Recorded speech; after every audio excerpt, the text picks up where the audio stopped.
And we are back. Slightly late, but better late than never. We've started the afternoon session of Formula SAE 2025.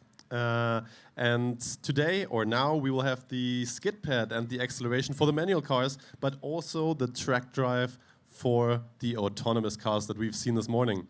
The first car that was on the acceleration is 75 meter, well, as the name says, accelerating competition, was KU Leuven E22, and they already put a time in of 3.7, so yeah, a decent start, quite a good time to beat. That's actually a very, very good start. I mean, the first run of the day in acceleration, track is basically completely green. You don't have any team yet that laid down rubber for others, so this time is actually quite good. So they're currently in post-inspection and getting the car checked for all the rules. Yeah, Christian. What is surprising, however, is that they only went for run.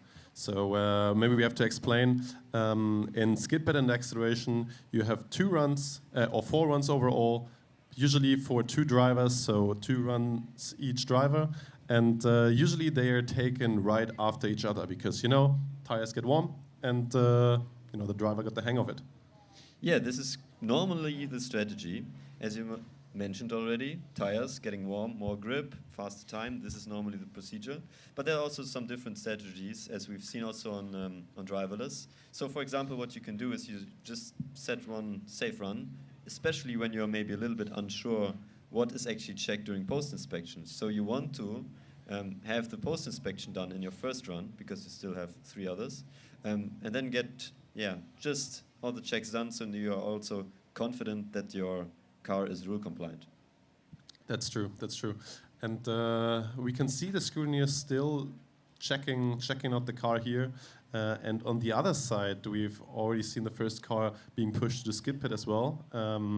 And they are no stranger to us. It was Schweinfurt who performed already in the track or in the autocross earlier. But let's talk a little bit about the disciplines until the action really gets started here. There's different approaches here. We have got the session this afternoon and tomorrow. What do you think, from a strategic point of view, is the best approach today? This is a very hard to answer question. So what's definitely normally not the best case is when you start directly in the beginning. When you... you said it a little late now. This is... Yeah, for one team it's too late now. No, but they still have 3 runs left, so no problem. But in general, as we just also spoke about, you have the track evolution, and the track is getting better quite dramatically. So the track here, especially also for SKIDPAD, is a little bit dusty, historically ever been. Yeah, so correct. over time, it just gets dramatically better. So the later you actually set a time, the more of an advantage you have. But there's also always the gambling. You don't want to be too late, because when you're too late, you obviously can't set a time. In the past, scrutineers here, especially for these disciplines, always been quite strict, I would say. So when the time is over, time is actually over. Yeah. Oh, and we're getting a signal there that Leuven car did not pass the post-scrutineering. They had a power draw of 81 kilowatts, and that's above the 80 kilowatts that is the limit by the rules. So unfortunately, the data logger guy did not let them pass the post-inspection. But they are free to adjust some settings, come back later, then have their power draw rules compliant, and maybe even get a more performant acceleration run in. Yeah, super unfortunate, but also showcases again that, for some teams who maybe weren't on track yet, unlike many of the DV teams, should put a run in early to know what's going on, to get a feeling for the track, and, be competitive later on. And also for the post-scrutineering, as we already mentioned. This is exactly what happened here, but now they have 3 runs to go, where they can adjust it. And of course, we have a beautiful weather here in Most, Czech Republic. It's getting warmer in the afternoon, so the asphalt heats up, which creates more grip. And so you can get quicker times today in the later session. Yeah, we've seen this a couple times, actually, that, when there's an afternoon and the morning session, that sometimes, or actually most of the times, the afternoon session was just quicker. That the teams there had the better conditions, and I believe, especially many of the teams that really want to maximize their points here, they will opt to have a run later this afternoon. Yeah, and we have the special case that we also have some runs tomorrow. We also have the morning session tomorrow, which is, as you just said, quite of a disadvantage because it's in the morning, but it's an advantage because obviously a lot of cars already run. Yeah. So we will actually see how this plays out, and also the weather, as you just mentioned, will be different. Probably the better conditions today in the afternoon than tomorrow in the morning. So there's always a lot of gambling involved in those kind of things. And the last thing you want to do is be so late that you can't run and can't get your time in, because then you lost all of your points. Yeah, unlike in DV, I feel like the scrutineers here have been a little more strict in the manual driving. So yeah, we will see about that. If every team can get their 4 runs in, we've seen plenty of teams already passing the technical inspection. So I'm really looking forward to see a lot of track action. At the same time, TU Hamburg, who pushed earlier this morning to the driverless, or also are now pushed into the dynamic area. It seemed like they were going to the SKIDPAD, but I can't see them anymore now. So let's continue to focus on the acceleration for now, where KU Leuven from Belgium is. Yeah, I think this will be the first live broadcasted time of today, at least after the afternoon session. So yeah, we're excited if they can increase or decrease their timing, while also decrease their power output actually, to stay within the rules. So the adjustments were very quick. Either they are just quick on their laptop and adjusting the software, or they told the driver to not give 100%. We'll see whether that's enough and how the next run will turn out. Yeah, KU Leuven, their goal actually for acceleration was a 4-second run, which they beat in their first invalid try. So I'm sure that even with 80 kilowatts this time, that they can beat that time. Yeah, I agree. 1 kilowatt shouldn't be that much of a difference. I mean, it will not influence by the time by 4/10. Yeah. What is maybe remarkable that we should mention about the team is that most of the team members actually start after graduation and do a 1-year program for the team and just build the car there. Some, they work part-time on it, they do it in 2 years, but generally there's a lot of new team members for this team every single year. And their main focus this year, as we've heard, was to build a more reliable car. Don't have a revolution, but go for an evolution of last year's car. And we could already see that with some parts, for example, the front wing, which looks really, really interesting, is quite similar to the one from last year, though, which we actually have quite good experiences with, right, Stefan? Yes, so the Leuven team, they had some accidents last year. When they brought their driverless system, they staged the EBS test, and unfortunately their car took a very quick right turn right into the fence, which did a lot of damage to their front wing. I think they even damaged their nose cone and crash box. So those had to be replaced. This is what can happen in driverless systems with the brake test. Very unfortunate, but they overcome those problems. I think they repaired and remanufactured a lot of parts of the front wing, and 1 week later at Germany, they already had a new one. So a good job, guys. Impressive work from last year. And this year's team is only going to continue on that.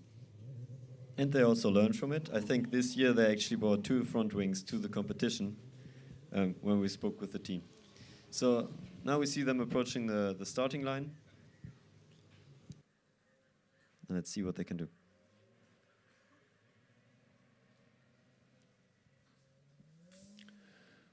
Yeah, the officials here really make sure that the car is at the correct position. Off they go. Still looks really fast. You can hear the front wing touching the ground once they pass the finish line and start to brake. And their second time is even quicker. It's a 3.85. Congratulations to them there. I really hope they get through technical inspection here and yeah, setting the time that is there to beat right from the start. Okay, got scared for a second because the car was standing still on the way back, but luckily they got moving again. So now we see if they pass post-scruti this time.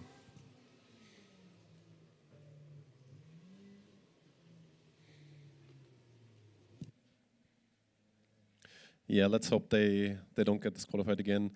This has unfortunately already been an issue for them in Formula Netherlands in their first competition that they participated at this year, where they also got 2 acceleration runs disqualified. Super sad there, but hopefully it's been going better here.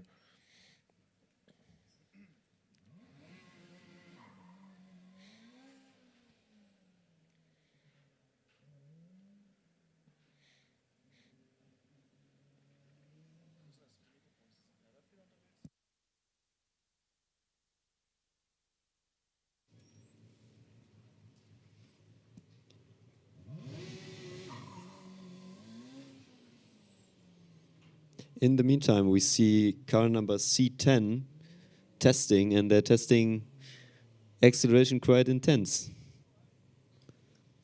You can hear it. You can hear the rubber burning, scrubbing on the surface. And yeah, the driver just accelerating super hard there. Yeah, and what you can hear is actually the engine. Yeah.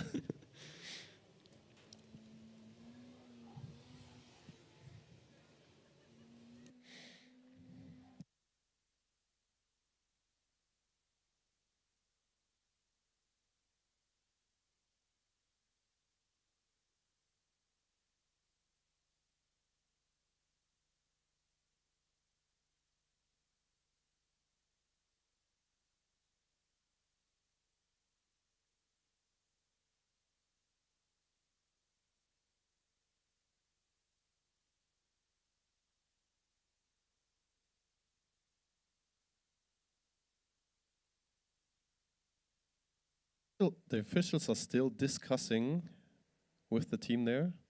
They're probably checking the same thing as previous, but now we just got a thumbs up there, and it seems like they passed the post-inspection, at least from the power side, and I really hope that the rest isn't an issue there, but congrats to them if they make it.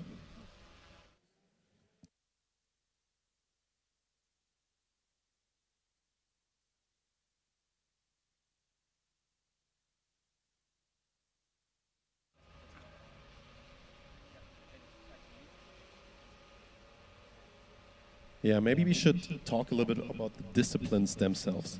I mean, on paper, they look super simple, right? You just go straight for 75 meters, and the SKIDPAD, you just drive one constant radius to the left and then to the right. What could possibly go wrong? Yeah, what could possibly go wrong? Because it's first to the right and then to the left, Jonas. So this is like the first thing you need to know. But yeah, you're right. I mean, even here we had some trouble also in the past. If I remember, like in 2016, we had a very wet track in acceleration, and the car just under braking, as we just heard, here it was touching the ground. But back in the days, it was just locking the rear axle and then landed into the grass, which obviously also runs in a DNF. After the acceleration, that was. After the acceleration. Yeah, after the acceleration. Yeah. 2016, first run. Yeah. So it seems quite easy, but yeah, there's a loss of control is always possible, especially in acceleration. Yeah, yeah, and also you mentioned already that for SKIDPAD, you know, some teams just don't get enough testing time in for all of their drivers, so some of them just aren't as experienced as some others, and they sometimes just get it wrong, you know, when they can't get enough practice in and don't have the muscle memory yet. Sometimes they, you know, go right twice or 3 times, and then miss the turn to the left. Yeah, we've seen this quite often in the past. We've also seen it within our team, actually, that it sometimes happened that unexperienced driver or even experienced driver just, do the wrong number of turns to the right or to the left. And this obviously also then results in a DNF. Yeah. The officials here still checking the car from KU Leuven. Doesn't seem like they passed the scrutineering yet. Yeah. Also, we need to correct ourselves from earlier. I believe Schweinfurt and Hamburg, they weren't going to the SKIDPAD. They were actually pushing all the way down to the track drive, to the autonomous track drive, to set the first times there. In the meantime, we got the official thumbs up that team number E22 passed post-scrutineering.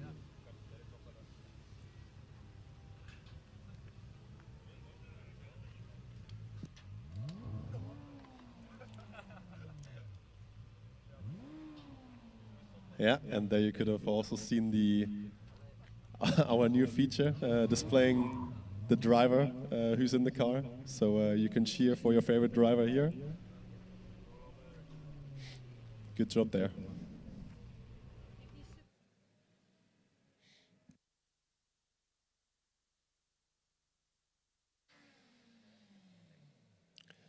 Deggendorf now pushing their car back again.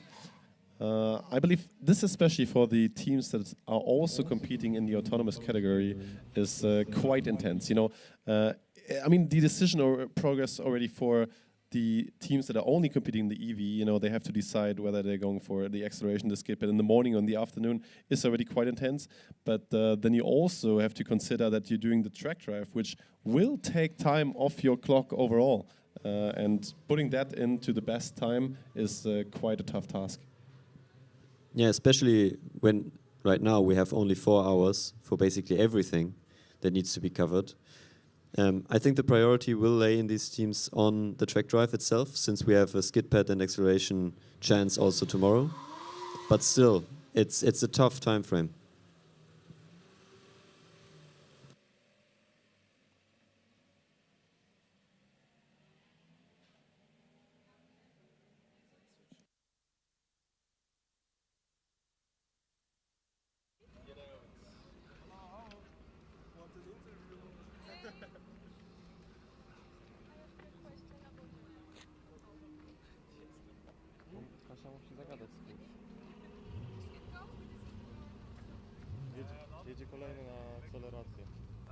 Okay, so currently also track drive, no action happening. We've seen some cars pushing their way to the track drive, but still we have no cars on track.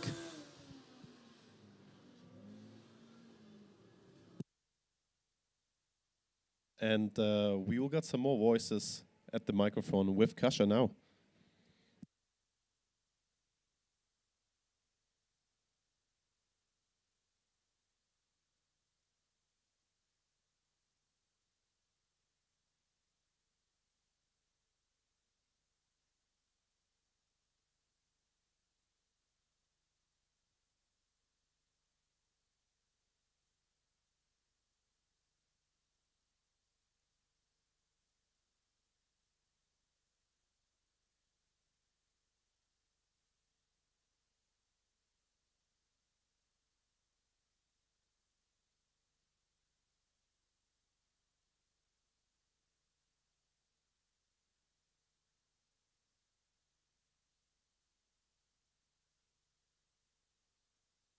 All right, maybe later then.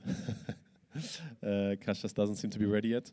And there is not much going on right now. I believe what we spoke earlier about, the strategic approach is playing a big part here of teams waiting. But what we can also see and feel is that clouds are coming in. So who even knows if the track will heat up as much as we anticipated earlier.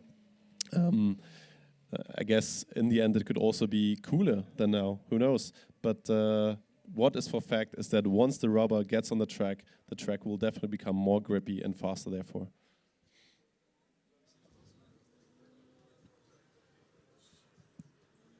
Totally agree. Maybe it's time to speak a little bit about the rules in these specific disciplines. So we've already seen in the autocross DV that a cone hit is 2 seconds of penalty.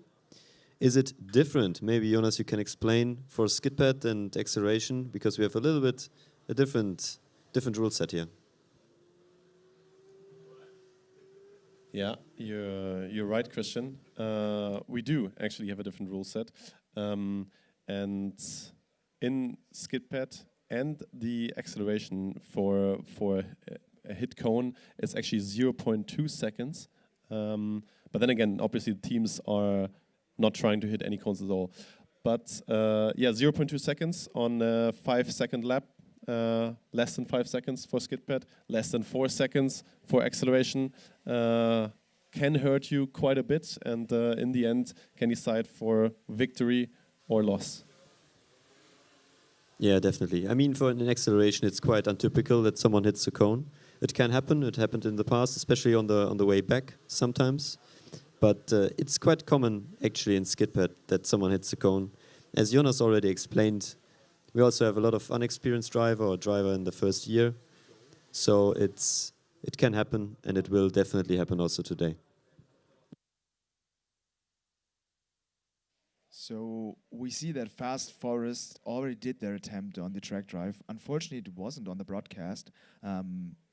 Maybe we can get a rewatch of that, because they have completed 1 lap and then probably had to stop the car. So maybe there's a technical option that we can get a rewatch of that.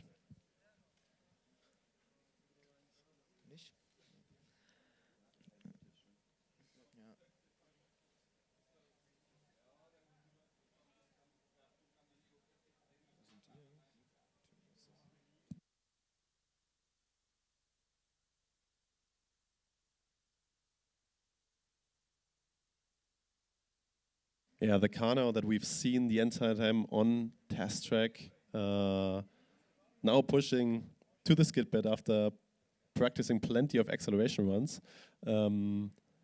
Maybe there's strategy behind this as well. Maybe the driver was just confident in SKIDPAD already and just wanted to get the hang of acceleration a little bit as well. But they are preparing the car now to go to the dynamic disciplines afterwards. Christian, maybe we should talk a little bit about what times we can expect here. You know, I mean, since it's always the same, you know, the times in general don't vary that much. What do you think can we go for here in SKIDPAD and acceleration? Yeah, so I think the fastest time ever in acceleration, we already mentioned it yesterday, is an official 2.99 seconds, which was done by Delft. Not here, but in general. And in SKIDPAD, I think everything below 5 seconds is good for combustion cars. Electric cars in the past years have been, yeah, a lot faster. Not a lot, but yeah, a little bit faster. Especially with torque vectoring, it's a little bit easier to control. And also what we've seen in the last years is power ground effects. This is banned for this year, so I actually expect the times in comparison to last year to decrease.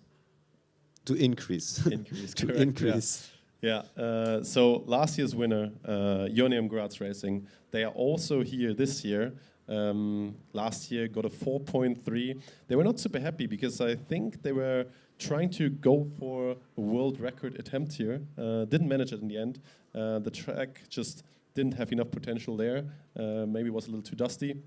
Yeah, since, as you mentioned, the power ground effect is banned this year, it will be a bit slower. Ionium Graz Racing in Austria, they won the SKIDPAD with a 4.4 second lap. And this is something they will try to match here at least, but they are also realistic enough. So we spoke to them and they said they're happy with anything around 4.6 or a little bit quicker.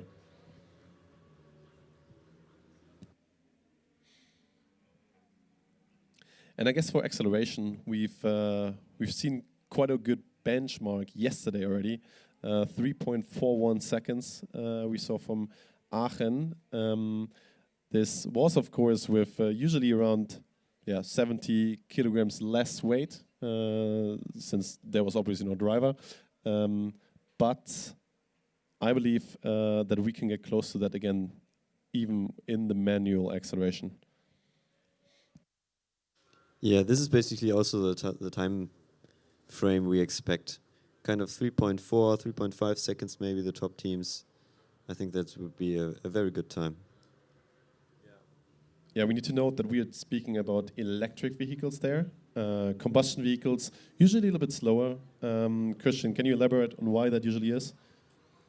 I think one of the main advantages of an electric car, especially in Formula Student, is the all-wheel drive. A lot of teams in electric category use all-wheel drive, so all wheels are driven with an electric motor. You also had that in the past on some combustion cars, for example, Roma, a couple of years back.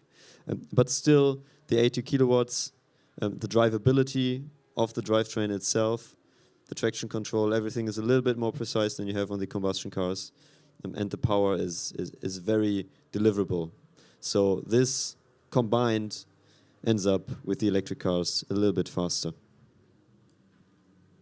Yeah, so electric cars, we're pushing below 3.5 seconds, and combustion cars, the record as it stands right now, I think it's also from Neum Graz Racing actually, with their combustion car in 2019, where they got 3.6 seconds in the acceleration in the combustion category.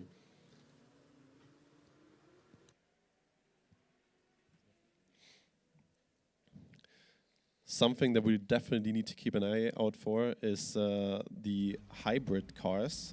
So some electric or some combustion cars have a hybrid system, so they're also powering the front axle, usually with less power, but this enables them to get quite big amount of power as well. And potentially, I mean, especially from the last couple of years, we've seen Karlsruhe and Prague with their hybrid team, hybrid cars, setting some really strong acceleration times as well. I think we're speaking about 3.7 seconds there. So maybe we will be in the same range again.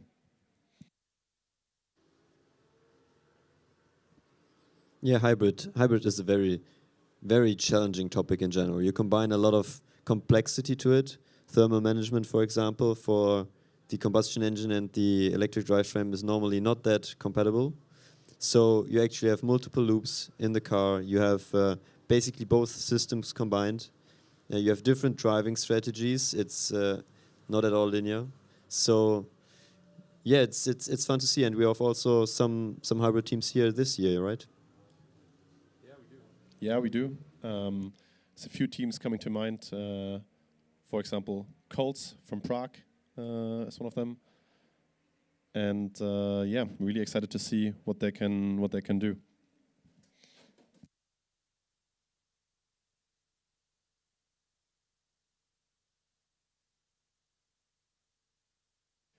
Yeah. As more cars are starting to being pushed into the dynamic area, I think, Christian, overall, right now, we also don't see anything yet on the track drive. So we will take a quick break and then be right back when the action gets going.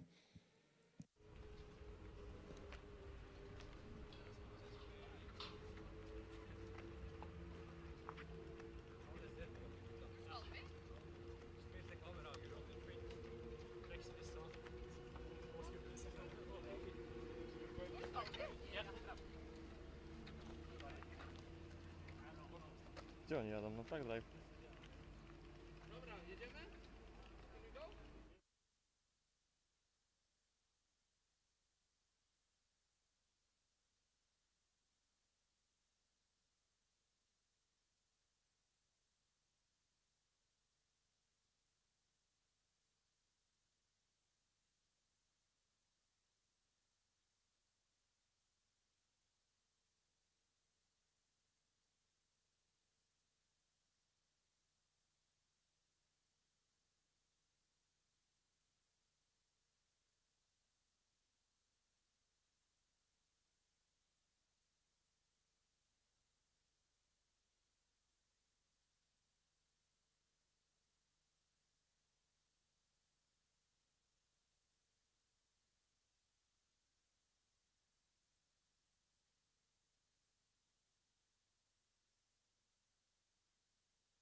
Camera 4, sorry.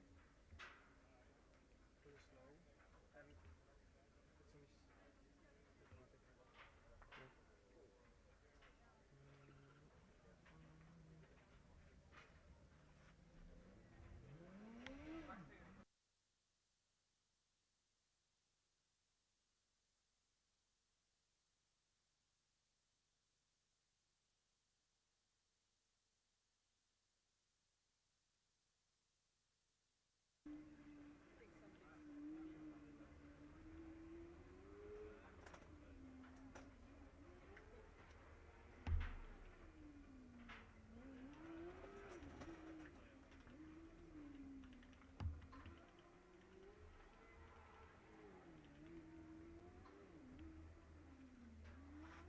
I think it's working.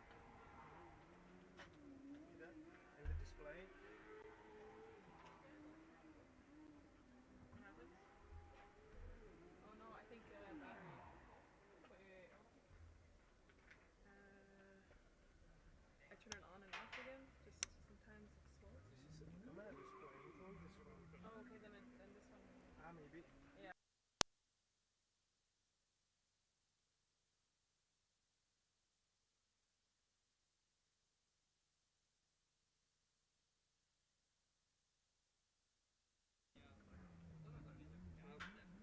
But the zoom doesn't work. And also maybe my connect on. Strange. Still slow. It is hard ending, I think. Maksiu! Max! Przebieraj się w piżamę powoli, idź tam.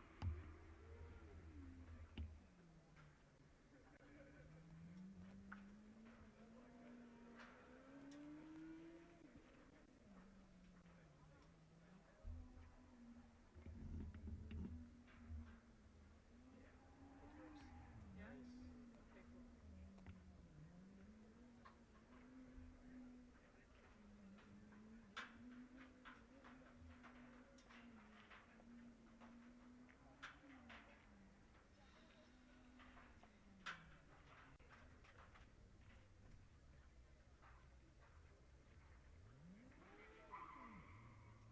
cool. Seems they're preparing for autonomous. Yeah? Maybe we... No.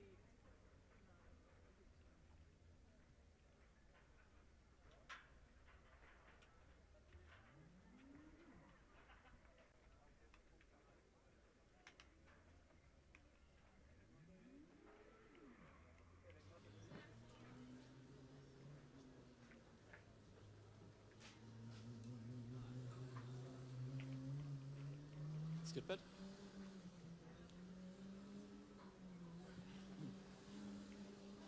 So we are back with car number C10 lining up for the SKIDPAD.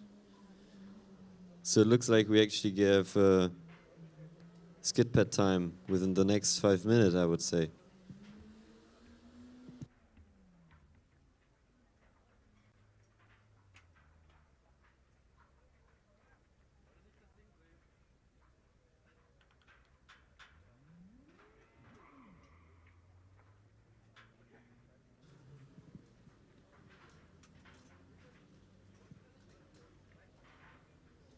I also think it's quite interesting that we see car number C10.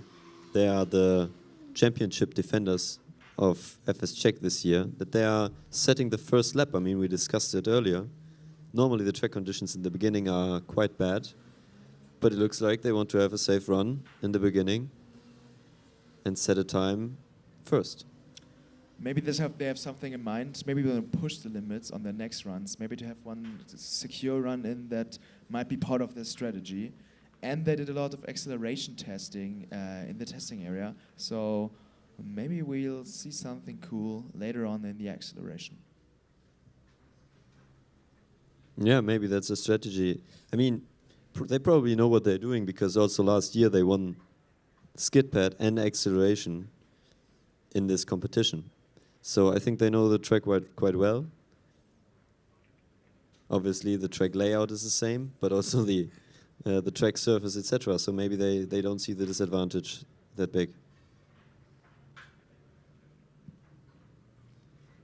That's right. Now they got the track to themselves. They passed the pre-inspection, or they are right now in the pre-inspection, and they should be driving real soon.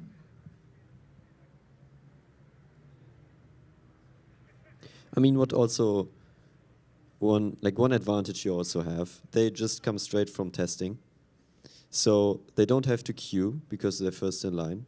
So actually, when you are in the testing area and you warm up your tires, and you can then, because the way here to SKIDPAD is quite short between testing and the SKIDPAD, so you actually show up there with, still some heat in the tires.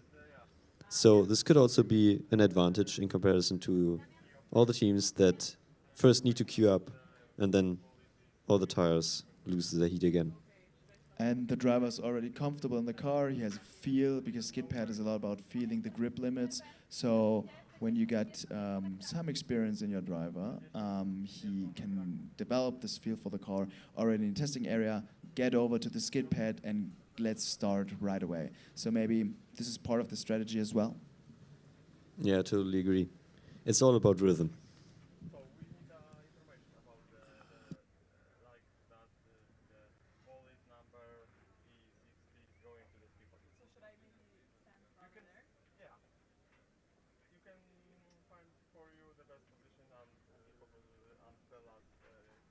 And so all I have to say then is the number of the car that's coming. Yeah, and reach the configuration.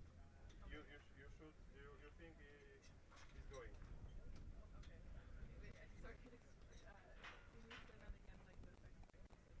We need the informator about the situation in the truck. Okay. If you see the bullet. And as you can see, Thomas is the first driver for car number C10. See it's going to the SKIDPAD. Just tell us to the tent. Now the wristband just gets scanned, Make the which is something you obviously don't need to do for a driverless competition. we know where the cameras should be because the bullet is going to configuration. So basically, if it's coming in this direction, I should say it's going here. Yeah. Okay, and the rest I don't need to say. Okay. You can set. Oh, we have a picture-in-picture demonstration of Schweinfurt doing the track drive. Maybe we can get that on the big screen while the Serber car is already preparing for the run. Because what Schweinfurt does looks dynamic. They seem to find their way through the tunnel of cones. Oh, they hit one. And they hit multiple again. One is stuck, but they continue on with their way. That's totally fine as long as you still find it. Oh, but they're probably missing their end. Now they're stopped. So unfortunately, there was a little bit too much disorientation from the car, and they had to trigger the brake system to come to a stop. So good job anyways. Schweinfurt, Mainfranken Racing, I think they finished. No, they did not finish one lap, unfortunately. But off we go to the SKIDPAD with Serber Motorsport. One question actually to the Schweinfurt car. We will cover that after the first run of SKIDPAD. So, just as a perspective, last year they won SKIDPAD with a time of 5.14 seconds. They actually did it in their last run. So let's see how they do it in the first one.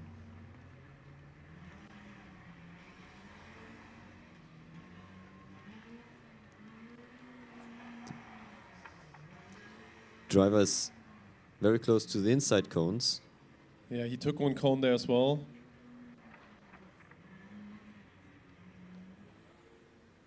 But there you can see how dirty and dusty the track still is. Yeah. Oh, And that did not look good at all. I'm honestly not sure what happened there. I don't know if the official pulled out the cone too late, or if the driver just got so much oversteer that he was heading into the left corner again instead of exiting on the right. Yeah, this is definitely something that is a little bit of an issue here. There's not too much space for the SKIDPAD, so you need to get it right in order to stay on track. Usually not dangerous regarding the speeds that teams achieve in SKIDPAD, but unfortunately for German Motorsport here, 5.67 seconds plus a couple cones and an off track. This is not going to be the time that is going to win them this event this time. No, definitely not. Let's see how the driver can improve in the second run. Yeah. Yeah, Christian, you were actually right. Like it's always so hard to judge how dirty the track really is until you see the first car on it. And it really seemed like the car was sliding like crazy. Yeah, but also not very consistently sliding, because in some areas the track is dirty and others it's not. So the balance of the car constantly changes here, which is actually super challenging. This looks a lot better. Yeah.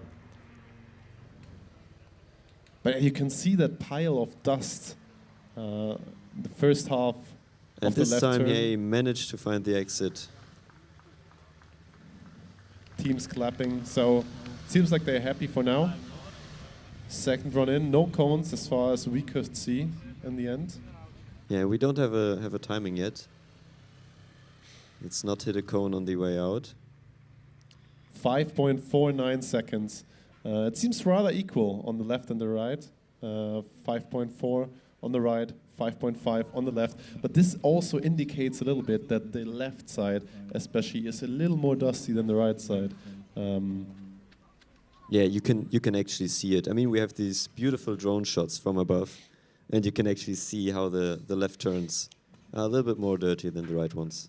Yeah. Yeah.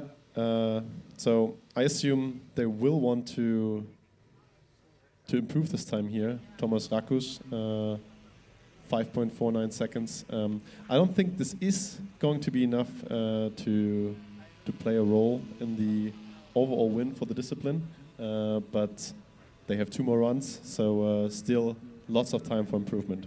And it's to be fair, it's very early stages, so we don't know what happens. Maybe it's not that.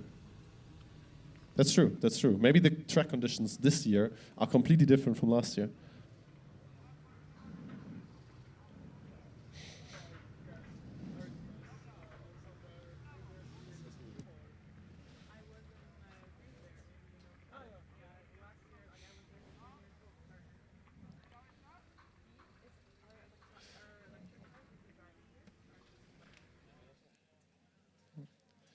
Yeah, but super interesting, the approach here. I mean, maybe they also just wanted to get this one run in because they know it will be tight in the end when every team is pushing into the disciplines.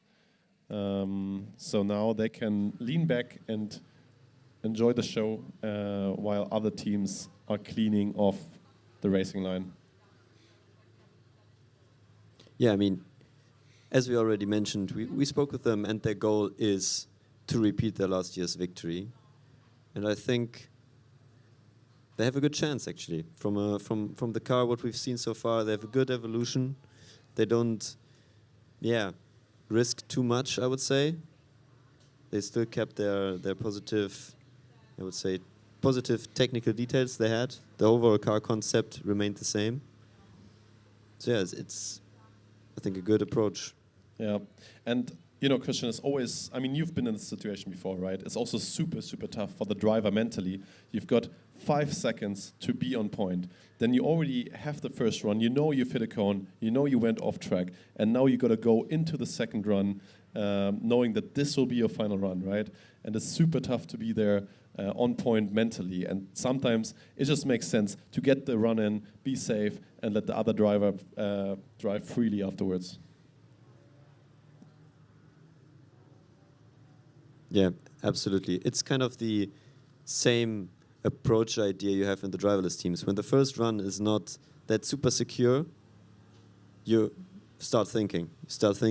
Do I want to take the risk, or do I want to now do the safe run? Which actually also in the past we've seen that you put a run in, you hit some cones, but then the second one was actually slower than the first one because the driver was too carefully. So yeah, this is mentally actually very challenging. Yeah.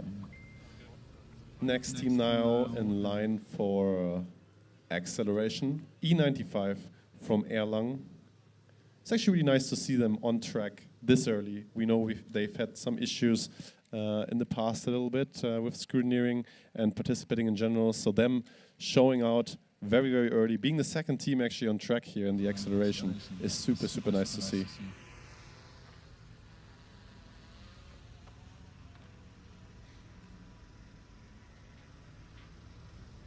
Yeah, I mean, what they told us is basically that their overall goal this event is that they want to finish endurance. They had a little bit of struggle during the testing time. They have run about, what did they say, 50 kilometers, I think, if I remember correctly. Something around that, right. Yeah, and their goal this year is actually to finish in endurance, because in 2025 they were close, yeah, a lot of times, but didn't really manage it. So their main focus is in doing that.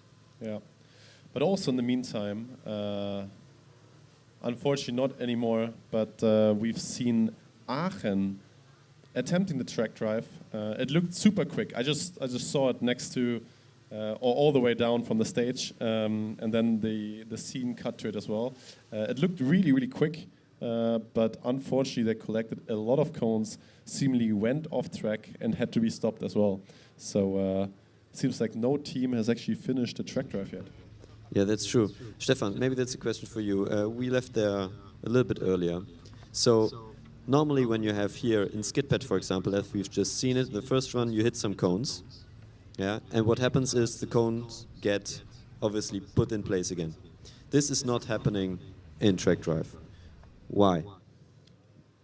Because the car has to figure out the track itself. So if you knock down cones, they're not replaced. And if you're getting distracted by those, it's your issue. So what usually happens is that teams try to map all of the cones, draw a map, and then actually just locate their position on this map. So they just need some cones for orientation, not everything anymore, to just make sure they know where they are. Just seeing the Aachen team here, they annihilated a lot of those cones. Apparently they had some very aggressive approach, which is unique because you can increase the speed in TRACKDRIVE.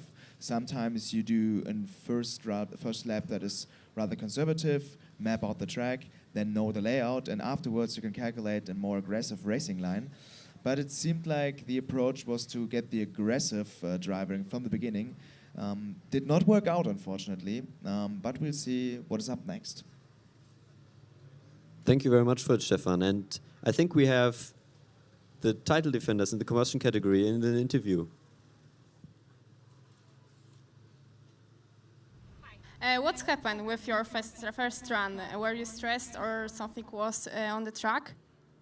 Well, I was a little bit stressed, and there are differences in.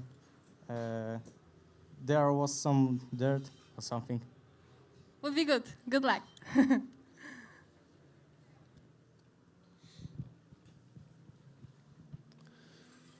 Yeah, that was Thomas Rakus.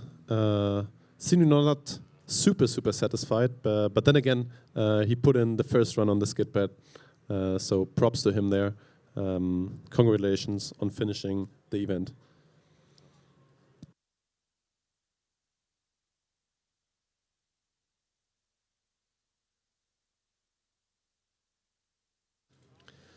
Yeah, Erlangen still preparing here in the acceleration, while there's also some staging going on the track drive. It's NTNU Trondheim going for the track drive as the next car probably.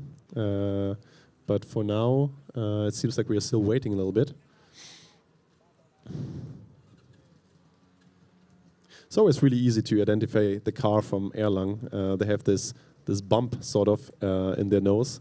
Christian, I remember back in, I think 2021 it was, they had a really interesting approach for their front wing as well, right?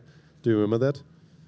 Yeah, absolutely. I think it's hard to forget the design they chose. I mean, it's even difficult to explain what they actually did, but they had some, yeah, the end plates were not normal. They had the normal wing elements extending to the sides and then going straight vertically to the front. So it was a very unique design, and I think they switched back to a conventional design the next year, right? It definitely seems like it, yeah. I mean, here it's definitely more conventional design than they've used previously, even though the monocoque still seems somewhat close to the one they've been using before.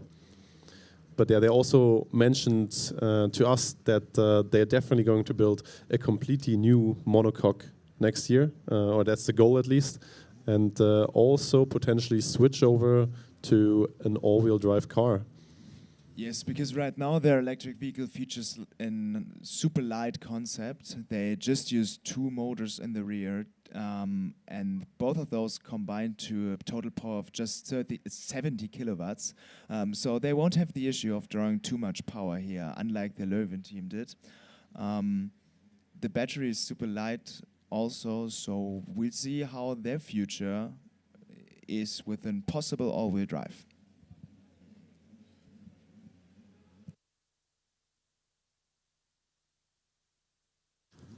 I think now both teams getting ready. Erlang pushing into the acceleration, and also Trondheim, I saw some movement in the back of the event site, is getting pushed onto the track drive. So there will be some action in the second.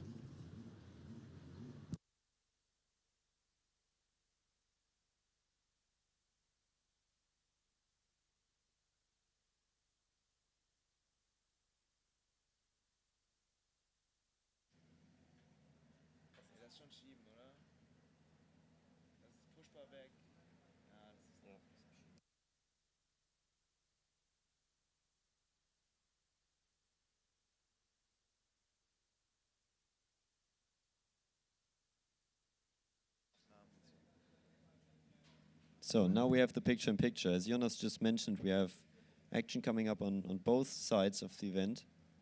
We have the track drive with Trondheim and Erlang going for the acceleration run.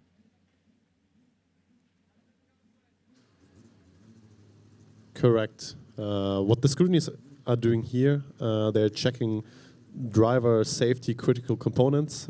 So they're checking if Krista Davis tightened her belts, and also they're checking the arm restraints if they can't get out too much. So they just need to be able to clear the steering wheel, and then once that's checked, she's good to go.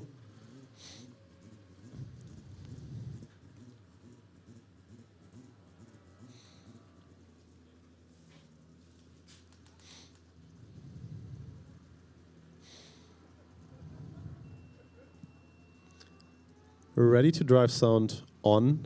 We could hear it up till here. There she goes, slowly to the starting line. Is going to get positioned exactly at the same spot as KU Löwe.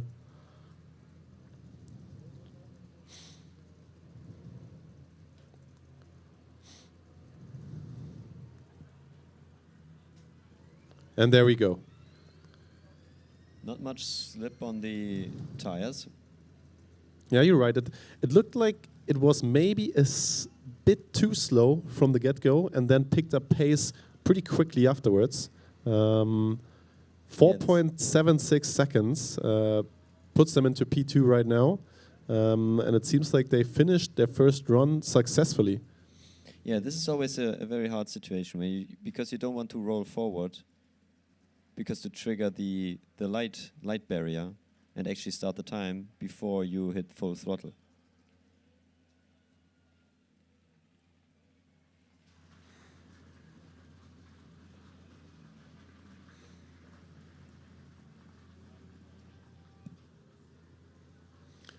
Meanwhile, Trondheim getting ready, and off they go. That was quite a quick start, actually, and it seems similar as to what we've seen in the autocross earlier. The speed is a little inconsistent in the first lap, but maybe they will pick it up once they pass the first lap. No cones so far. The car is doing pretty good. Yeah, it's looking very good. And since this is the first time we actually see now a car like quite reliable driving, maybe it's a good time to also speak a little bit about the rules. Stefan? So we have 10 laps right? Yes, we have 10 laps that a car has to count themselves. We are in lap 2 now, so already one finished. That's good. And I think the car is picking up some pace because it knows how the track looks now. It can map that out and increase the pace. We can see what happens from round to round. Some teams do speed increases, some others do not. We'll see what the Trondheim approach is here. And after those 10 laps, the car has to stop by itself, transition into the autonomous system finished state. That's the same as with the other disciplines.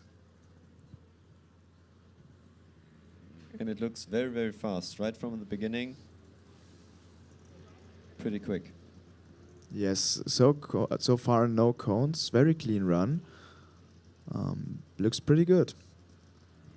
Oh, and I think it's picking up pace and pace. Oh yeah, 100%. It's actually quite remarkable. I mean, they started off, I think, with a 34 second lap, and now they're already down to 20 seconds in their last 2 laps. And they don't seem to be slowing down at all. So I think, yeah, it seems like even our camera can't follow them right now. They look like they're really flying out here. Still, without any cones, this could be a very, very good run if they can finish this one. Another lap now, around 20, 21 seconds. So this seems like where the car's potential for the GV. Maybe they're reaching some kind of limit, getting their fully potential maxed out. At least what's part of their software strategy. They might approach some steady pace. We'll see that. And now we've got Uni Ulo C98, the northernmost Formula student team in the world, approaching the starting line here with their combustion car. One of 2 Finnish teams here, both in the combustion category. Decent start.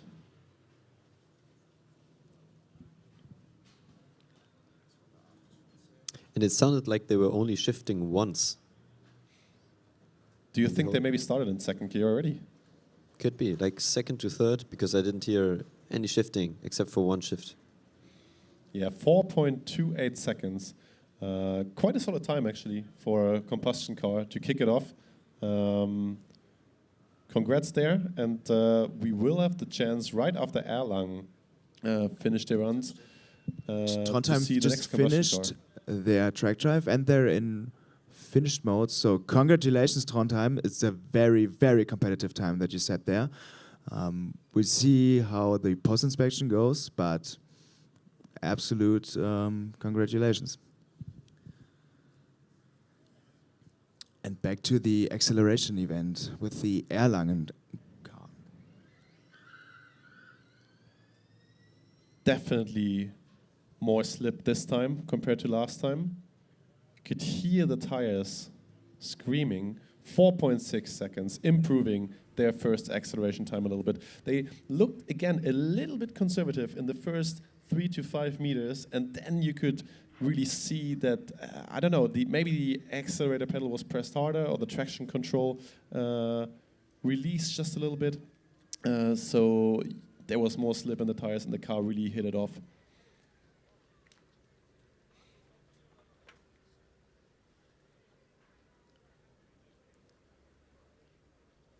Yeah, Trondheim now being the first team that finished the track drive event. This is also super, super comfortable for them, you know? Like, they're leading this competition now on the DV side, and now they can just, you know, push back and concentrate on the EV competitions.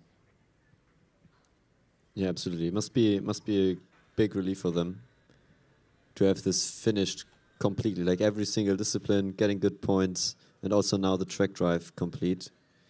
That's super, super good. And also in a very early stage. We still have a lot of hours to go, also today and tomorrow, so they can really focus on getting the setup right for the driver. Meanwhile, Ulu going for their second run. 4.28 the time to beat. Maybe they can prove it right away before Serber is going for the first run afterwards. Here's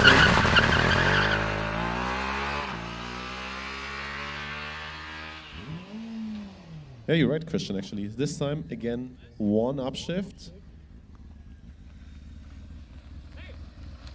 And they improved it a little bit, 300ths of a second, 4.25 seconds,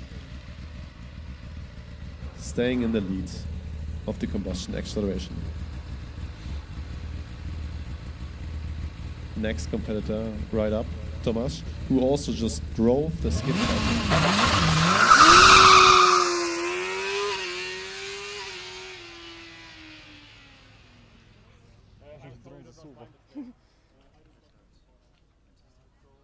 Wow, that was a very, very strong start.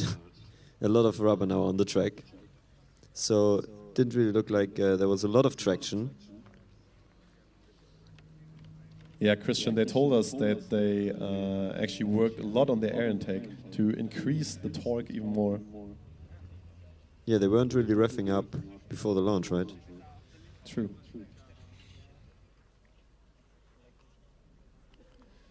But yeah, unfortunately for them, slightly behind Ulu, 4.47 seconds, 2/10. Decent run, nevertheless. What I also here think is quite a challenge, that the car actually has to be picked up after one run and then pushed by the team members to the starting line. You have in events, in general, different approaches. That's most of the time you just drive directly to your second run and you have priority. But here it's a little bit different. Yeah, as you mentioned, every event does it a little bit differently. And that's also something that's really hard to calculate for because, you know, you're warming up the tires and they just cool off by the time goes by. So obviously you want to do your second run as quickly after the first run as possible.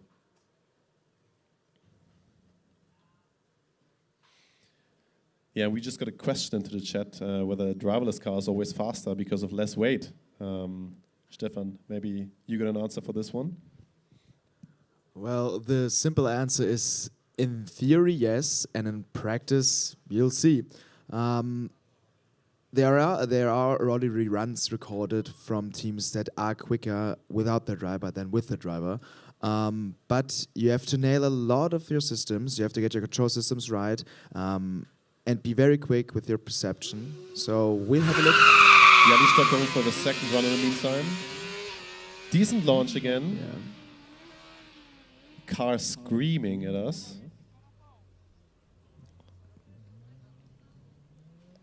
Improving their time to a 4.32 seconds, closing the gap to Ulu. Not quite beating them, but definitely putting them in a position where they can attack them again with their next two runs.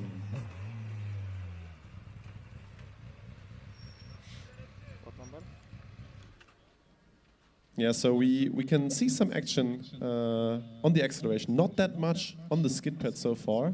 It seems like the general approach here is, at least for the teams that do DV, to go to the track drive first, finish that off, as we now can see TU Hamburg being staged, then go for the acceleration, and then go for the SKIDPAD as soon as the track is a little less dusty.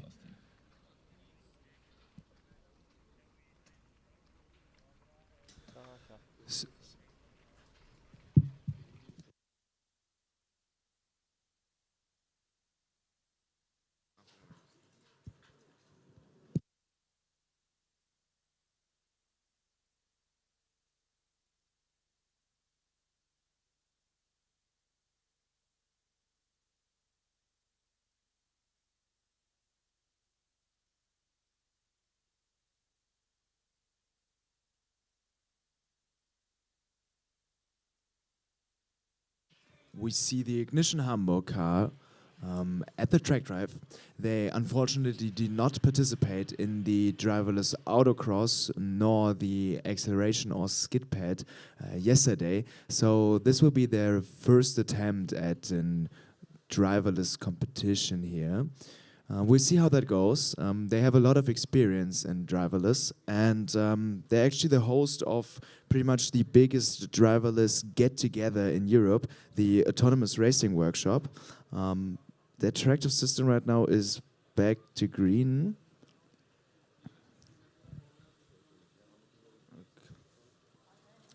So they are handling the car. Are you happy with your run? I think so, yeah. This is first time now, so very good. Yeah. Do you want to say something? Sure. What?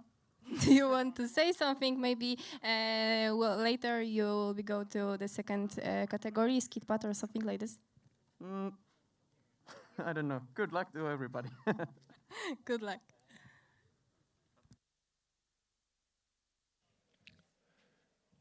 Yeah, some words there from the driver from Ulu. Seemingly a little bit overwhelmed still from his magnificent time he put in. And let's see what he can do later in the SKIDPAD.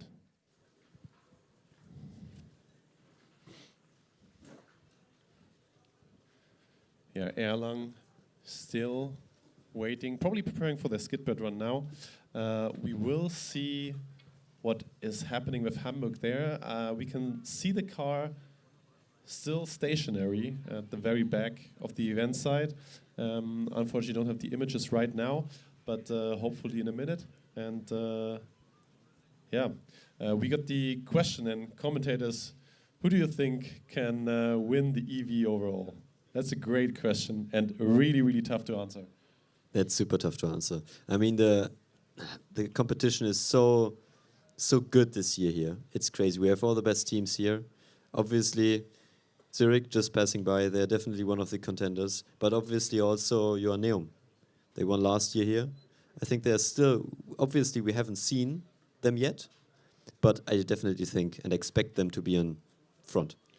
Yeah, Christian, you're absolutely right. I mean, we mentioned yesterday already from the world ranking list, the 9 of the top 10 ranked European teams are here. So super intense competition. And we've been walking around a little bit, asking a couple teams what their expectations are here. Now we actually have the world ranking list here. So let's have a look at that. Team Tallinn, P1 right now. And they are one of the teams here already. We've seen them already on track in the driverless category. Joanneum Racing Graz, definitely one to look out for. The defending champion here, setting a record lap in, actually almost every discipline, and SKIDPAD as well as in autocross. Yeah. AMZ, we just talked about them here. WHZ from Zwickau, definitely no stranger to this track. They've been here a couple times. Won here a couple times, came second last year, so super, super exciting to see them. Do you think they have an advantage? Because they have been here for some years now. Good question as well. I believe from looking at the raw data that they probably obtained, I would think so. But then again, drivers in Formula Student don't last long. Mainly because, well, they just aren't studying forever, so they probably have some new drivers as well who have been here the first time, and I wouldn't generally say that it's that much of an advantage. Yeah, especially with other teams also competing here in the last year.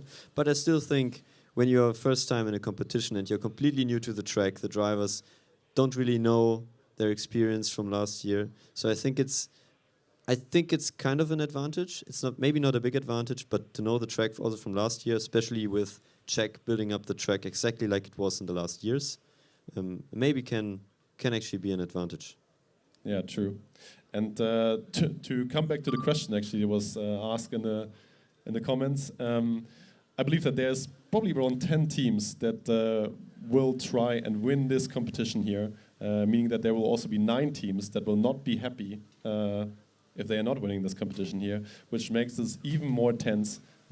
Super, super interesting what we will see here. But to point out a clear favorite is really, really tough. Yeah, I think it's not possible, to be honest. I think it's just not possible. And I think also the teams know that. We heard a lot of teams saying, yeah, we're happy with top 3, looking at the competition. So I think even the winner will be kind of surprised that they win. Well, no, maybe not surprised, but they will definitely be happy. 100%. And yeah, this is also what makes acceleration and SKIDPAD so important. Because the thing is, for these disciplines, you get 75 points each, right? So you're not going to win the competition here, 75 points out of 1,000 that is. You're not going to win the competition here, but you can lose it, you know? So if you don't participate, or you just get a really bad time and, you know, just 10, 20 points, you already got 50 points gap to the winners, and that could cost you the competition in the end. Yeah, absolutely. I think you can't afford a mistake. Definitely not. Not with this competition. And I think this is also for us very, very exciting to see over the next days. Correct.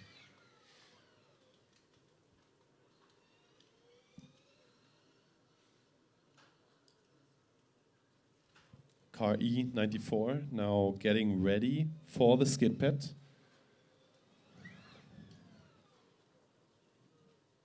The first EV team on SKIDPAD, we mentioned before already last year, best time here was a 4.3 with powered ground. This year I expect, yeah, times around 4.5, 4.6 I think are definitely doable. And yeah, let's have a look at what Erlang can do.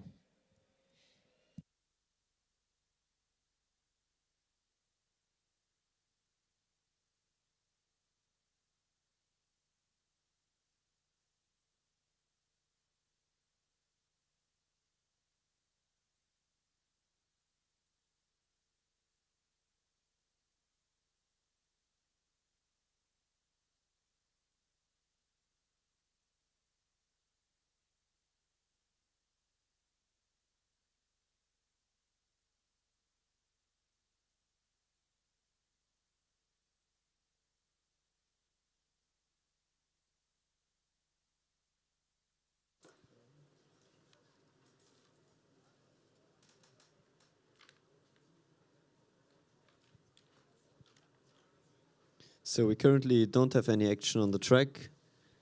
Not even the test track is super busy at the moment. And from what I've seen so far, all the teams, at least here in acceleration, also passed post-scrutineering, except for the start of the car number E22 in the beginning. But obviously they passed in their second run. Christian, what's interesting to see is that it isn't as hot as we thought before, you know? Like the forecast said that it was supposed to be 29 degrees. We are 24 now. I mean, it's still super hot, you know? There's no shade here. The clouds are basically gone that we talked about like an hour ago. So the track is definitely heating up, but we're not having it as hot as we thought before. So maybe some teams starting to speculate, you know, maybe tomorrow is the better time to run. I think this is definitely worth thought. We obviously can't tell if this is a correct one, but I think it's maybe worth gambling. And you still have 4 runs in each, like SKIDPAD and acceleration, so you can also split them. When you have equally good drivers, it's also a good strategy to just split it between today and tomorrow.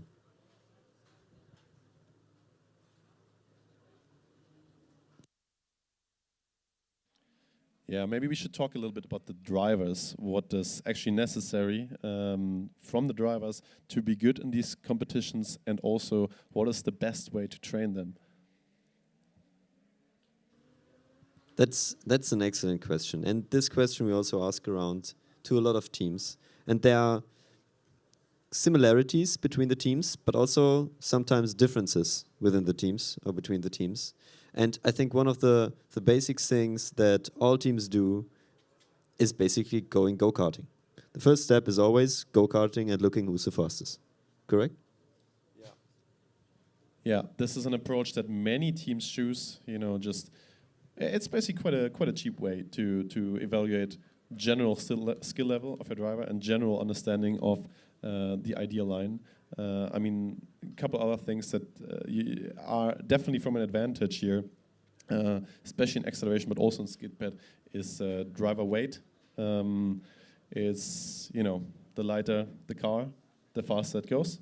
And then, but you know, sometimes skill overcomes weight. Some drivers, we've seen some really tall drivers as well for a couple teams, and yeah, they're just sometimes faster. Yeah, definitely. I mean, there's no advantage in being lighter when you're not fast enough, obviously. This is safe to say.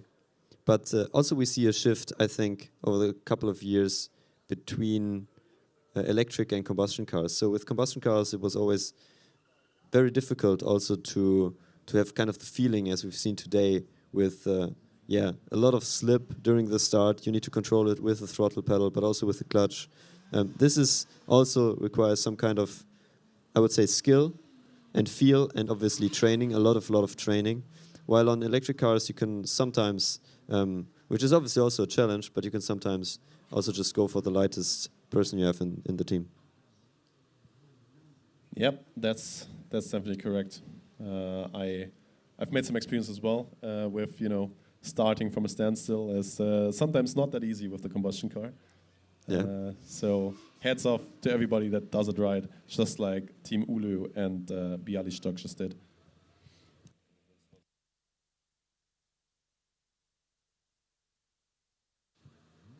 Yeah, speaking about starting a combustion car off the line, Jonas, there's one story, sorry, but this comes to my mind. We had, I don't know. Maybe let me interrupt you real quick, because you see car E94 on the track, on the skid pad right now. Right-hand turn, look decent. Left side now. So looking like a clean run. Got the exit. Didn't see any cones. But it seems like we got our first successful EV time. 5.74 seconds. Also a lot slower on the left-hand side than on the right-hand. So we see almost half a second difference. But honestly, this difference is, I think, not really a track issue anymore. This could either be either a mistake, or maybe the car's balance could be a little off there. Yeah, it could, but it's now the second time we've seen this. And we also obviously seen that the car on the left turn is dirtier than on the right turn. So we will keep monitoring it, but maybe it's safe to say that, yeah, the track conditions are just different, which makes it extremely hard for the drivers not to overdo it in the left turn.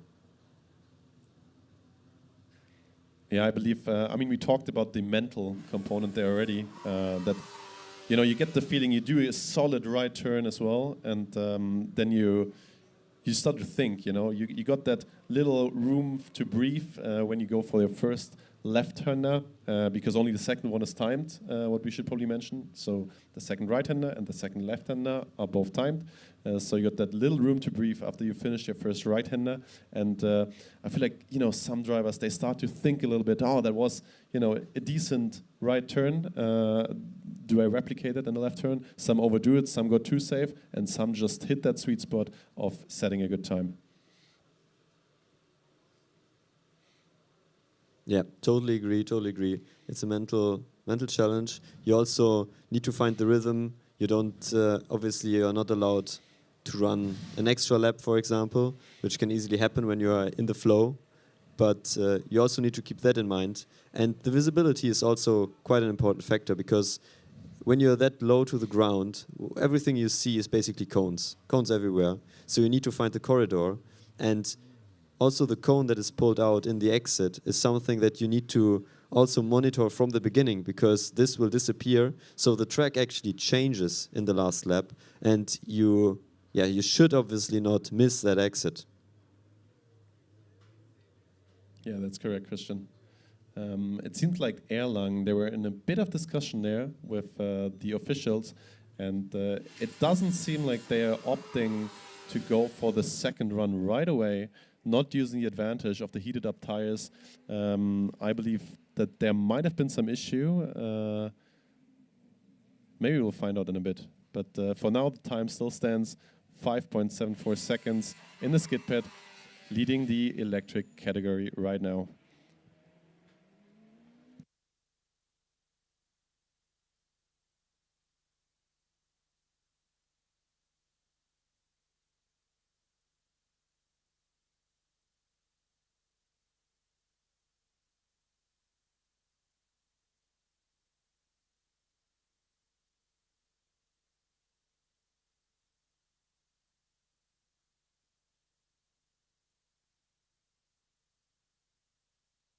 Christian, I mean, Erlangen, now the first team in the electric category to go for an acceleration run and then go for the skid pad. That took some time in between both of their runs. Some teams, they do some setup changes there. What is usually stuff that teams, touch in between those disciplines? This is definitely depending from team to team. When we speak from suspension side, I think one of the most common things to adjust is tire pressure in general. It has a very high sensitivity also on lap time and is very quick to adjust. So you need to be also sure that you hit the optimum tire pressure, which is only doable when you have enough testing time. Otherwise, you just basically guess or base it on data that is coming from a test bench, for example. But testing time is very important for this. And what you can also adjust, I mean, also we've seen in the past a lot of teams having, for example, active anti-roll bar systems. So you can basically just set up a different setting, say, hey, we are now going to skid pad, and the anti-roll bar, so the stiffness on a specific axle just changes, so you can improve your lap time and have the setup yet you drove in testing. But you can obviously also do it manually, adjust anti-roll bar. And these are basically the most common things, I would say, in between the disciplines. Yeah, what we shouldn't forget is definitely aerodynamic devices. Often teams, we saw it yesterday already, even for the driverless acceleration, drag is time, basically. So teams try to be as low in drag as possible for the acceleration. And often, just fold their wing elements to have less drag overall. Yeah, that's absolutely right. I mean, basically, we could do every single department a little bit. So aerodynamics, obviously, at DRS, suspension, we have different things, but also on vehicle dynamics and controls, we can adjust different things to keep the drawing specifically in the skid pad in the optimal window. Exactly. For the skid pad, for example, you definitely don't need the 80 kilowatts, so you can maybe tune that down a little bit, make your throttle a little bit more responsive, so you have more feel for your car on the skid pad, while just floor it on acceleration, where you, for example, tune your traction control a little bit. So there's, from a vehicle dynamics point of view, a lot of software options that you can just fine-tune. But this is usually just a laptop and a quick new flash of the ECU. So just a quick stop during those disciplines and off you go. Yeah, and this is also the case for combustion cars. So also, if I remember, in the past we also had a different throttle curve for skid pad, so that in this area where you actually need to fine adjust in the skid pad, there's a little bit of a plateau between the throttle and the actual throttle body on the engine. So you can have a little bit of a more sensitive feeling on the throttle and not overdo it and then start suddenly drifting because, for example, because of vibrations or something, you hit the throttle a little bit more. So in the end, regardless whether you're in an electric vehicle or a combustion vehicle, you're always aiming for the same thing. You create these effects with different control systems.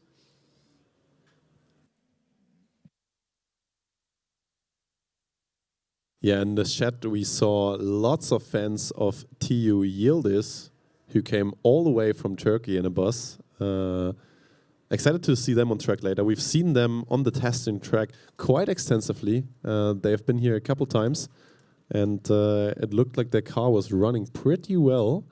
So excited to see what they can actually do.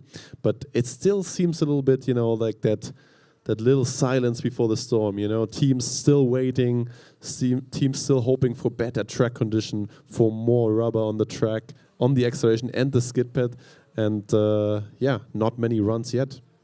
Yeah, it's not only the teams waiting, it's also the post-scrutineers and pre-scrutineers who are a little bit out of work at the moment.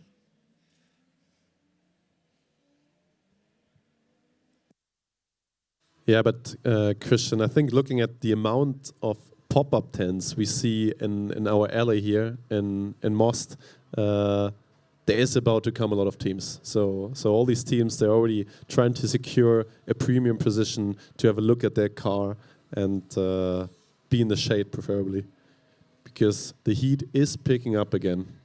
Yeah, the sun is very, very intense at the moment. We are quite lucky that we are on the stage, I would say, and in the shadow. True. Otherwise it would be, yeah, like some of the let's say scrutineers here, which are doing an awesome job. Thumbs up.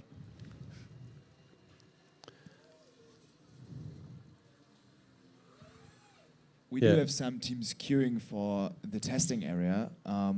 We have Baltic Racing right now in there, driving somewhat of SKIDPAD themselves. So I think they're preparing their driver to get the optimal lap time over there at the SKIDPAD. This should be the strategy, to warm up your tires, warm up your driver within the car, get him comfortable, and then get over to the SKIDPAD. So we probably see our next competitor very soon. Yeah, you're right, Stefan. E22 KU Löwe coming up, did some adjustments as well. They were quite a long time here in the staging area, going for the SKIDPAD. So as it's their second event this season, maybe we should have a look at their times and foremost to the Netherlands. And it seems like their best time there was a 5.5 seconds, which would currently put them on P1. But as that was the first event for them, maybe they found some time in between through testing.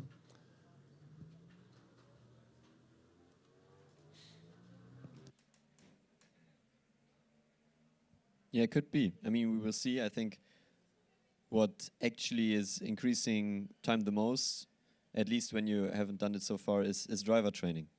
So driver training, especially on SKIDPAD, has a huge influence. And look at the beautiful Czech Republic. Correct, yeah.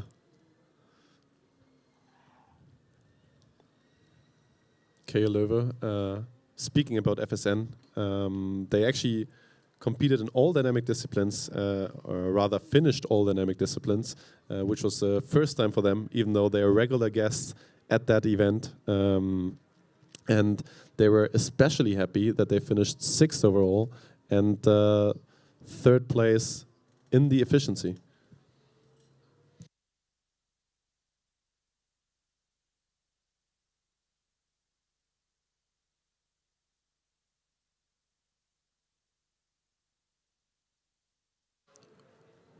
For now, it seems like they're still getting ready. The scrutiny is still checking some stuff.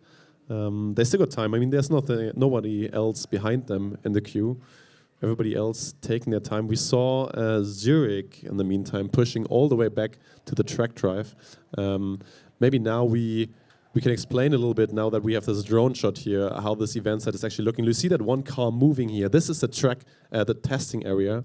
The team from Innsbruck, EO7, on there right now. Then...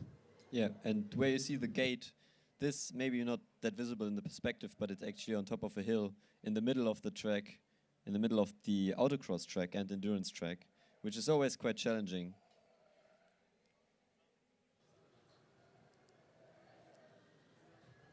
And there go KU Löwe. A little bit of oversteer there on the right-hand side. Also looks like the brake light is on, which is a little bit unusual in SKIDPAD.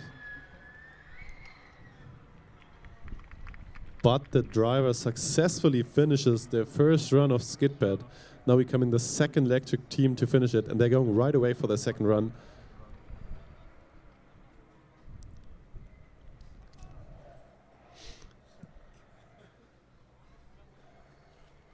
Going for the second run. We still haven't seen the best, their first time yet. It looked quite fast, but yeah, I'm still intrigued about why we could see their brake lights so often. There we go. It's a 5.34, almost identical times on the left and the right. Let's see what they can do in their second run now with heated up tires this time. Brake light is on again.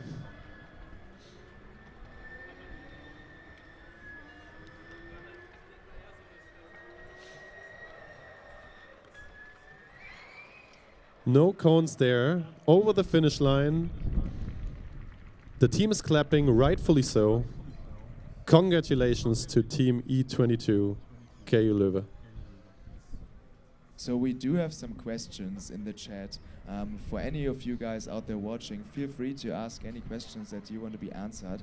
And Kai Liebert asks, what do you expect as the best SKIDPAD time for this event? Considering the rule changes, the power ground systems are now out, maybe you could even split up the answer into combustion and electric vehicles. Okay, yeah. I would start with the electric category. I think we already mentioned it a little bit earlier and we discussed it. And I think a time around 4.6, 4.7 is quite realistic, to be honest. We are not really sure about the track conditions because what we've seen so far is that the left turn is a little bit, slower than the right one. But Honestly, I think E22 just proved us wrong in that regard. Both of their left-hand sides were quicker, and also their second time, 5.32, beat their first time by a tiny bit. It seems like, the car is set up very, very nicely, finishing both their runs cleanly, and now basically giving their second driver a very good starting point here.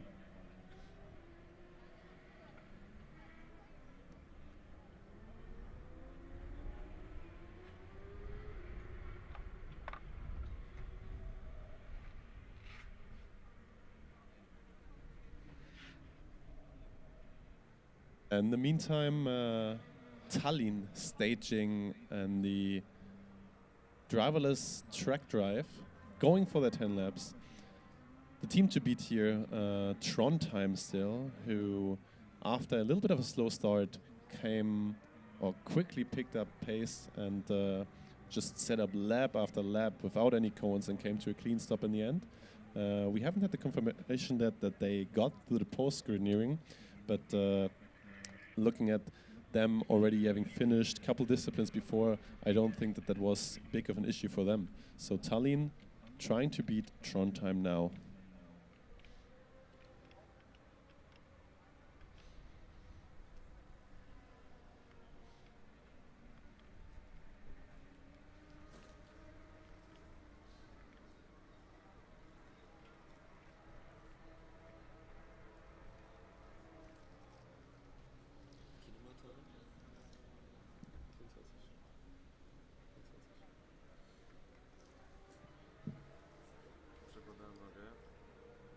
Tractive system is on.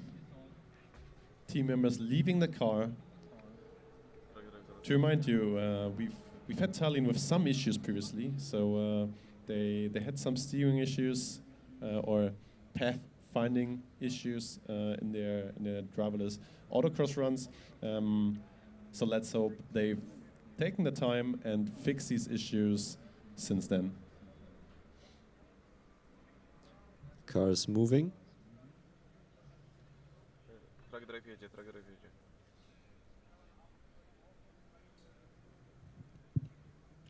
Okay, so they made the first turn.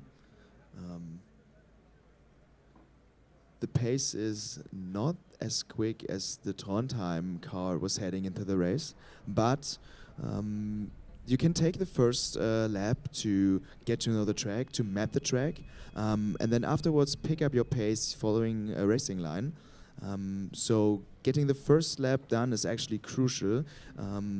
You have 9 to go, so you don't have to be the quickest one on the first one.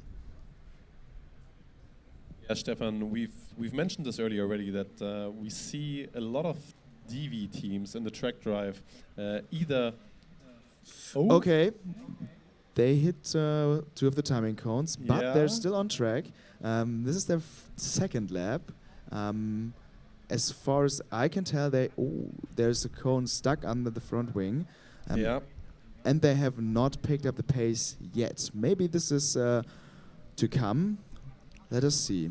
Yeah, we shouldn't forget that there has only been one team so far that finished the track drive.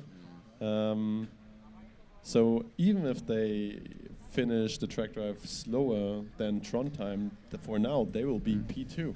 Even with a couple cones, I don't think that's an issue at all. That's right, they will be on the podium as well. And finishing and track drive is an absolutely big success. So you can be really, really proud if you do that, regardless of the speed in which you can do that.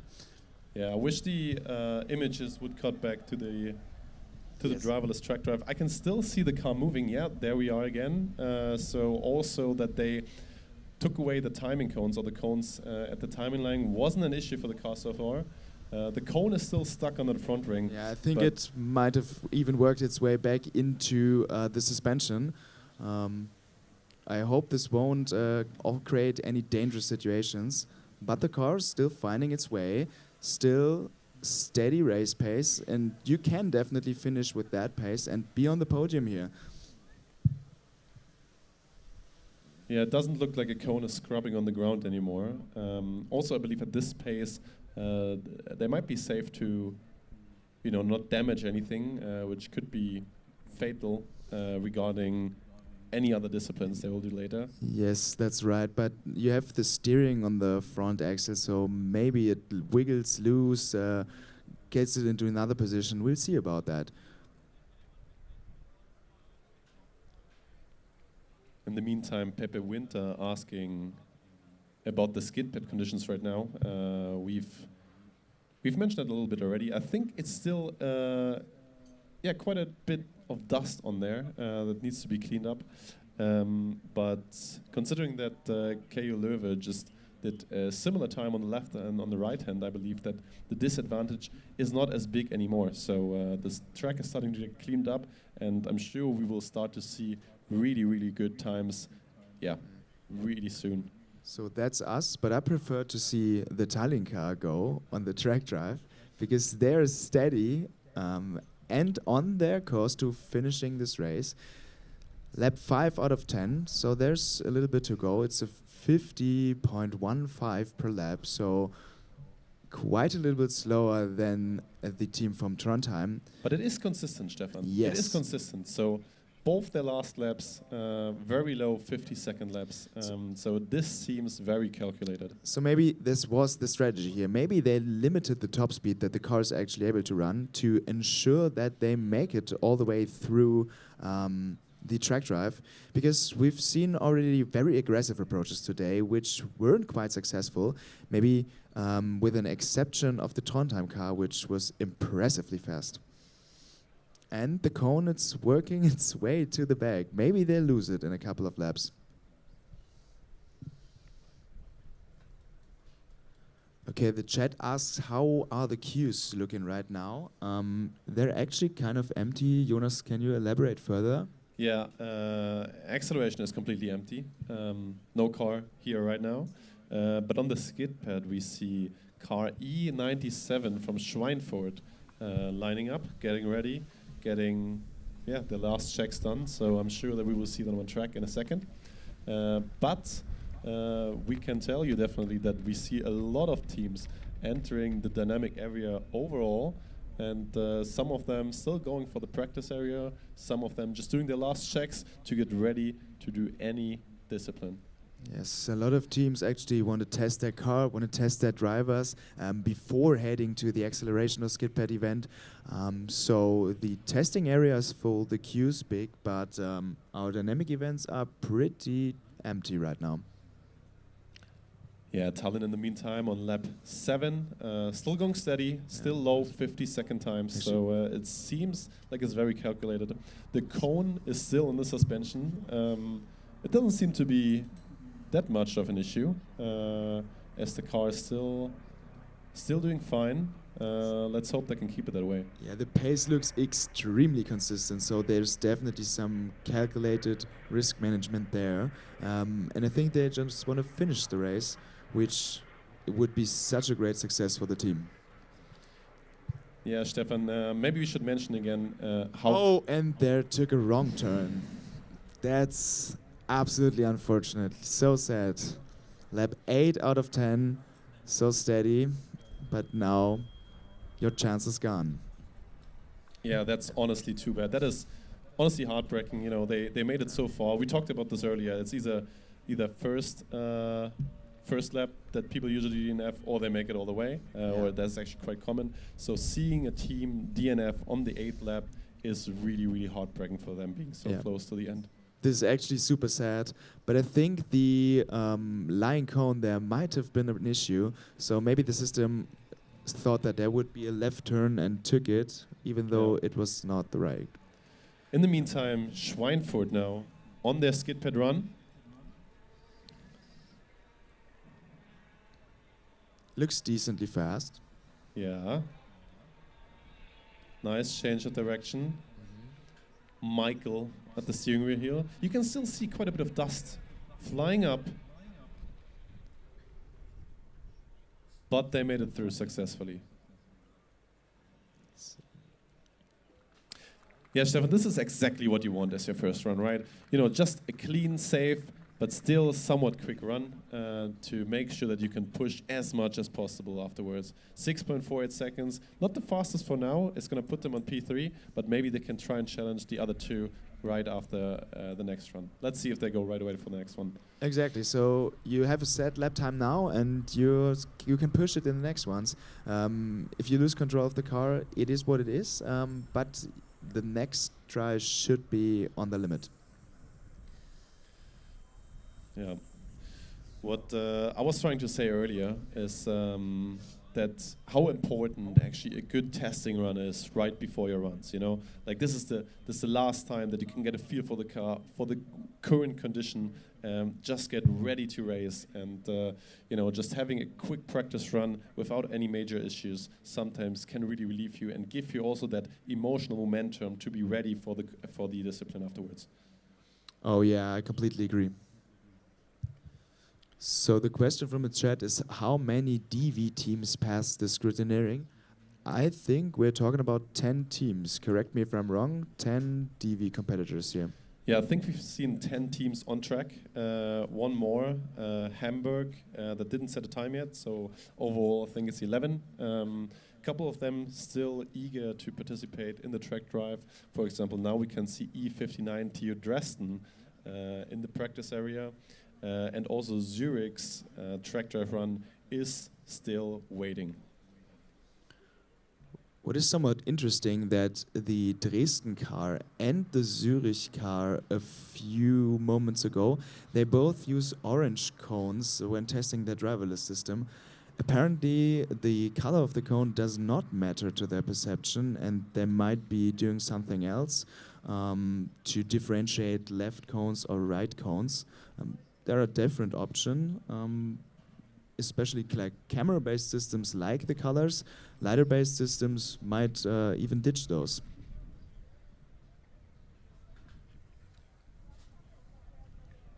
Yeah, super interesting, Stefan.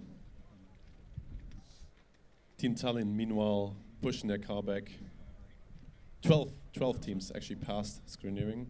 Thank you for that information. So yeah, almost right. But yeah, it's always heartbreaking to see, you know, a team that came so close, yeah, not finishing it in the end. I really hope this is not impacting them in the EV category. But I'm sure, you know, they're such an experienced team. They are leading the world ranking list right now, as we showed earlier. I believe they're experienced enough to overcome this and still be on point for the EV competition. Exactly. I think they will be doing great in EV. And to be honest, this was an impressive track drive run. They can be very proud of what they've achieved as a team of implementing this driverless system on such a performant EV car. You can be proud as a team for achieving that. Yeah, Tallinn, always one of the oldest EV cars as well, founded in 2006, and after building combustion cars for 5 years, they went directly electric in 2012, so just shortly after the electric competition was founded. And lots of experience. They put it all together last season. Weren't as successful yet in FSA last time. Last event, we're gonna check out what was going on there later. And but yeah, I still believe they come here for redemption and take home another great result. Yeah, they've been to FS Netherlands this year as well, and I think they even did the quickest endurance run, but they had the 2-minute penalty for running out of order because something was failing on their car and couldn't arrive in time. So that's unfortunate, having such a strong car and then having to run out of order to get the penalty and do not get the win for your very impressive performance. Definitely. But it also shows how much potential is there in the car and what can happen if they can actually put it all together over the full span of the competition. Absolutely right. And this event, Formula Student Czech Republic, is the first DV event in the season. So this is one whole added layer of performance that they added to this car and could demonstrate here in a very great fashion. I think the Karlsruhe car made its way over to the track drive. I think those are the one a lot of guys are looking for right now because they set such a strong autocross time today in the morning. So maybe they're the ones to beat. But even though if you're the candidate or not, you have to finish the track drive first to actually get yourself in the order. Correct, Stefan. And in the meantime, we can see the next combustion car lining up for acceleration. It is one of two contenders from the UK, Cardiff University from Wales. And yeah, that's their second competition this year. They've been in the UK before. Decent results there. They were actually the first British team to ever win Formula Student UK. Quite remarkable. And yeah, now they want to succeed here as well. Wow, you did your research, Jonas. Thanks for the insight. Of course. Cardiff also super interesting that they got an aluminum monocoque here. One of two teams that is participating with an aluminum monocoque. I guess it's hybrid because they still got a frame, as I can see from here in the rear. Yeah, I think Strom und Söhne is using a full aluminum monocoque. And what also kind of interesting about Cardiff University, they also participated in the FSUK this year. And I think they were the best team actually that was not finishing endurance, which is kind of, yeah, not really a thing you want to achieve, but still shows their potential. With an endurance finish, they would have ended up, yeah, at least in the top 5. Yeah, it's always nice. Yeah, Christian, I think you were talking about the electric team from Cardiff University there. This is the combustion team that's here right now. Yeah, this is my bad. Yeah. But yeah, it's always nice to see teams here from the UK. It's one of the only competitions on mainland Europe right now where you see UK teams. Always interesting to see them here. Last year I talked to the team from, I think Bristol it was, who were telling me that yeah, lots of UK teams just like this competition and they come here a couple times.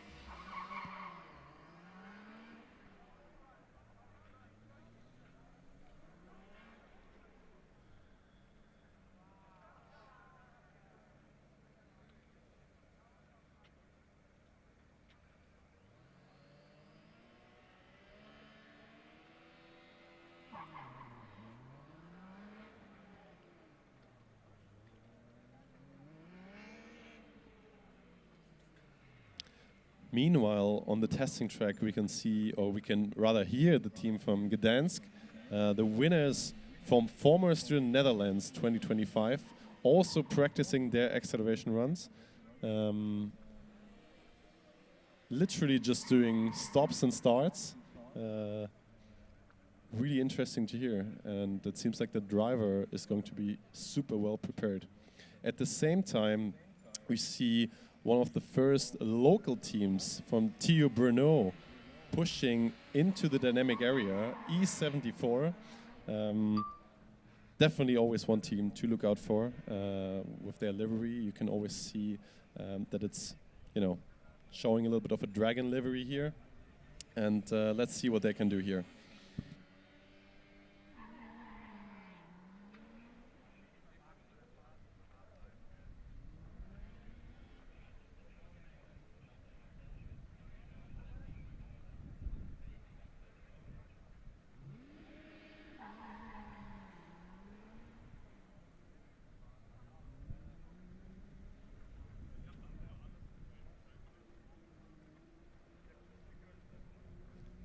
Yeah, so speaking about Cardiff again, with me mentioning they were top 5, actually they corrected us, they would have been top 3. Yeah, so top 3 UK. Let's see if they can also reach that here. Really cool that they're here again. I mean, top 3 is still also top 5, so, but... That's true.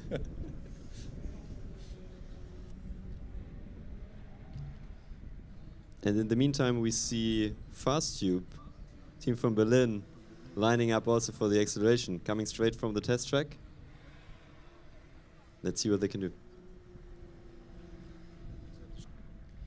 Yeah, they have quite the nice hashtag on their rear wing, 20 Jahre Stahl, it says. It is because it's their 20th year. One of the teams that is very, very proud to still build a steel tube frame and competing on a decent level, and excited to see what they can do here in the acceleration. Yeah, let's see how they actually manage it. I mean, they have a rear-wheel driven car concept. They don't go for the all-wheel drive. They use the MRAX motors, and I think also their main focus this year was heavily weight reduction. I think it's safe to say that, right? 100%, Stefan, Christian. So they went from last year, I think at this competition, 209 kilograms down to 181 kilograms, which is just crazy. I mean, they're not participating in the DV category, fine, but still a huge weight reduction from at least 25 kilograms here. And this should, on paper, give them an advantage in basically all the categories, right? Yeah, I totally agree. I mean, this is a huge impact on vehicle performance, and I think from also what I hear right now is that the wood stick that would put under the car was scratching, so it's on the limit.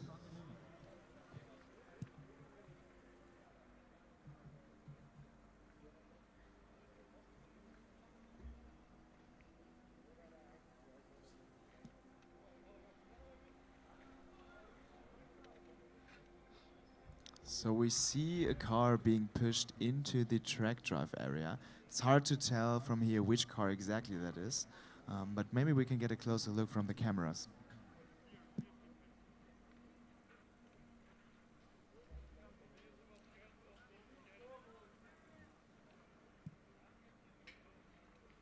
Schweinfurt also lining up in the skid pad, going for the second run. They took some time after their first run as well. Maybe weren't happy with some setups there, or the scrutineers saw something. And yeah, I get the feeling that now we getting to the point where the action really takes off. Well, around 2 hours into the session, car E95 Schweinfurt rolling to the start line. Green flag is out. And there we go. Schweinfurt, Michael Eberle, going for a second run. It is looking quite a bit faster than last time.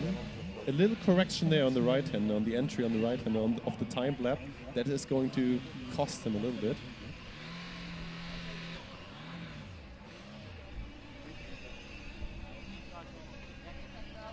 And he finishes the run. Oh, but let's look at his time a little bit.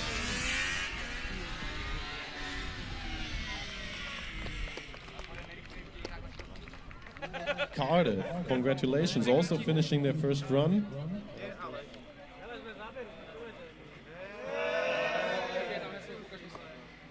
But we haven't got any time set. Actually there we go from Mainfranken Racing, Schweinfurt, 5.47 seconds. Currently putting them into P2 ahead of High Voltage Motorsports, who also got 2 runs left there. So yeah, it's getting closer and closer. Cardiff Racing in the meantime, 4.4 in their first run. That's 1.5 tenths off P1.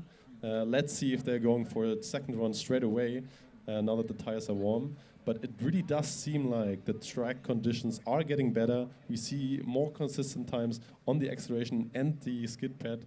And yeah, it's super exciting to see what's about to come. Yeah, absolutely. And I think Cardiff, in comparison to FSUK, where they drove 5.8 in acceleration, it's quite remarkable.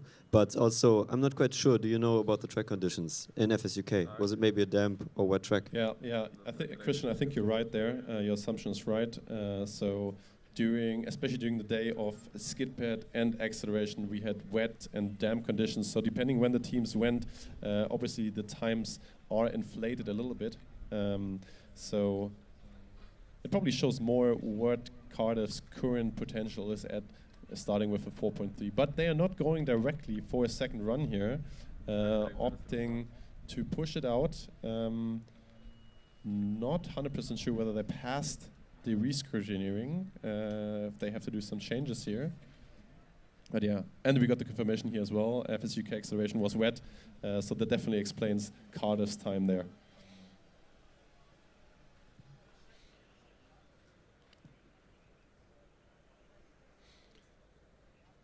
Seems like the next car lining up is Fast Tube with... I'm not quite sure what's going over on the other side of the event side at the TRACKDRIVE event. I think the Zurich car is ready. One of the most promising candidates. And off they go into the wrong direction. And their attempt is over as soon as it started. I'm sorry for you guys. Such an impressive car, so much potential. But the TRACKDRIVE, unfortunately, a DNF. Yeah, Stefan, this is basically the same as what has happened to them before in their autocross attempts. Just they went off straight away to the right side. Super sad for them. But yeah, back to the skid pad, E22. Keo Löwe again going for the third run.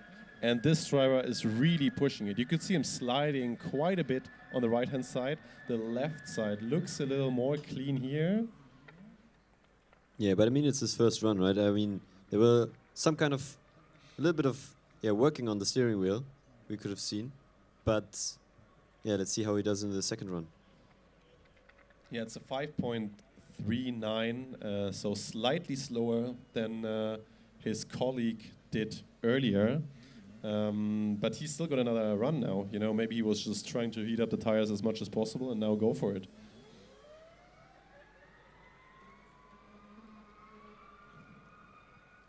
Starting a little slower this time, picking up pace now. Very close to the inside cones. Good change of direction.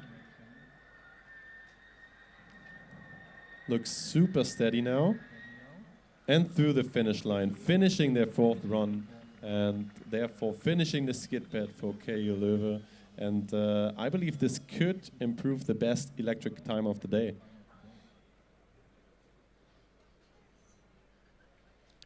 Indeed, it does. 5.25 seconds.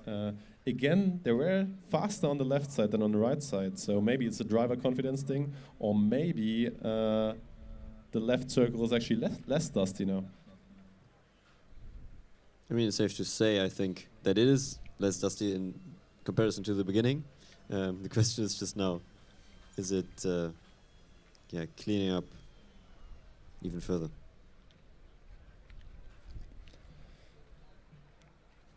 Yeah, Fastwood now finally really on the starting line, getting set up for real. Took them a little bit of time, but the push bar is off. Last checks are being done. Do they don't have the DRS system open? Well, Christian, I think you just missed it. The driver just showcased us the DRS there. So I think as soon as they're getting to the starting line, they will open it.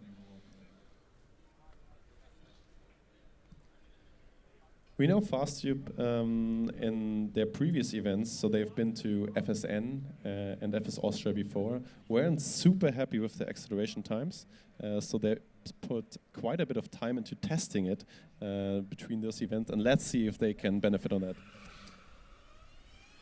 Lots of wheel spin at the beginning. In the 4.44 seconds. Yeah, 4.44. I think that is their best time of the season. So it was 4.5 in Austria. And that is only the first run. So it seems like the training has paid off.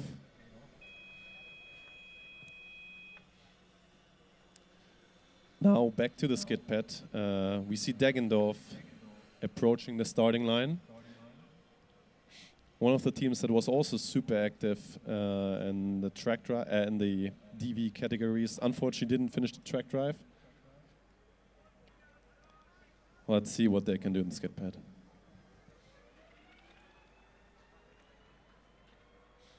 It's looking quite good.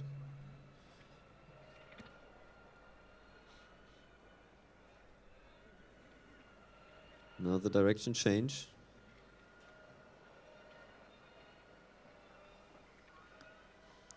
Didn't see any cones yet.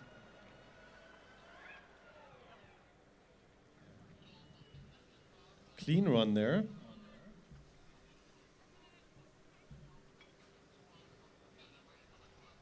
And immediately going on P1, 5.23 seconds, the best time right now. And that is only their first run.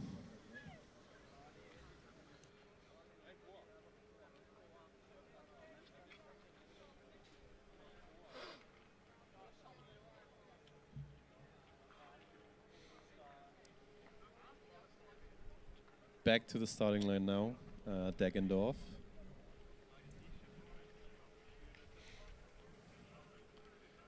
I guess it also shows a bit that the track is indeed improving. You know, like the first runs that we've seen, it looked super, super slippery, and the cars now look way more glued to the track.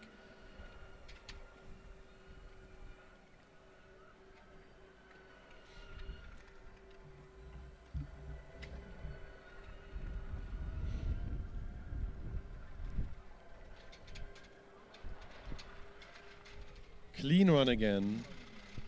Through the finish line.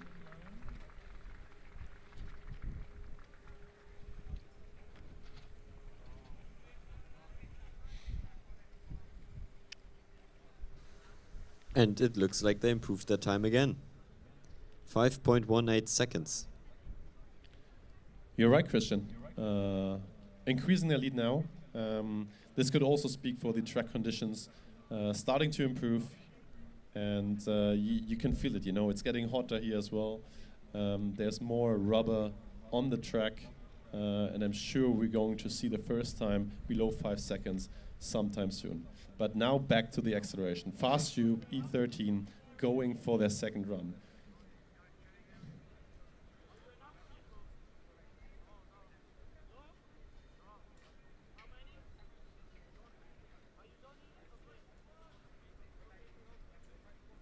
Green flag.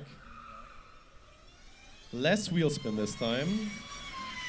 It looked clean. DRS was open, the drag reduction system. Unfortunately, a bit slower. 4.54 seconds. Yeah. Honestly, from here, it looked a little faster. It looked a little cleaner, the getaway. But sometimes you want that little slip. You want to be in that sweet spot of the slip percentage at the beginning, which they might have missed this time. Yeah, but maybe also the light barrier was a little bit triggered too early. Kind of looked like the car was starting to roll before it was actually accelerating. Yeah, yeah, that's definitely sometimes a huge issue. Drivers need to press the brakes. We'll see. There are 2 more runs available for them. They might come back later. They laid out some rubber on the track. Other teams are going to be doing as well. So we'll see. Maybe they come back later for a quicker time. Yeah, TU Bruno. It's their first all-wheel drive car this year. They are super happy that they have managed to pass all the scrutineerings and get to race with it. Their goal is to pass all the disciplines. They're always one of the most consistent contenders, right, Christian? Yeah, I just wanted to ask you. I mean, what's their record on finishing endurance? We talked to one of the team members, and I think he mentioned again that it was 19 endurances, consecutive endurances. Yeah. So since 2015, they've only DNF'd in 3 endurances. They've even, the craziest part about that, honestly, is to me that their first endurance with an electric vehicle, they finished even that one. Yeah, and this was in 2021, if I remember correctly. That is correct, Christian. And it's crazy to think about. There are team members in the team who obviously since years never experienced a DNF in endurance, which is for most of the teams quite common. But yeah, it's crazy to think about. Maybe to answer the question from the chat and for all of our spectators, the dynamic events today will be until 6 o'clock. So all of those. Yeah, Bruno, we saw some wiggling at the start there, fighting a little bit. Maybe the steering wheel wasn't completely aligned at the start, but nevertheless managed to finish their run. But in a 6.15, they're going on P4 for now.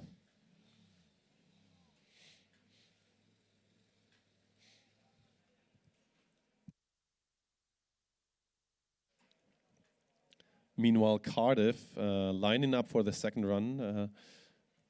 We've seen a really strong showcasing in their first run. Maybe they can actually fight for the first place in acceleration here for the combustion cars. Yeah, let's see. I mean, we haven't seen that many times yet in the combustion category, so it's, I think, maybe a little bit too early to say, but I think that we need to have them on the radar. Yeah, I think what really stands out so far in the combustion category is that every team, especially in acceleration, has been super, super close to each other, right? I think they're all within 2/10, which, is just a margin that can easily be overcome with, a slightly softer throttle foot. So we will see what Cardiff can do in their second run here.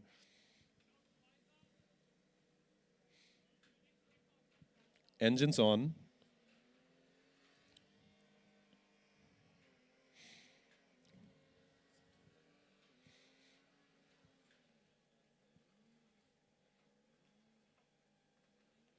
Cardiff lining up at the starting line, carefully moving to the ideal spot to not trigger the timekeeping. Off they go. Some wiggling as well at the start, some wheel spin.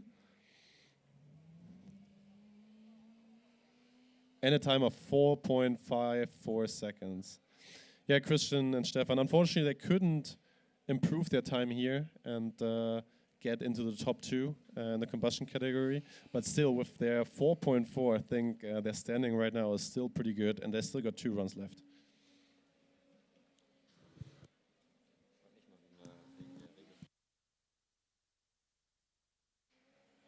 Yeah, in the meantime, until we see the next cars here getting lined up, we got another question in the chat, and that was, what do we think would be good or the best rule changes for the year 2026?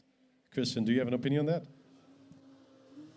It's actually a quite creative question, to be honest.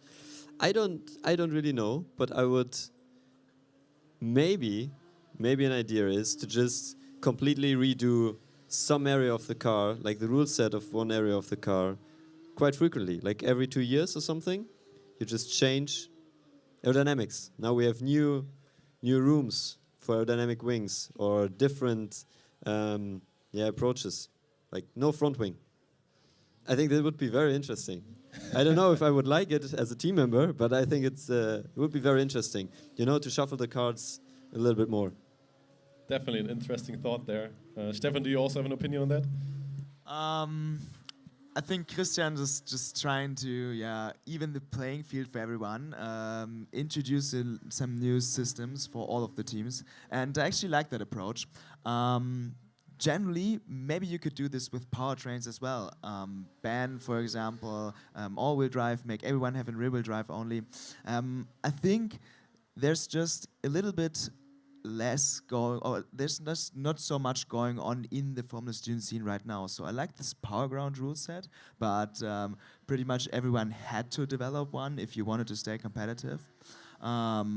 So with the cut of that, we see cars more or less getting into some development limits, and to change up those, I think that would be interesting.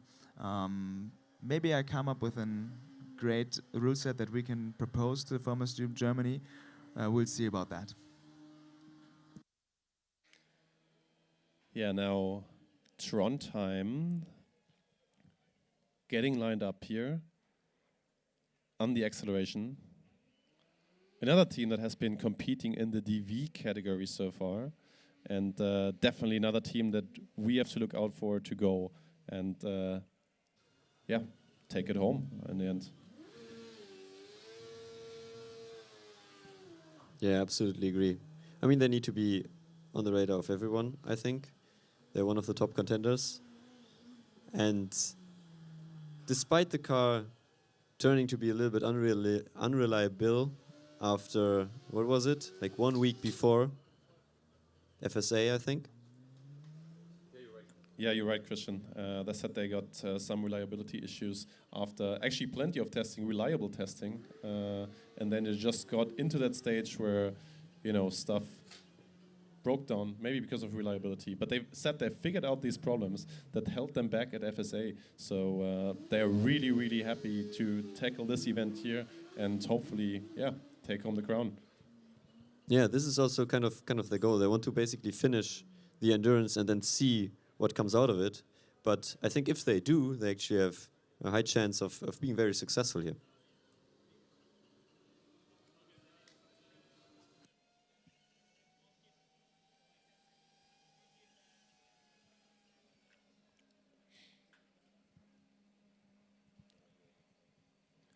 Yeah, another great question in the chat, how the order of participation is defined. It's actually not defined at all. So the teams can decide when they want to tackle which discipline. At least that's the case for the acceleration, the SKIDPAD, and the autocross. Tomorrow there's another session of acceleration and SKIDPAD. So some teams might opt to not drive today at all. But yeah, for those disciplines, there's nobody determining the order. It's a little bit of a gamble and strategy as well from the teams. However, for the endurance event, Christian, maybe you want to explain that one. Yeah, for the endurance event, the story is a little bit different. So the endurance will normally take place on a separate day. So this will then be the only discipline. And the order for this one is basically determined by the fastest lap time. Because what you want to have in endurance, because there will be multiple cars on track at the same time, you don't want to have too much of a delta in lap time between these cars to not have them overtaking each other all the time and basically influencing each other's time and race. So this will be like the slowest cars from autocross with the uncorrected time, so without any cones, just the lap time, will be put as first starters. And then the final cars, final 5, final 3, I don't know what the decision is for this year. They will just drive separately, and then we have 5 cars on track, the 5 fastest cars in the end of endurance. Yeah, last year I think it was Final 4 they put on track here.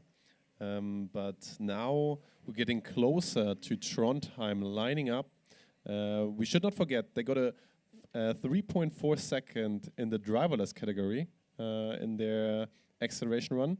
So let's see if they can get closer as well. We can see the team members cleaning the tires again, just showcasing again how important it is to start with clean tires, to not have any dust on it, especially in the traction zones at the very beginning. So they're doing that real quick. The push bar is off, and the car should be running shortly. So I think the Trondheim car now would be a great example of comparing the EV with the DV acceleration, because they put down a great time yesterday, and we'll see if they can even match that with the driver in the car. Yeah, so maybe to answer the questions that always pop up, whether the DV cars are faster because of no driver in the car. Yeah, just as perspective for everyone, the time yesterday was 3.43 seconds.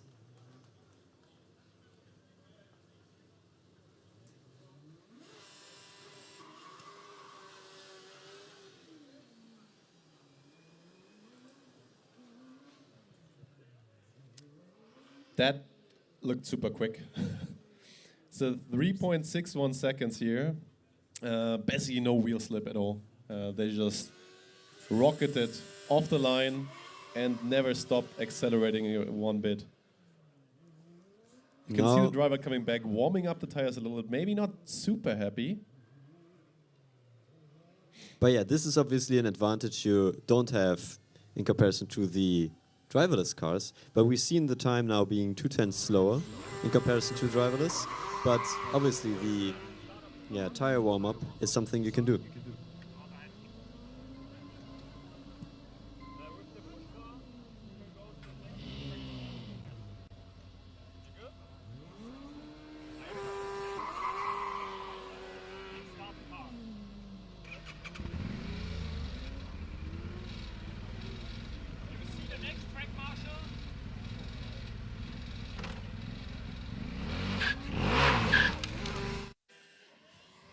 Next car in line, Formula Ulu. Going for the third run. They're still leading the combustion category, if I'm not mistaken. And it seems like the car is off. I think they've stalled. Yeah, it looked like the gear was engaged without the clutch being pulled. So the car jumped a little bit, and yeah, the engine stalled. Yeah. This is probably going to take a run off their timesheet if they pass the light.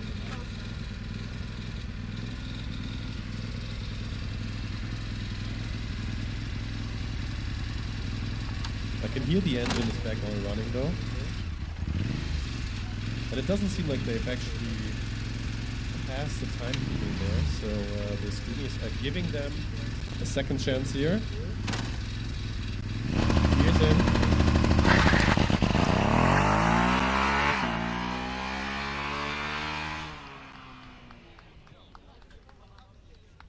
And they finished their run. 4.46 seconds. Again, I only hear one shift. Yeah. Yeah, really interesting approach there, Christian. Yeah, I think we need to speak with them about it.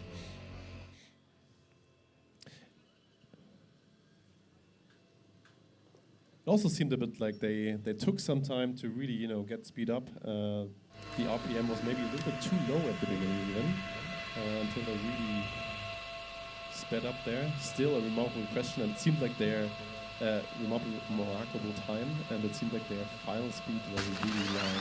Now it's drawn time on their second attempt. Let's see if the tire warming up helped them. Wow. Basically identical lap time. Yeah. 3.60 seconds this time, just 1/100th of a second quicker. No huge improvement for them. Nevertheless, staying in first position here. And let's see if there is going to be a team today even that can challenge them for the first place here. Amalie is asking if there has ever been an accident. Are you guys aware of any? To be honest, not a super serious one. I think there are some, I would say, rather famous accidents in the past. I still remember Loughborough in 2018 accelerating out of the testing area into the fence, which wasn't super nice, but we also spoke about E22. Leuven, yeah. Exactly. Losing their front wing. And in driverless, we've seen quite some accidents over the last years with losing front wings. And in FSUK, if I also remember correctly, actually two cars crashing into each other. Yeah, that's correct. Another crash that always comes to my mind a little bit when someone's asking about dangerous accidents is, I think 2015 it was, and I think it was Deggendorf as well in Hungary. Oh yes, yes. In Hungary, where they went almost airborne and just crashed into a pillar on the side of the endurance track. That track is not being raced on anymore, luckily, and luckily also nobody was injured back then. But yeah, seeing those captures from that incident, it looked really, really bad. Yeah, I mean the season for them was basically over, but also for the event. I think the event got cancelled directly afterwards. Some teams could still participate, just set up their own track and drove some laps, but since then. And I mean, of course, it depends a little bit on how you define accident, because things like suspension failures, those do happen. Those would happen, I think, even in endurance. We'll see about that. But the safety systems of the car, especially the chassis, they make sure that the driver is safe and nobody got hurt for real. FS Ulu on their final run in the acceleration. Improving their time once more to 4.21 seconds. Congratulations, they're extending their lead. I'm sure they're very happy about that, and they're very comfortable with that time. Even if they don't win the category in the end, that is definitely a time that will give them quite a lot of points. What you're seeing right there is Cardiff on their way to the SKIDPAD. And the Chalmers car is ready to race the TRACKDRIVE event. So let's have a look about that. Chalmers, one of the favorites going into this competition. They've shown and proven that they tested their driverless system to a great extent. Their Instagram page is filled with that. So we are waiting for the go signal of the car and see what they can do here. And the start looks very quick. Yeah, I mean, the good thing for Chalmers now is that they've seen what Trondheim was capable of doing. They know the time that they did. So do you think there's some adjusting from Chalmers' side as well to barely edge them out? Maybe. In the first lap, of course, they have to map the track, so it's very impressive that they're going this fast. But I think the time that Trondheim set definitely did put some pressure on the team.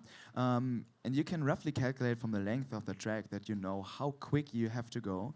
So maybe you adjust some parameters regarding the speed control or the racing line to actually hit the target of being quicker than the Trondheim car. So let's have a look at the lap times. First lap already quite a bit quicker than the first lap of Trondheim. The second lap roughly around the same pace as Trondheim was cruising after their first lap. We'll see if the pace increases over the course of the race. This could be the case.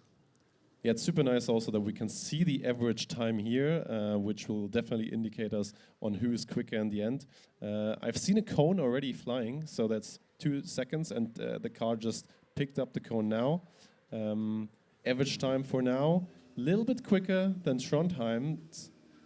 But those are really, really close. That means that both teams probably are reaching some kind of limit here on the track, and both trying to maximize their speed as much as possible. And again, Stefan, we've seen Chalmers, or after this, we've seen Chalmers, and then there's only one team left in the DV TRACKDRIVE. So, car racing, the team to come afterwards, the fastest team in the autocross.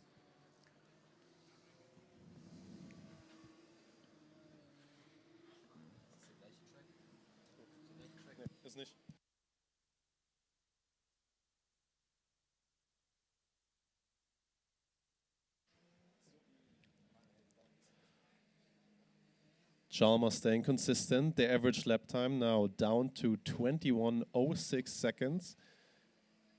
Getting a little bit of a lead there compared to Trondheim, even though the lap times are super, super equal in speed.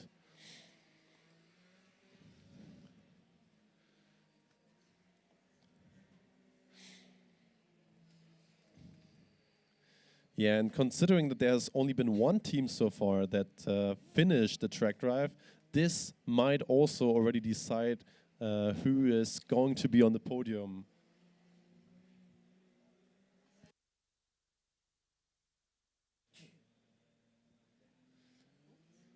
Approaching the last 2 laps now. We got a lead of 12 seconds.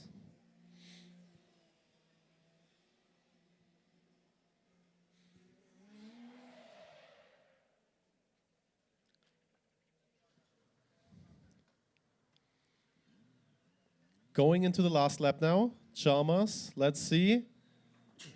And they come into And a the car stop. stopped. And that was actually the last lap, was it? Yeah. Yes, this is the finish state, and the run is valid. So congratulations, Chalmers. You did a really, really good job. And right now, the fastest car that did the track drive, they had cones. I'm at least counting 2. 2 would not be enough to make them lose this leading position. Yeah, 12 seconds is the time they've been ahead of Trondheim to finish this run. And it shows again how high the level of these DV events really is. You know, like both Chalmers and Trondheim basically running in identical times. And what it seemed to have come down to is the first initialization lap where they mapped the track, checked out and picked up pace, where Chalmers was just that bit quicker than Trondheim. And ultimately, yeah, leading them to a 12-second gap compared to Trondheim. So it's a true head-to-head competition there in the driverless category. Good job for the successful attempt.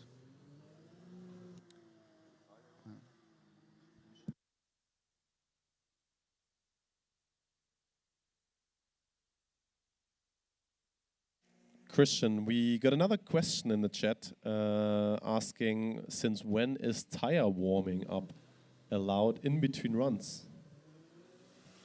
This is a very good question, and I don't think there's specific any changes that happened to this year.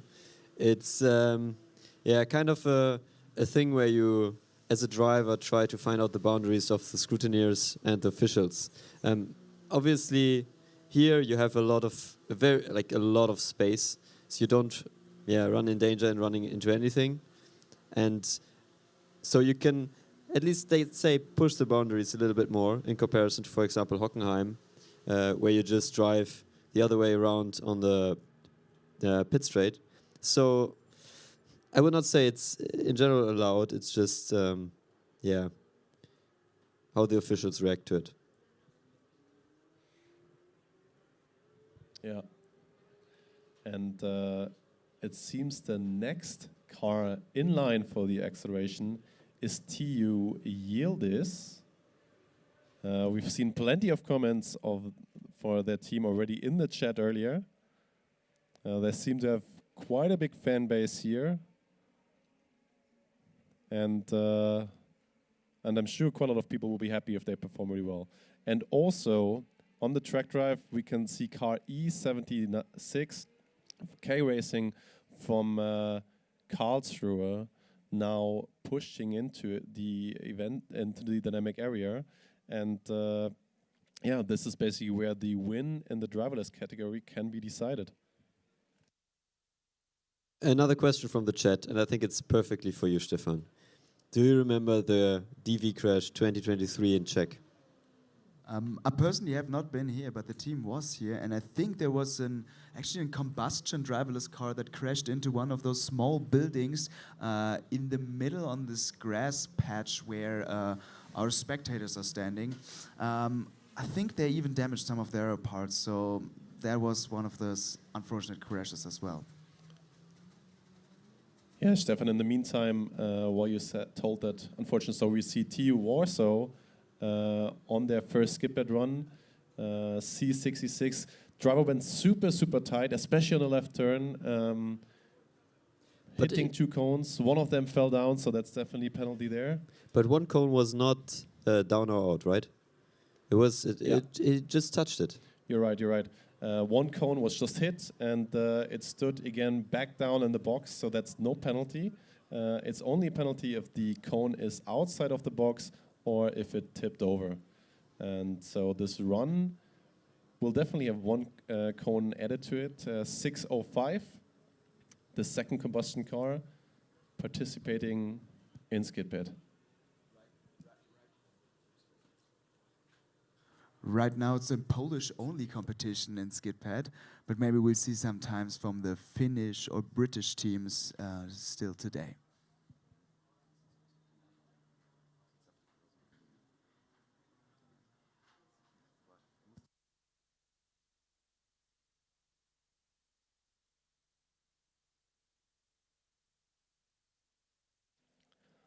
But TU Warsaw pushing out of the dynamic area, seemingly not happy with their run here, underlined by their distance to first place, half a second gap there, to their other competitor from Poland, Serber Motorsport, who set a decent time quite early in the SKIDPAD.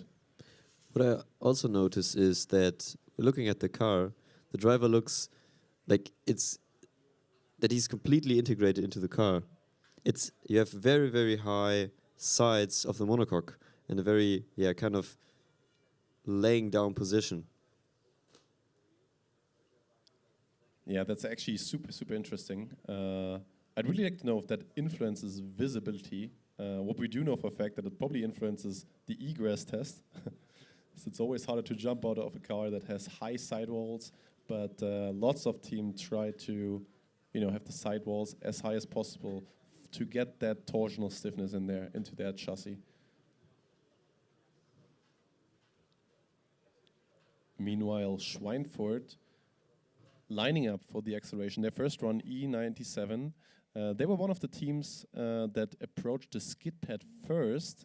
This is actually different to what we've seen from most of the teams. It seems like most of the teams want or prefer a cleaner track on the SKIDPAD first, so they use the acceleration runs and then go for the SKIDPAD afterwards.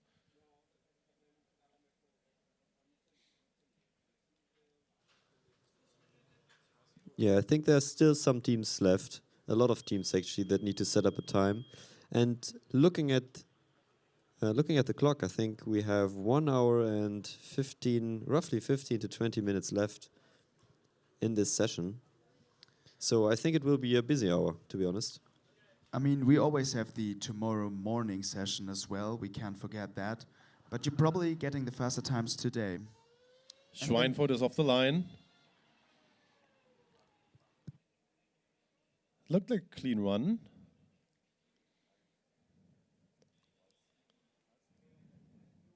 Not warming up the tires on the way back. And it's a 4.61 seconds. 5th place for them in their first run. Just 1/10 behind High Voltage Motorsports from Erlangen. And I'm sure that they want this position at least in the second run. And I'm sorry to interrupt, but I think the Karlsruhe car has started their track dive. Yes, thank you for bringing that on stream. Very quick start. Clean driving. The car finds its way. And it comes to a stop. Oh, that's... I can't really tell from this perspective if it left the track, because it does not seem like it has. It's on, yeah. It's still on the track. Okay, but so definitely off the ideal line. Then there this might be because of the braking of the car. It might have been an issue with the pressure tanks or something. If you're in doubt that you're still able to do an emergency brake maneuver, you have to brake. Maybe the car lost its vision, maybe something else, but super unfortunate for pretty much the favorite coming into this drag drive, considering the impressive performance at DV Autocross tomorrow morning. Today in the morning, I'm sorry. Yeah, that's super sad to see. I'm not quite sure because the rear-wing slogan kind of fits perfectly in this case. That's right. Can you repeat the rear-wheel slogan? The rear-wing slogan? It says, machst du nix. So to translate that in English, it's pretty much can't do anything about it.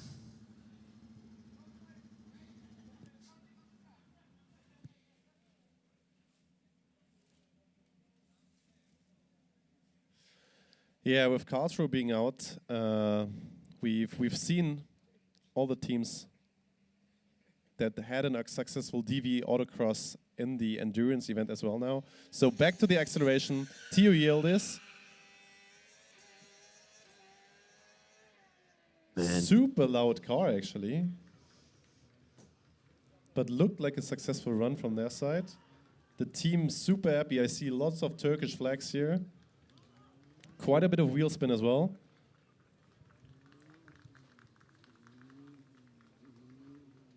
Let's And I wait don't, for the time. yeah, I don't think they're only excited about the sound. It's a 4.1. It's a 4.1 second. Yes. Wow. Yeah, that definitely, and that is their first run as well, you know. That is putting them into first place with a good distance, 1/10 distance, and still 3 runs to go.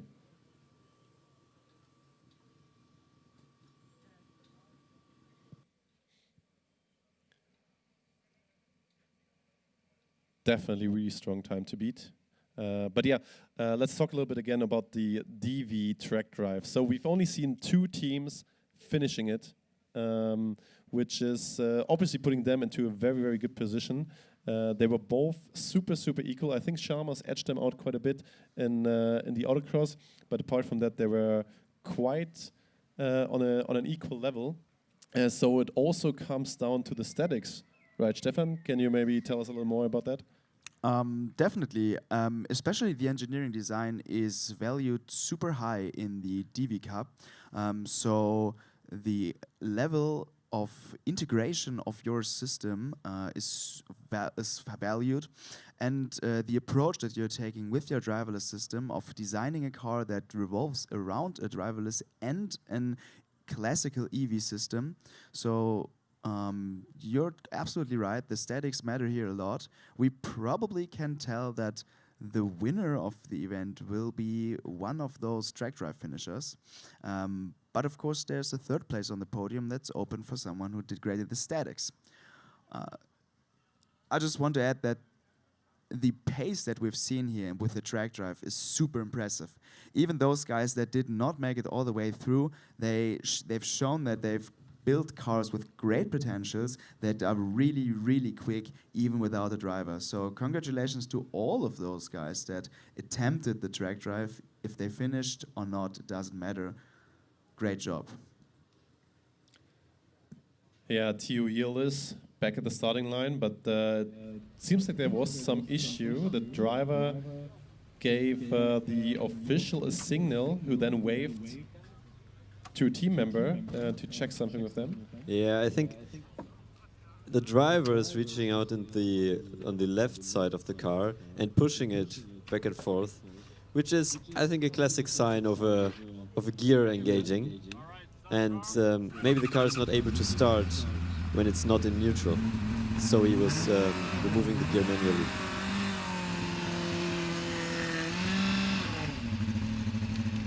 Engine is back on though. They're at the starting line now. Car's getting adjusted. They will be loud again.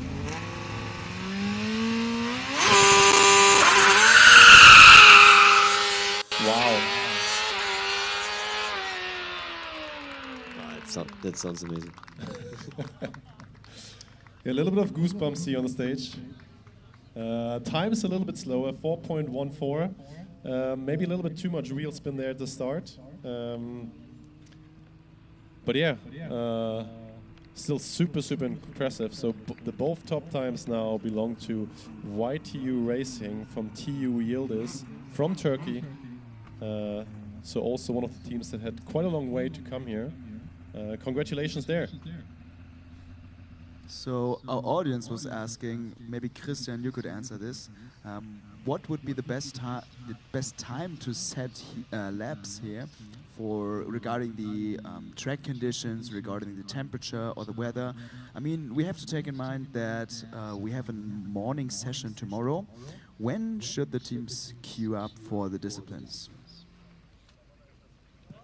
So, yeah, I think there are multiple things that we need to consider. One thing is obviously the track evolution. Second thing is that you mentioned, it's that we have also SKIDPAD tomorrow, so we need to also look at the weather forecast for tomorrow. I will answer that later. Let's focus on the SKIDPAD first.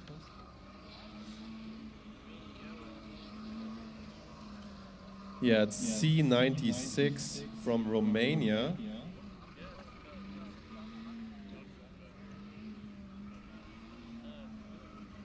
UPB Drive from Bucharest.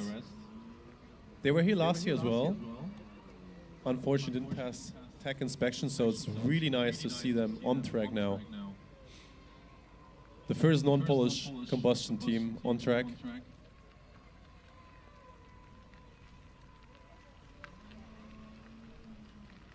And jumping into second position with a 6.01 second time. I will check your stats, alright?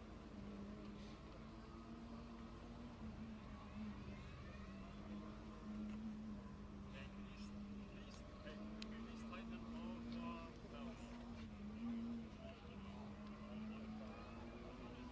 And also their second run looked clean. Let's see if they can improve their time.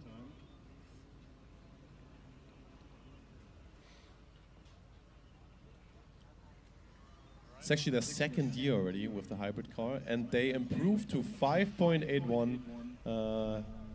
Still in second place there, behind Servo Motorsport, but giving more room to Warsaw there. It's also their second competition of the year, coming off right from FS Balkans. And yeah, as I mentioned, second hybrid car, but they've been here before. They've been here last year, Stefan, and it took them quite some time last year to actually get through the scrutineering. They had some issues with the templates of the Percy. I don't know if maybe some teams remember they had a really, really low main hoop, so I imagine that could have played a role in that. Nevertheless, they went up and still did the autocross, but unfortunately couldn't participate in SKIDPAD. So there's definitely a step up for them compared to last year. Yes, I do think that I remember the team. I think even they got disqualified during their driver change in the endurance because the main hoop was just way too low to actually fit and protect their second driver. But I think they worked on that and they brought a way higher main hoop this year. Yeah, the car definitely looks like it has similar proportions now as most other Formula Student cars. So, good job on their side. Back to the autocross. Acceleration. Yeah, we have one additional home team, I would say. It's University from Ostrava. The C89, you're right, Christian.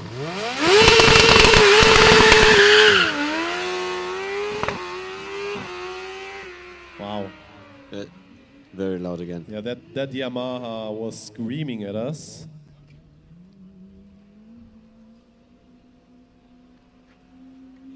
And we're back in action with Warsaw at this SKIDPAD, who did their first run before. Weren't super happy, maybe did some adjustments, going for the second run now. The driver is leaving the cones where they're supposed to be. One more time he has to go around. And finish their run. Yeah, TU Warsaw. Lots of Polish teams actually still in the combustion category. Quite nice to see. Lots of Polish and Czech teams.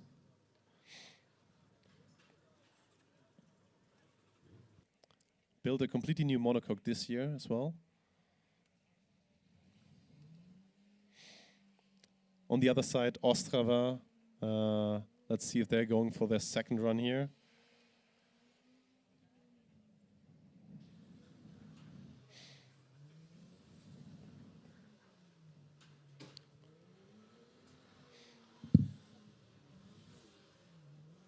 Yeah, it looks like they do. Straight going to the second run.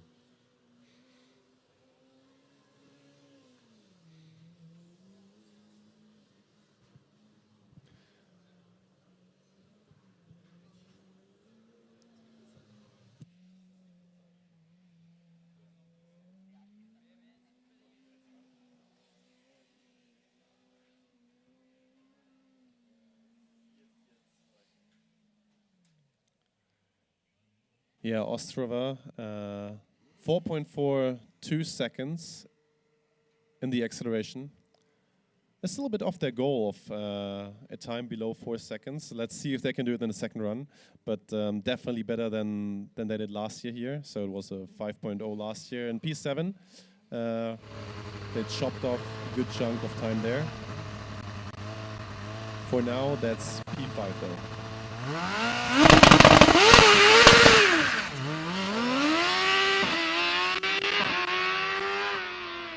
Jonas, that start didn't really look super smooth. Definitely not. No, you could hear the RPMs dropping just after they got off the starting line, and the time also showcases at 4.63. So no improvement there for TU Ostrava.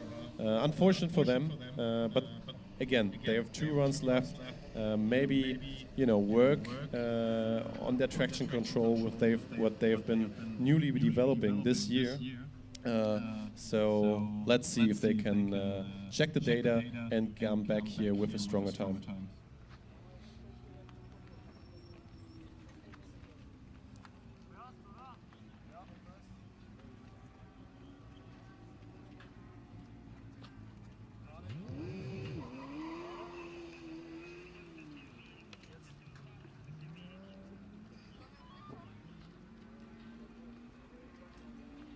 Yeah, another electric team now approaching the starting line of the acceleration. Munich Motorsport. Can see the livery, maybe inspired a little bit by BMW or Munich, the colors of Munich themselves. Yeah, they always have very special liveries, and they always really, really look good.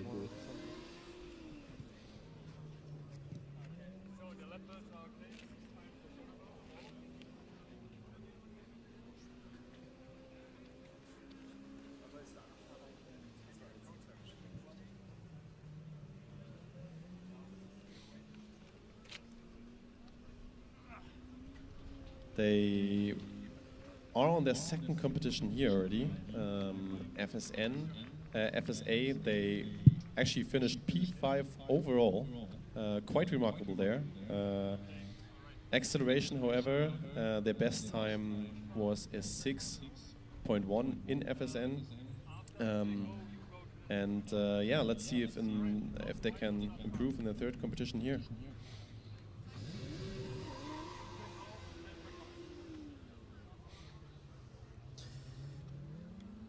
And in the meantime, we see Budapest at the start of the SKIDPAD, but it looks like the engine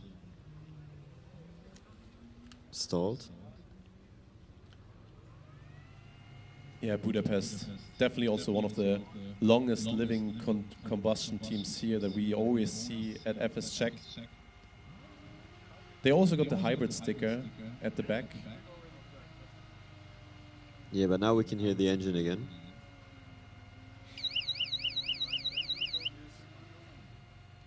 Oh, and they stalled a second time. Looks like the clutch engages too fast.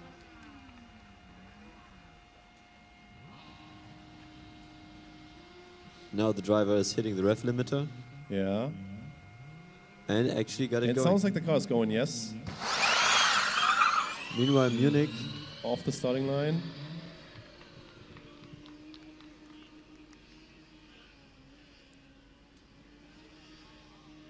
And Munich with a time for 0-1. Yeah, putting them on P3 for now. Third place. Budapest also finishing their SKIDPAD run.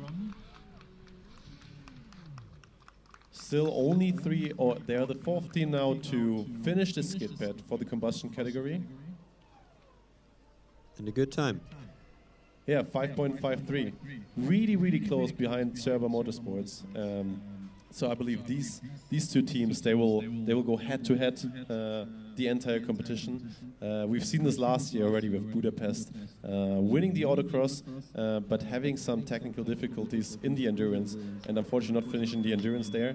Otherwise, this would have been super, super close between them and Server Motorsport. Yeah, and I think they are looking forward to it, to actually beat them this year and take home the win.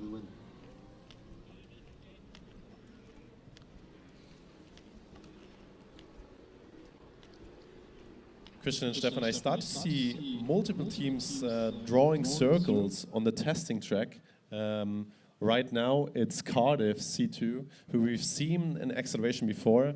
They're maybe adjusting some final things on their setup, or just getting their driver in the groove for the SKIDPAD radius, even though there's no cones on the testing track right now. But yeah, it definitely shows that there's multiple teams trying to get a SKIDPAD run in here just as the last hour of the event, of the day starts. I'd agree. SKIDPAD is a lot about getting a driver in the mood, getting him the feel for the car, feeling the limits of grip. And I think it's a smart plan to go into the testing area, have your driver get in touch with the car. Afterwards, going directly to the SKIDPAD and just repeating the process that you were practicing in this testing area.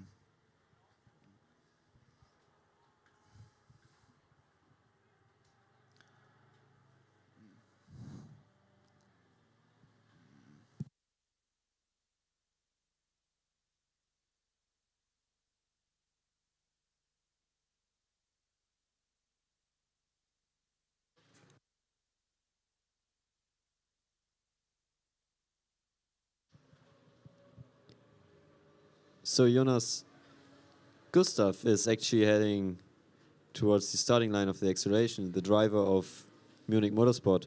We've spoken with them actually, and also with him. What's his ambition? Yeah, Christian, you're right actually. I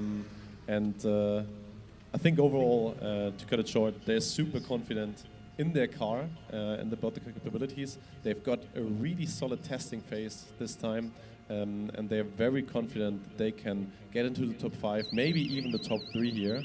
Yeah, definitely trying to get a huge acceleration run in now to build up on that.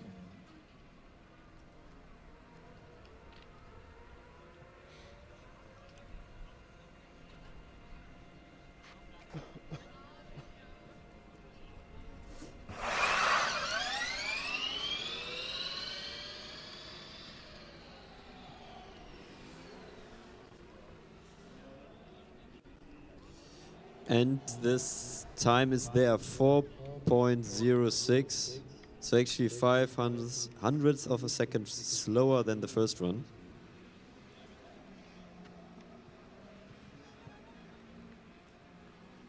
Nevertheless, a big improvement from the time in Netherlands. So they did some work on the car, probably in the software department, and just getting out more of their powertrain. The area on our right, so the Q2, the testing area, and the preparation areas next to it, those are filled with cars right now. So a lot of cars want to go to the testing area before they actually go to the dynamic events. We have a lot of cars preparing, and we will see a lot of those shortly.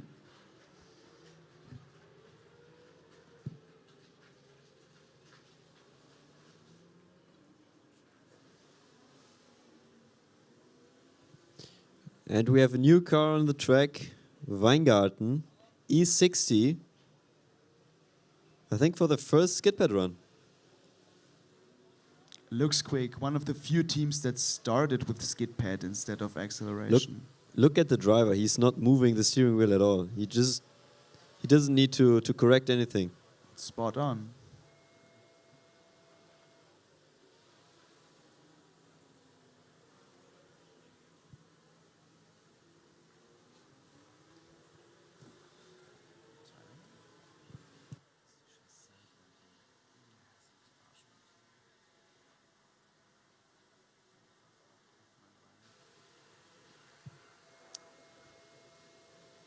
And the time with a 5.76.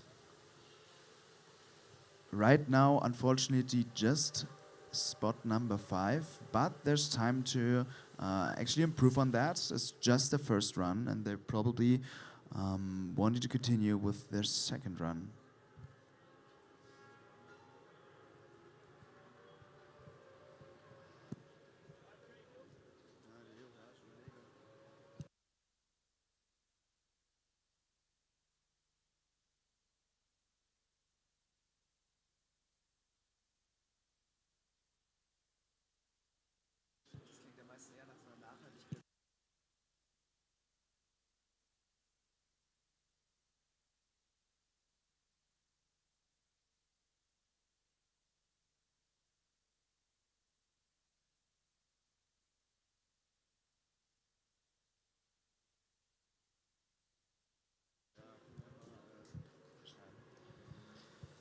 So, do you see Weingart lining up again?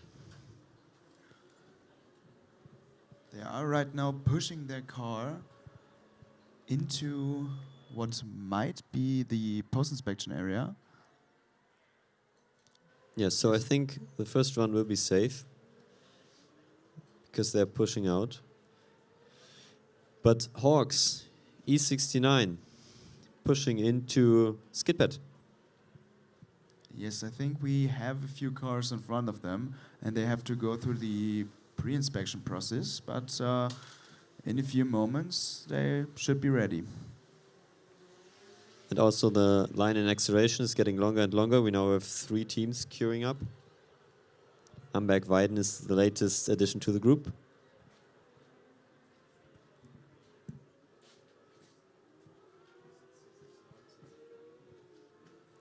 UP, irgendwas mit Drive.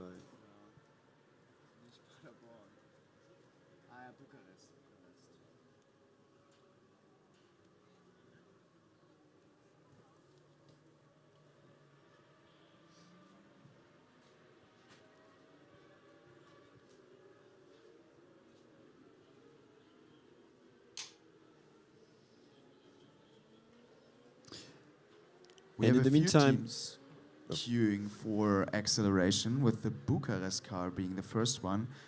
They actually do their last tweaks to the car, and they seem to tell the driver what he should or shouldn't do.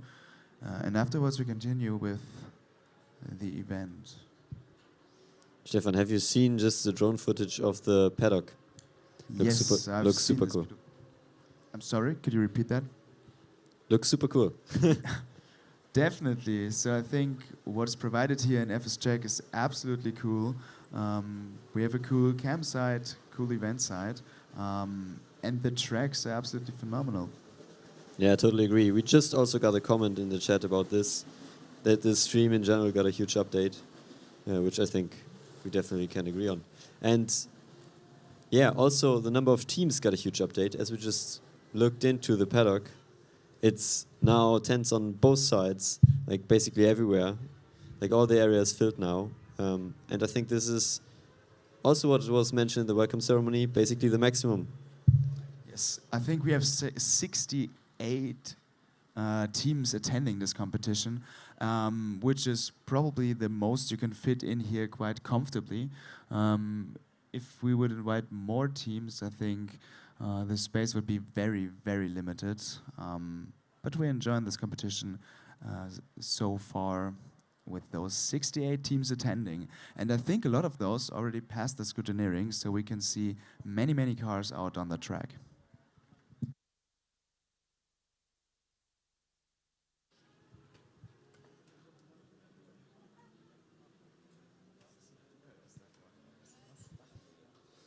Yeah, it still looks like Bucharest is in pre-inspection for the acceleration and kind of holding up the queue at the moment a little bit.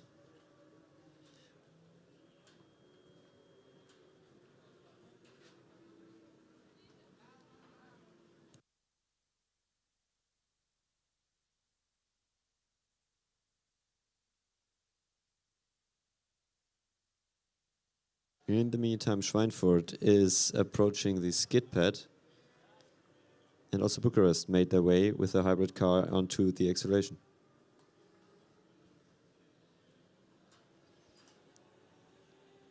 So Schweinfurt looking fast, looking very, very fast.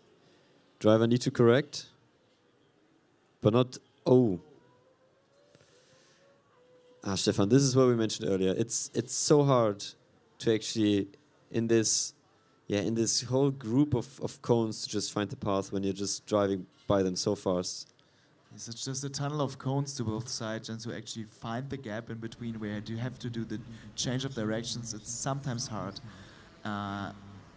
And you have the fact that a lot of the teams do have inexperienced drivers. Testing time is very, very limited with most of those cars. And you're trying to get the test time usually with your best drivers, which are then going to drive here when the autocross in SKIDPAD. So it might be the case that the driver just is not that experienced and therefore struggling to find its way onto the SKIDPAD. But I would say he definitely has seen some testing time, because he looks quite fast also in the first run.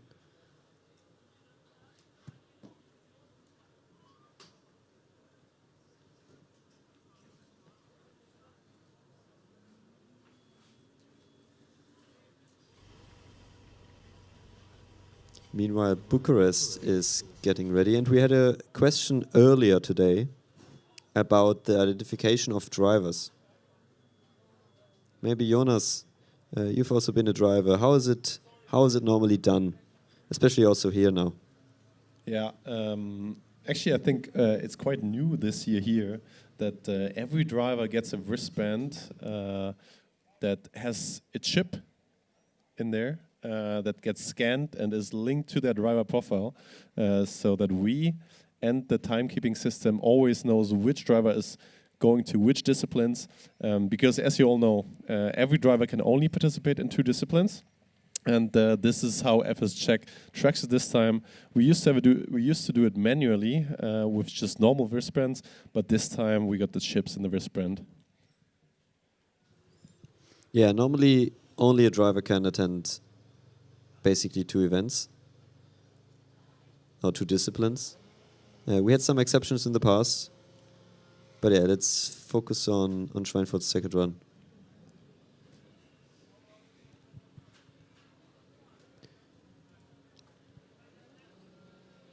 Yeah, his time to beat 5.47, his colleague drove earlier. And also C96 from Bucharest with their hybrid car going in acceleration. And also Schweinfurt finishing the SKIDPAD run.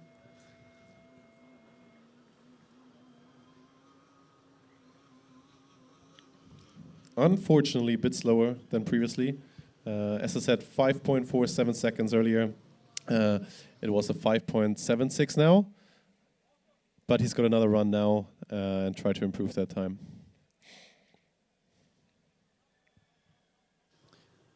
And also UPB Drive with a 5.54. It did look a little bit like a small hiccup at the start. Didn't really get off the line like super smooth. But it was their first attempt, so I think they definitely have the chance to improve it. You're right, Christian. You're right. Yeah, and this is also the thing about combustion cars, right? Like, I feel like nerves play such a big role here as well. When you just have to release the clutch at the right moment, keep the and let's see how the TU Austria driver does it now.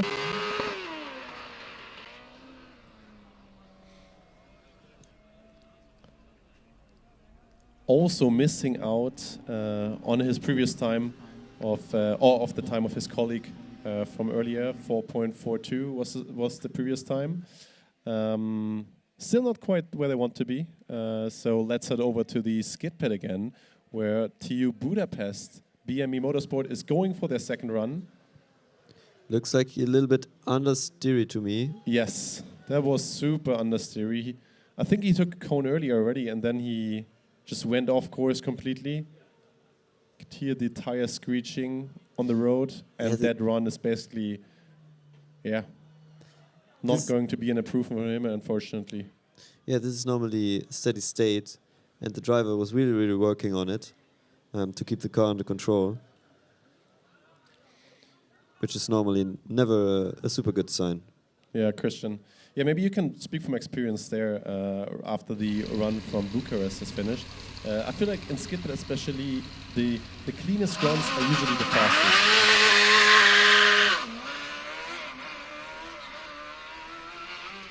That looked better off the line. Let's see if the time is also confirming that. 5.35 in their second attempt, beating that time a little bit, putting them on P6 for now. And C89 again, Tio Ostrava with their final attempt at the acceleration.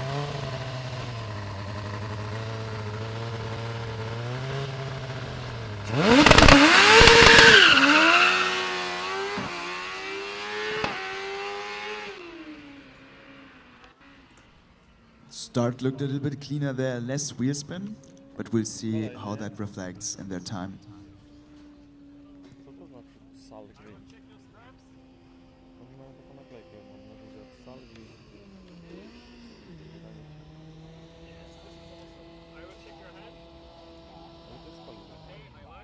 So now the team from Amberg-Weiden is lining up. Team is called Running Snails, which is also mentioned in the chat now. Yeah, Running Snails also been a long-term visitor here to FS Czech. I believe they have some quite unique systems on their car. I think they always try to push the limits a little bit and try out new concepts. I think lots of people still remember their concept from last year where they had their radiators just above the front ring, angled at a really, really steep angle. Huge radiators there, which we talked to them a little bit about it, and it seemed to be very good on paper, but they couldn't get it running properly. They had some cooling issues with that, and so they came back to a more conventional cooling setup now. But yeah, it's super interesting that they keep trying various different things.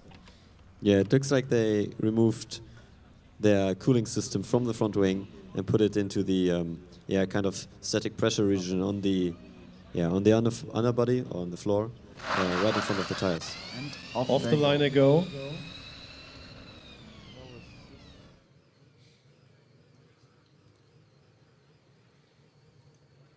.64. That's P2 for them, just behind Revolve and TNU, in just their first run. And back to the SKIDPAD.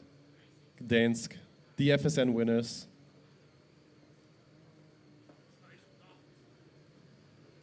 Yeah, they're looking quick. They're looking very quick.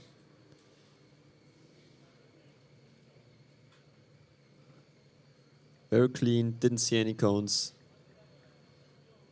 And that was just their first run.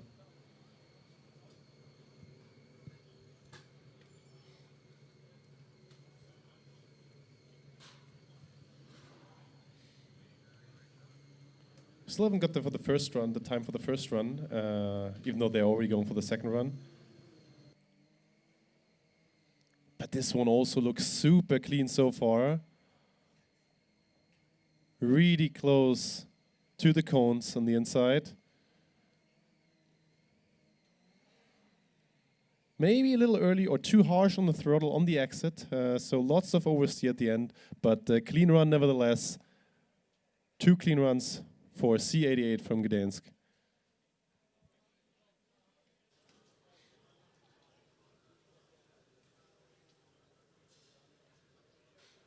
Yeah, let's see if we can find out some timing, because I'm really curious to see what the timing actually was. And it's actually a 5.12, putting them into first place in the combustion SKIDPAD with quite a big gap to the second place C10 Server Motorsport as well. Wow, really, really impressive. And the team is visibly happy, the driver is happy, and that was only their second run as well. They will definitely be happy tonight.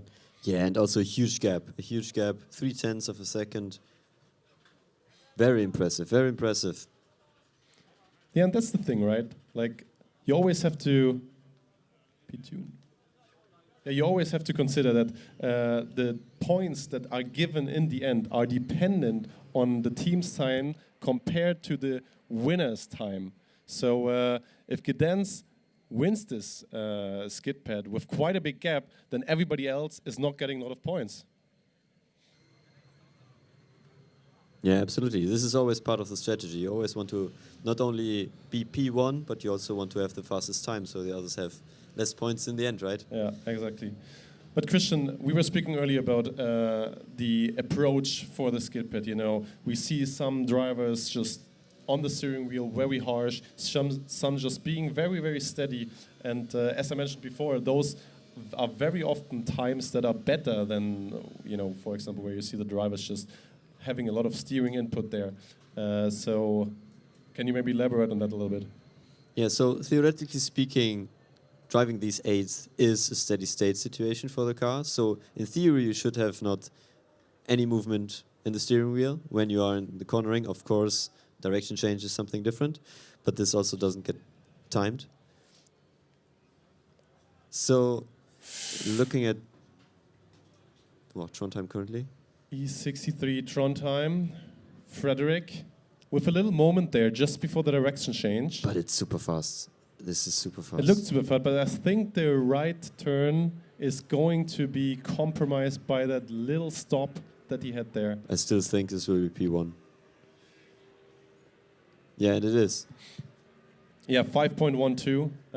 Right side, 5.46. Left, 4.78. Definitely showing that there's way more potential there. And that, I think, is also a little bit of hindsight where these times in SKIDPAD are going this event. Yeah, I still expect them to be below 5 seconds. So let's see if they can actually do it already in this run. Maybe even here, yeah.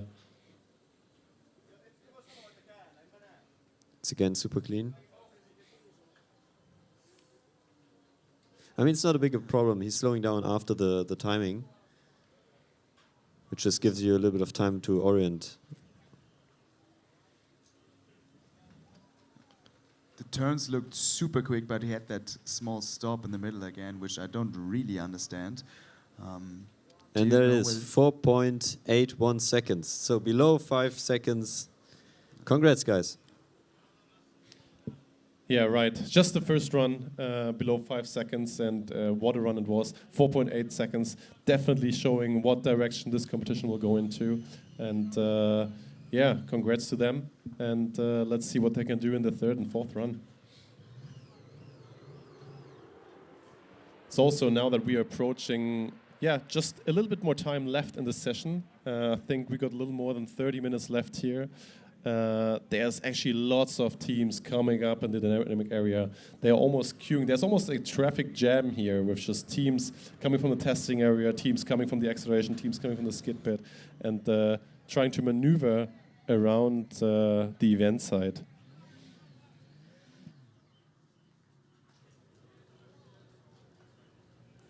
Yeah, I also see now for the first time multiple cars in the queue actually on the starting line. On an acceleration. So also the team from Zwickau.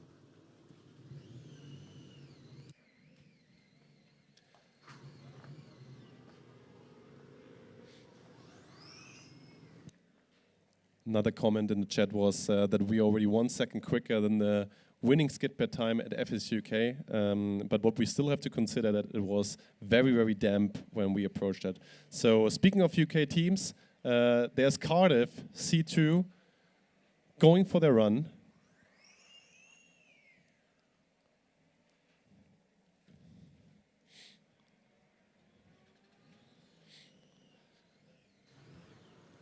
Does it only look for me, or is the right height of the car maybe a little bit higher than usual? It could be, yeah, but they still got a super, super small front wing end plate.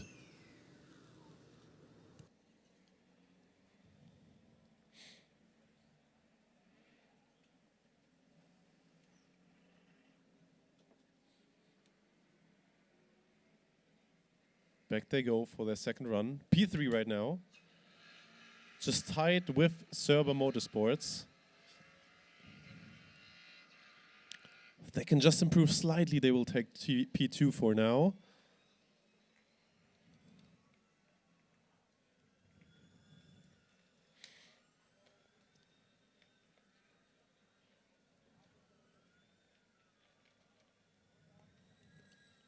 And they do. And they do. 5.39 seconds for Cardiff Racing. Taking P2 now, sandwiched by the two Polish teams, C88 from Gdańsk and C10 from Server Motorsport.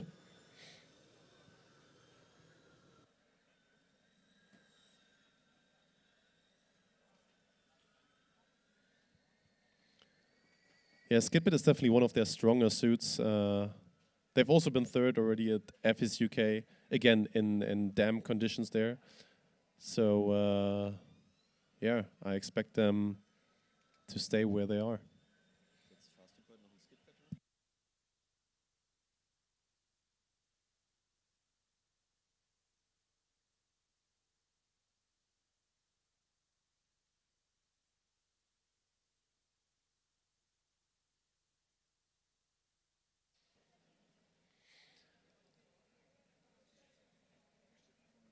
Now another team with ambitions to get a really good position overall in this event. E96 from Zwickau. A little bit of wheel spin at the beginning. 3.62 just behind Running Snails on P3 right now. And Server, just as they lost P1 in SKIDPAD, is back at it. What I see here again is we are again super close on the acceleration timing, like we did yesterday. Couple of hundredths between the first 3-4 teams. Yeah, Server Motorsport here, 5.3, immediately pushing Cardiff back to P3 again. Keep in mind, they were the first team on track earlier, setting that 5.49 on, yeah, I guess still a very dusty track. And I imagine that the track conditions have changed drastically. Like the car just looks planted compared to earlier, where it was just oversteer and understeer left and right. And it seems like the drivers got way more confidence than they were able to have earlier.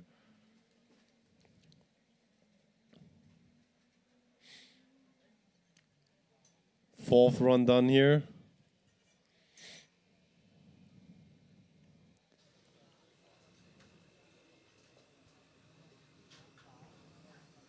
With a 5.33, not edging out Gdańsk here, staying a distant second for now,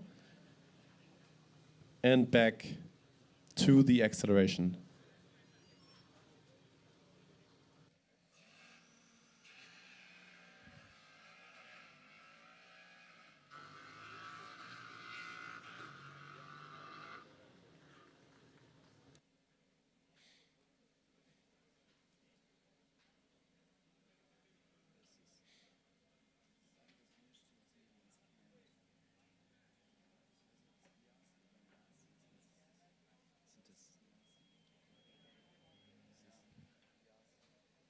Tio Yazi with their second run in acceleration. Unfortunately not faster than their first run, but they are super close to their Romanian counterpart from Bucharest. 6th and 7th place for now, 5.32, and they just edged them out there.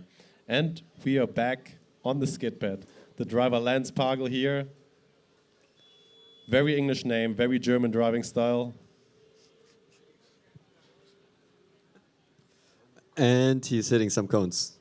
Did he actually though? I think he was just super close to them. No, there's definitely yeah, there's one cone down.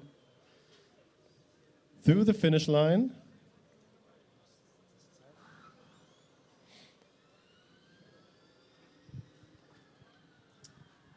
And over here at the acceleration, we've seen Zwickau going very quickly. Maybe these slightly warmer tires fixed those wheel spin problem at the beginning. And we're getting the times. So the time for Fast Tube is 5.18 and 5.19. Yeah, super consistent. The car seems super balanced and set up for both left and right hand corners. Off he goes for his second run.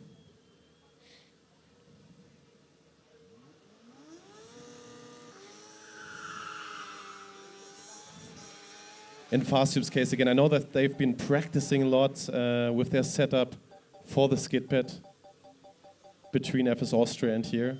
They weren't happy yet. That definitely looked faster. He was very, very tight to the cones. Can they go below 5 seconds?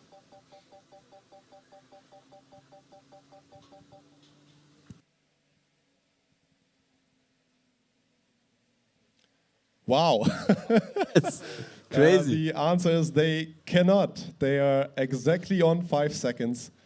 The left side 5 seconds, right side 5 seconds, and the overall time, of course, also 5 seconds. Their best time of the season, almost their best EV time overall.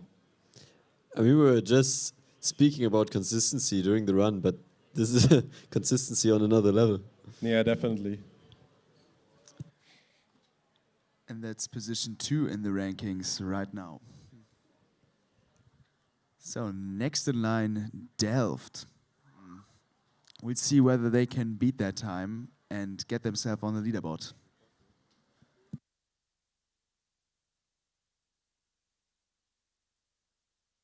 Elias Stammeier.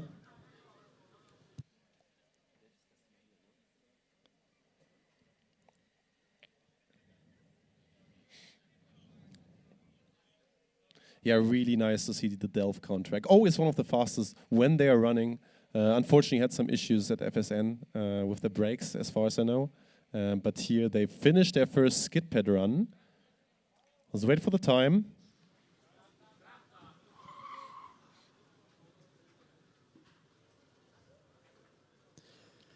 .04, putting them on P3 right now. Let's see if they can beat FastTube in their second run.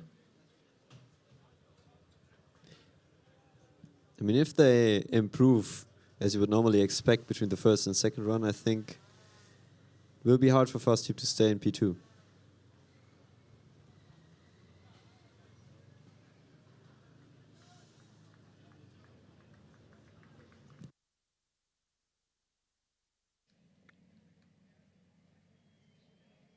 Oh, it looked like he overdid it a little bit at the end of the left-hander.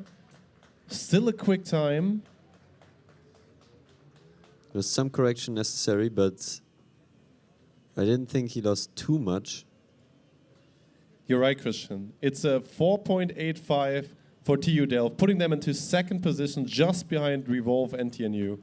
But maybe this kind of wobble, in the end, was exactly the 400th that was missing to P1. Possibly, yes.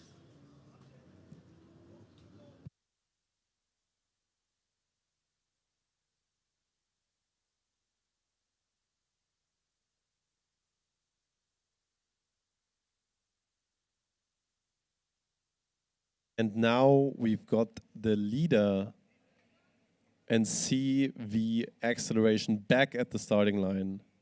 TU Yildiz. They just went for another run, which we unfortunately couldn't broadcast because of the action on the SKIDPAD. 4.15 seconds. Let's see if they can beat it in their final run. Brutal upshifts here.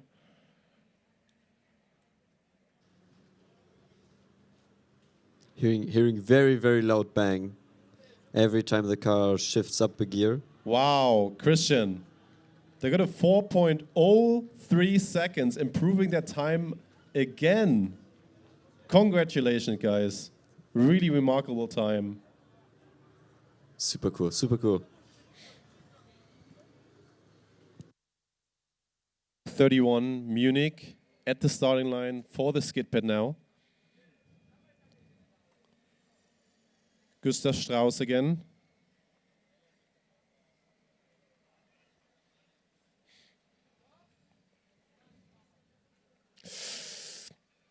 It looks like he got confused, actually. And this is exactly what we've been talking about before, right? The SKIDPAD, you know, you do it so often, you know exactly what you have to do. And when there's something just not exactly like how you planned it, you get confused and you might not be able to finish the run. So he actually went too far to the left, off track, DSQ for his first run.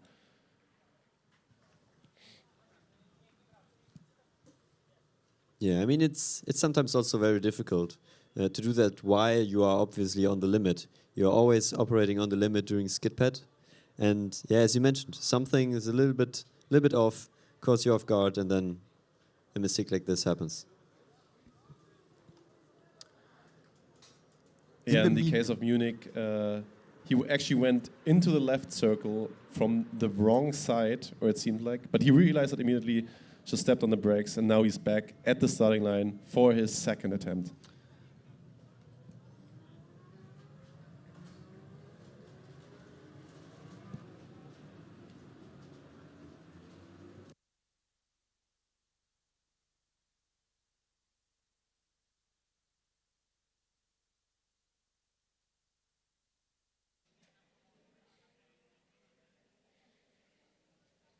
Let's see if he can do the change of direction this time.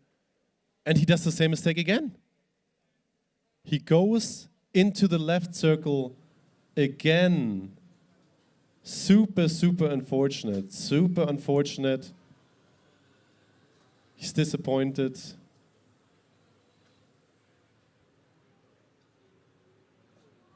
But yeah, luckily they got 2 more runs to go. But let's focus on the positive things. I mean, it looked very, very fast on the right turns. So I still think the car has a lot of potential. And I would expect them to obviously have a second driver that can maybe realize the potential.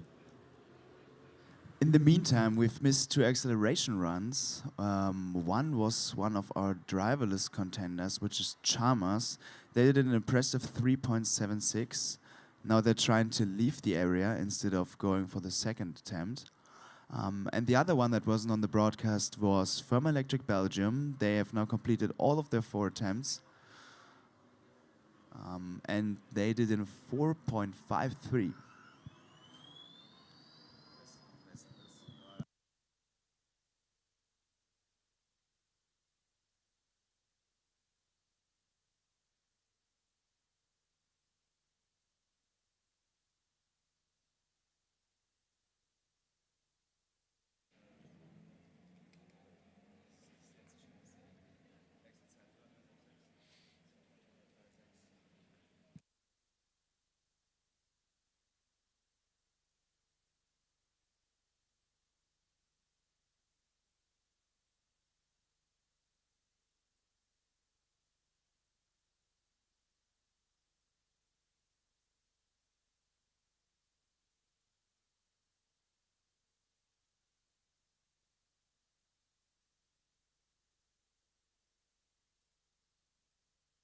Yeah, back on the acceleration now. We got the hybrid car from Budapest, BMO Motorsports, at the starting line.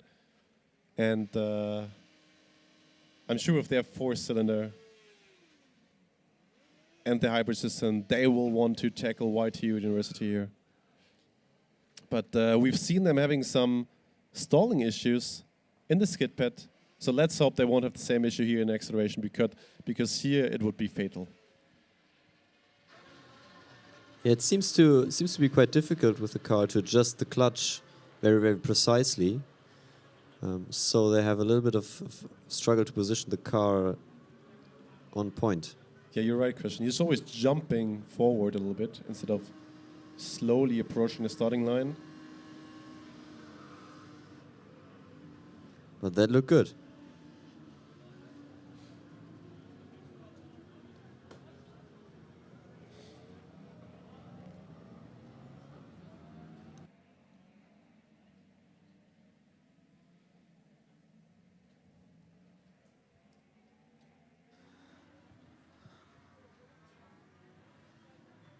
Next up on the starting line is AMZ. They did a very impressive 3.56, and we'll see if they can even improve on that time now. Oh, slow start, a little bit of wobble, but crazy top speed at the end. Yeah, that looked super fast again. Maybe they can beat their driverless time.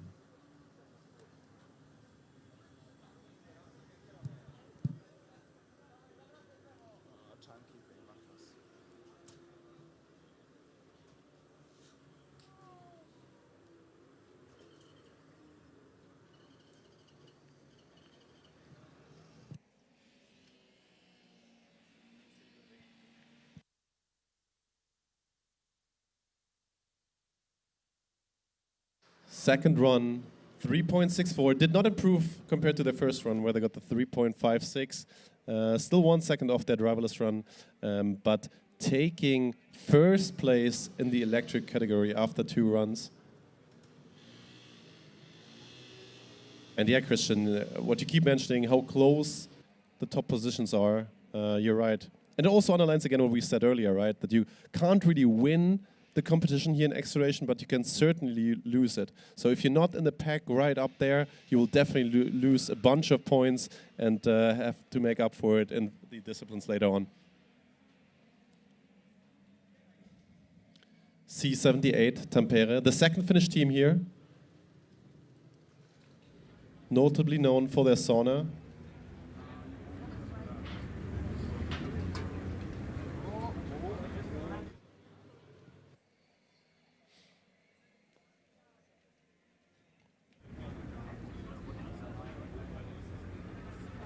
.84 seconds, putting them into P6 right now, sandwiched between Cardiff and BME Motorsports, even though BME is going for their second run now.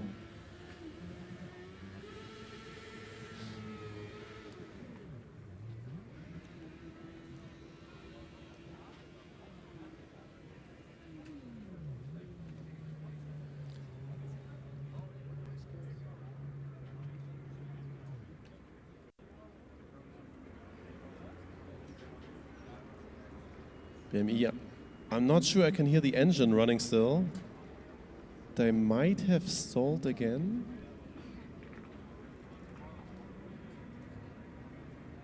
And they have. He's trying to start up, and there we go. Engine running again.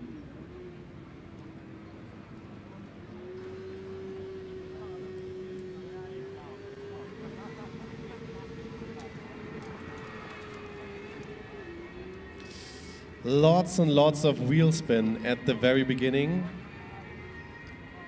Yeah, and they hit the ref limiter quite often. Also during shifting, and it sounded like the last shift wasn't really successful, to be honest. Nevertheless, improved their time, 4.71, going ahead of Tampere Formula student again.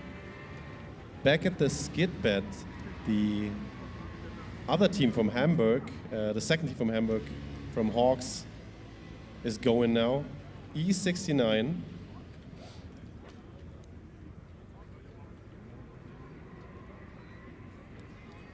It's also their 20th car this year. Quite a special livery. I haven't seen this one on them yet. I really like their brake light. They're doing it since years, I don't know, 2015, maybe, probably over 10 years at least. And it's very cool.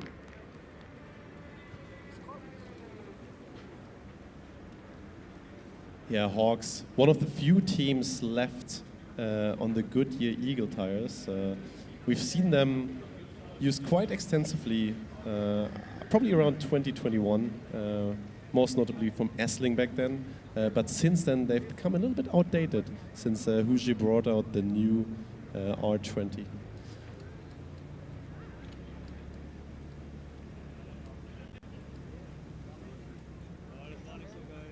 In the meantime, Tampere went for their second run. It seemed like they went off track at the very end of it after finishing the run. Not sure why. Maybe they had some issues with the brakes there. I couldn't see it. And sorry, I need to correct myself. It wasn't Tampere. It was actually Stralsund. Looked quite similar from our position. But yeah, 4.13.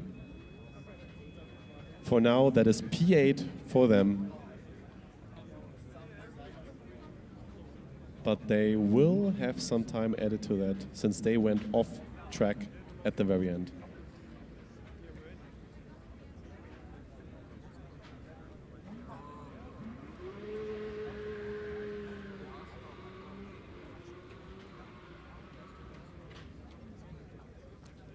C96 with lots of wheel spin at the beginning of the acceleration. They're looking to beat the other Romanian team here. 5.35 seconds, their first run. Yeah, it looked like the driver really needed to work to keep the car on the track, actually. It was very, very, angled. But he did a good job, and they actually improved to 5.17 seconds. Back on SKIDPAD, E44, Deggendorf. They got a 5.18 already in their second run earlier. Let's see if they improved on their third run.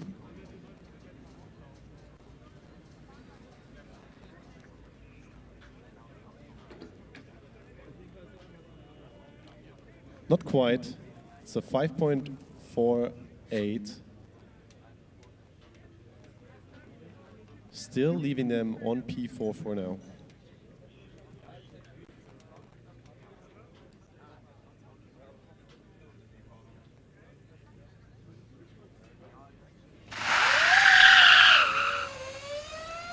Stralsund, Baltic Racing on their second run. And did they get off again? I'm not 100% sure. I don't think they did this time. So this run is probably counting. Oh, and huge slide. E44 Deggendorf overdoing it a little bit there. And this is going to cost him dearly. Yeah, he's also quite a bit off the cones on the left-hander, trying to make up for it at the end.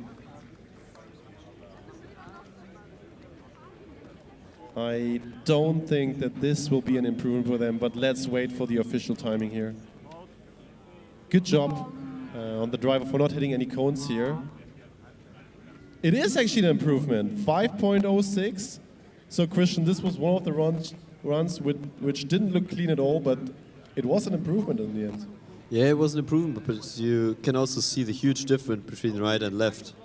So there is a lot more potential on the average time if, they can keep the right-hand turn also as tight as the left one. But unfortunately, this was the last run.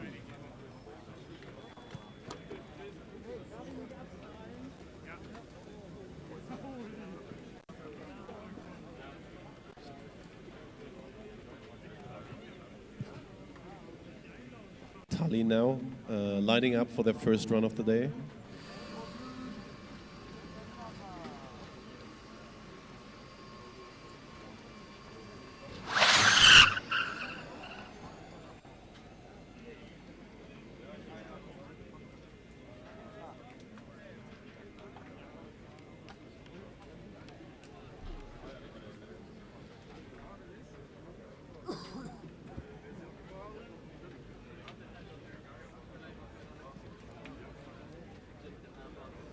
Yeah, as expected. Lots of wheel spin, 5.06 for Tallinn here. They're definitely going to look to improve this time in the next run. Maybe even pull the car out completely. I'm not sure. I'm sure they have some sort of launch control as well.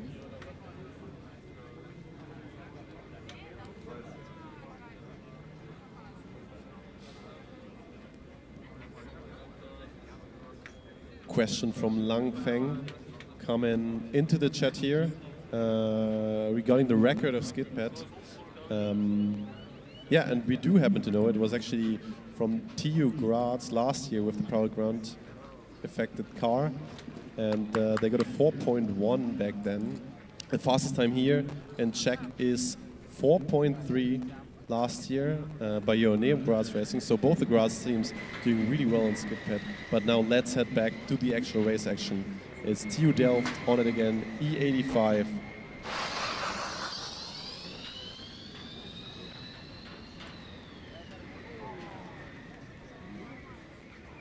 Looks very, very good. Yeah, very consistent, very close to the cones.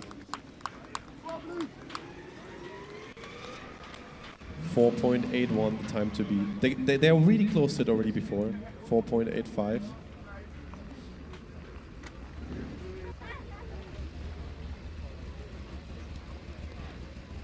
And they take over the lead. 4.72 seconds TU Delft E85 in their third run with another one to go.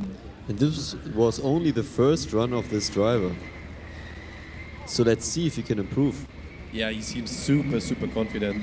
Let's see if he can repeat this or if he overdoes it in the second one. But the right looks super solid again. Ah, no, this looks good. Very clean. This will be an improvement, I'm very sure. The team is super happy. You could hear them on the other side.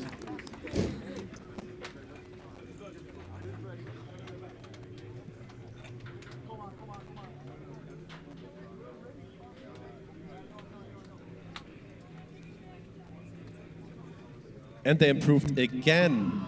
4.65 seconds. Also super consistent. Left side, 4.67. Right side, 4.63 seconds.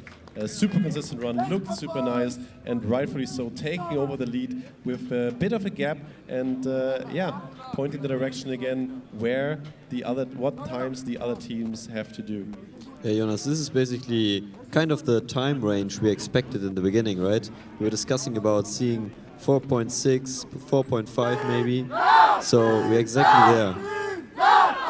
Oh, we're getting some information from the officials here. So attention everybody, team captains is special. We are prolonging the events and we are extending the dynamic events today by half an hour. So 6:30 will be the last time where the cars will be running. You can get your runs in for half an hour more. So everybody buckle up and try to achieve some better results.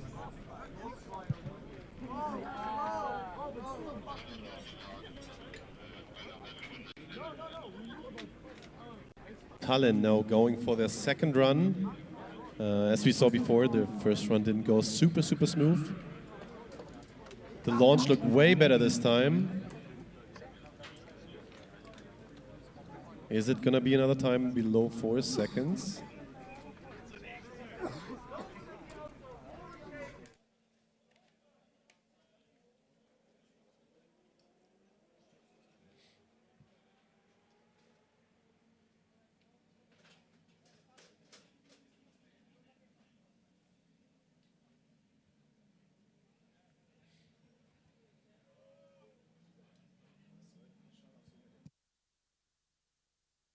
It is 3.61 seconds, putting them into the mix, into P3, right where all the other teams at. And Stefan, honestly, I cannot believe what I'm seeing here. We got the top 5 within less than 1/10 of a second. Yes, I wanted to say the exact same thing. The competition is so ridiculously close to each other. Hundreds of seconds are deciding factors here. So, yeah. I think this year at FSCZ the competition just went through the roof, and I'm really enjoying this event so far. On the other hand, that means that very, very small gains, small tweaks, minor suspension changes, maybe adjusting an aerodynamic flap or something can make the difference, because the competition is just so damn close here. And that means that the teams have to get everything perfectly right if they want to win at this competition.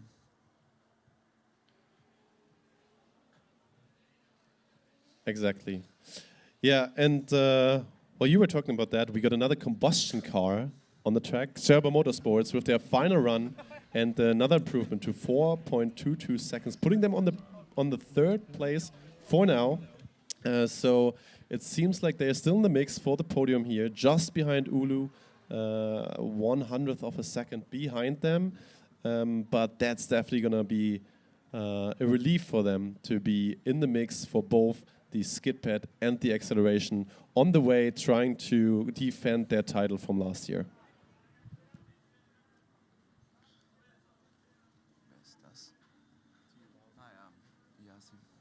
So on the SKIDPAD, we have one of our Romanian teams here, TU Iazi,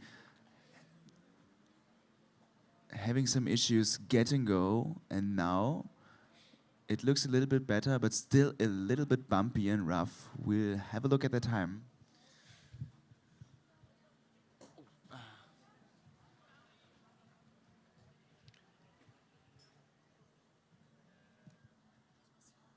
The cars left the track. We don't exactly know why. Seems like the drivers indicated something wrong with the car. But this attempt does not count. They still have one left.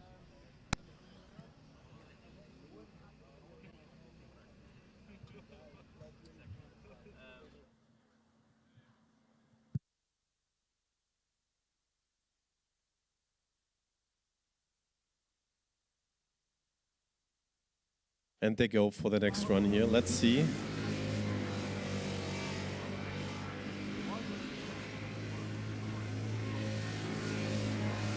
Seems steady now. Little moment there entering the left-hander, but this one is not timed, but this one will definitely count. The driver hit a cone. Had a moment there also going to in the left circle. Always looks a bit And the car, oversteering. is the car off? No, it's not off. It's not off. It's not off. Yeah, it looked again like the driver was a little bit confused. And we've mentioned this a couple times. Yeah, it's like it looks so easy from the outside, but once you're actually in there sitting in the car and not everything goes exactly as you imagine it before, you're super worried or you're just getting confused super easily. We've seen it with so many teams that they just take a wrong direction at various events and therefore not finishing their runs. We're seeing some team members there of the Joanneum Graz Racing. Guys, you need to bring your car. We are eager to see your car race. I quit my mom. I'm in the TV.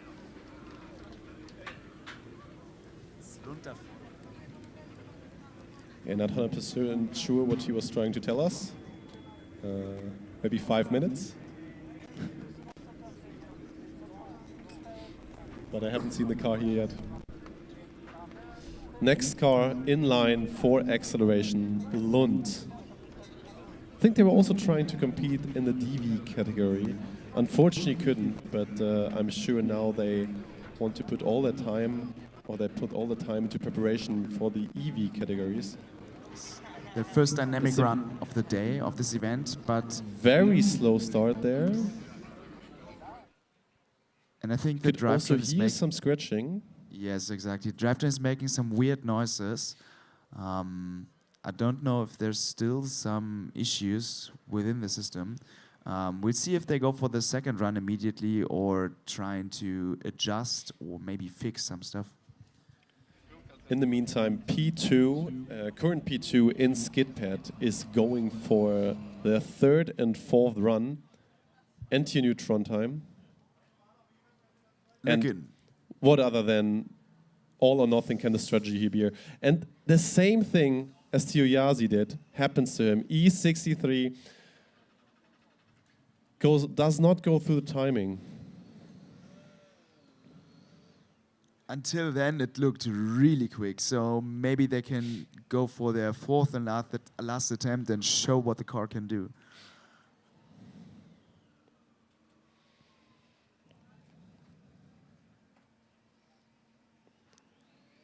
Last run here now.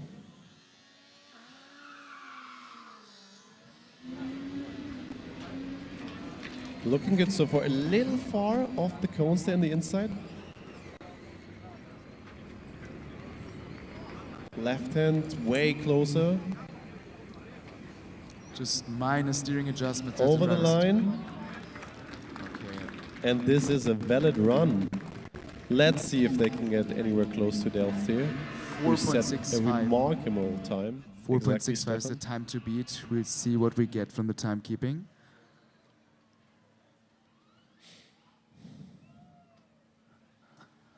.87. Not an improvement for Revolve and TNU. Still a very solid time. Still the second fastest car on track. But again, yeah, this is where we're at right now. These teams are all so close to each other. They will just go all or nothing. And since they also already did 2 really good runs, they were also in the comfortable position to allow themselves to go all or nothing here.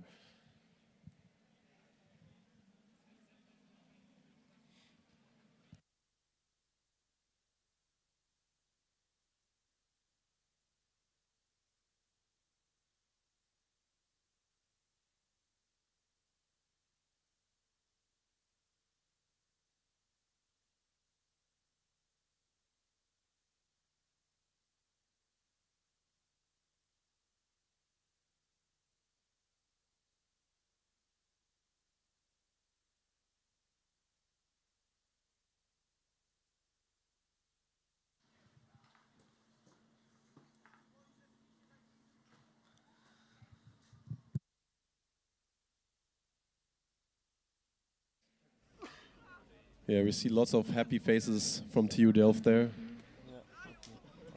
Happy about their lead in the SKIDPAD. Their car now pushing into the acceleration. But there's a couple other cars ahead of them.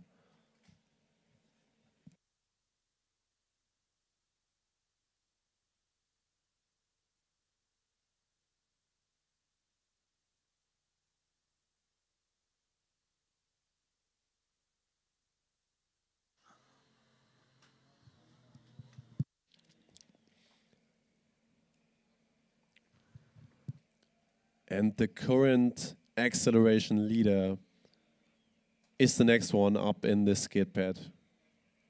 Definitely a team that will try and challenge Delft's time here. E33 from Zurich. Just a quick reminder, 4.65 is the time to beat on the SKIDPAD.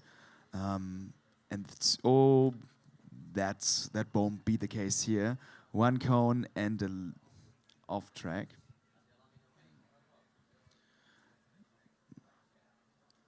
But the pace of the car is very, very high. I think if the driver gets into the mood and groove with the car, then he can definitely challenge the time that the Delft guys already set.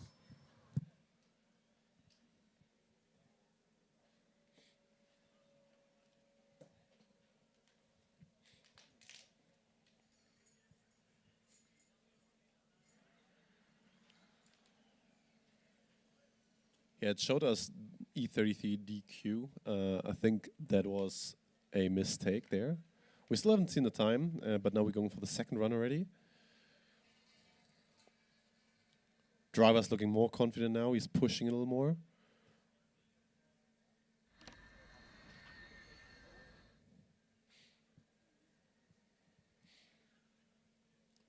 Over the finish line.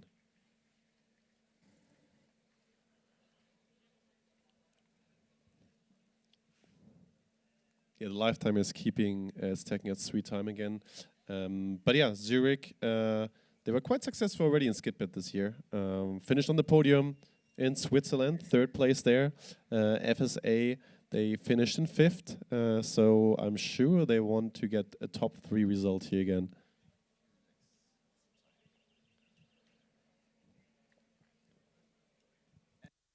And that's a 4.76. Second place for Zurich. Congrats, guys. Over on our acceleration track, we have car from Innsbruck. I think it's their first dynamic run of the day of this event. They're starting with acceleration, like many teams here. And we'll see what this four-wheel drive steel frame can do. DRS opened after a few meters to make the car as least draggy as possible. Looked quick.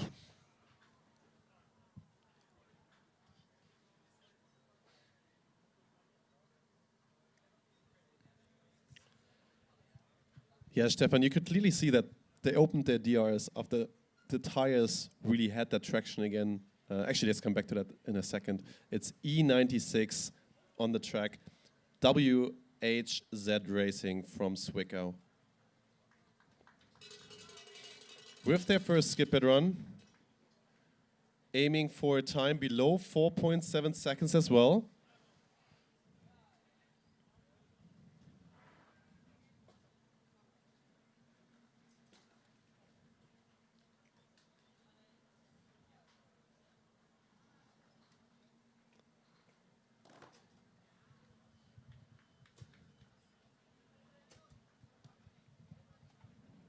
Let's see if they got it. Yeah, it's Zwickau. Historically, one of the best teams, or one of the most successful teams here in the Czech Republic. I mean, they've won the event multiple times. Last year, finished second, 2 years ago first, 3 years ago first. So just a super successful history. And yeah, I'm sure they will want to fight for the win here as well. Okay. Slow start, but picking up a lot of pace. in this second round.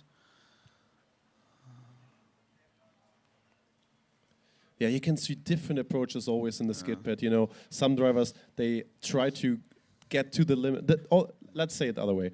The goal is to get to the limit once that time lap starts. And you got one right-hander to get there. And some drivers approach it, you know, from the bottom. They build up speed. And then there's other drivers that come from the top. You might, maybe have a slide at the beginning and then try to find the optimum just at the right time when they're getting into that second right-hander. I mean, you always have that first introduction lap to get a feel for the car. And if you do that feel from the bottom or the top, that's up to you. So there are definitely different approaches on how to handle those timed laps in SKIDPAD.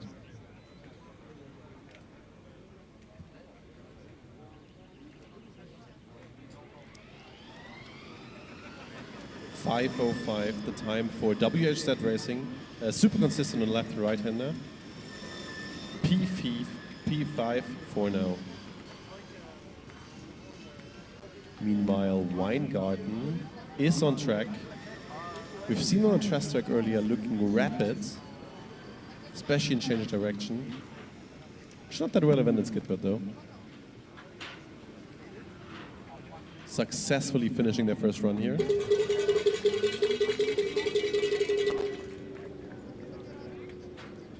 On the acceleration track, we had the second run of the Innsbruck car, following by their iconic chant using their cowbells. So those guys are always motivated. Yes, give me more of that.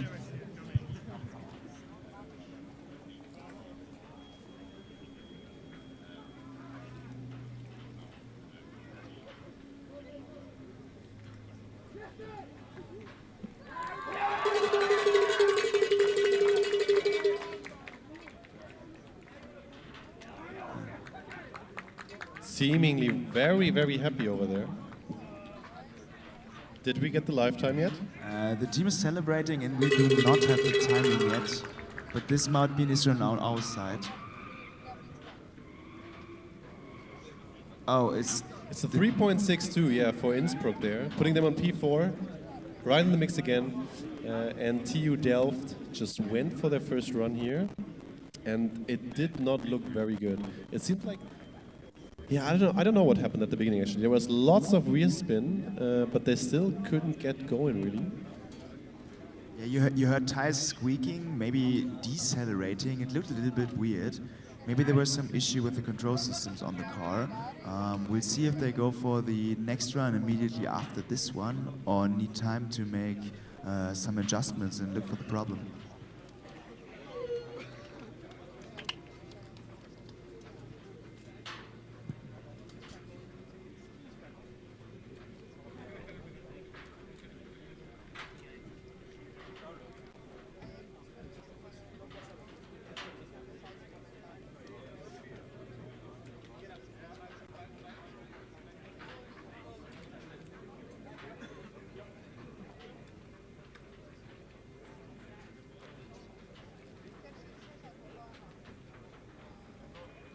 Yeah, TU Delft, 7.36 seconds. Definitely not what they want to be here.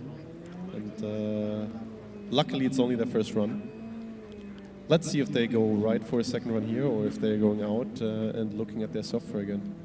And as a reminder, you can get in your dynamic runs until 6:30. That's still 20 minutes left, and the queues are open and empty, and that's kind of weird because usually everybody wants to get those runs in right in the end, right when the track's hot, when the grabber's on the ground.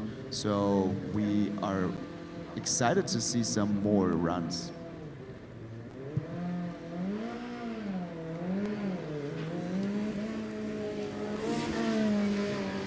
C89 now, TU Ostrava, on track.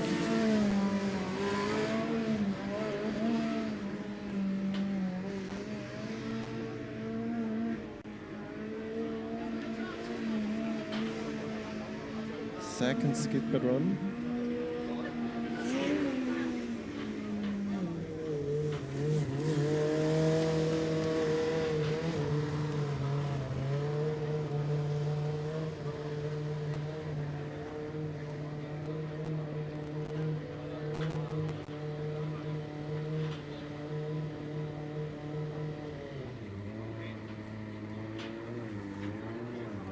we haven't got a time yet, but I felt like the driver was very, very sensitive on throttle there. You could hear the revs going up and down a couple times. So not super, super steady. And this is exactly what you mentioned earlier, Christian, that in SKIDPAD it's also key to have this one accelerator or throttle pedal position to have as much confidence as possible. Yeah, you want to keep it. You want to keep as low, as minimal movement as you can actually have. So basically, stick it to one throttle position, and then see what you actually can achieve. Because also with the combustion cars, it's a little bit different because the lag from throttle input to actually to get some drive forward. It is there. I also remember in the past when we had the turbocharger cars, it was a little bit more severe. So you need to be also kind of anticipating what the car will actually do.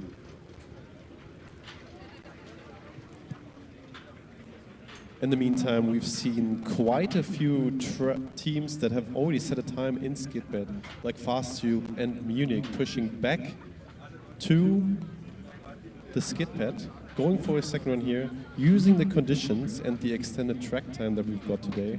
But yeah, Stefan, I think lots of the teams are just waiting for tomorrow. You know, we got another 3 hours of action tomorrow on the acceleration and the SKIDPAD in the morning session, and some teams might believe that the track conditions there will be better. Well, I don't know if the track conditions will be better, but you have more time to get your to get your suspension, to get your aerodynamics right. You have just more time to do your setup. Maybe some of the teams are still working on the car, getting their setup to the max, and then they think that this is the time better invested to drive tomorrow, when they still have some time left, rather than going for the runs today when the weather might be better, and the track conditions always was already way more progressed.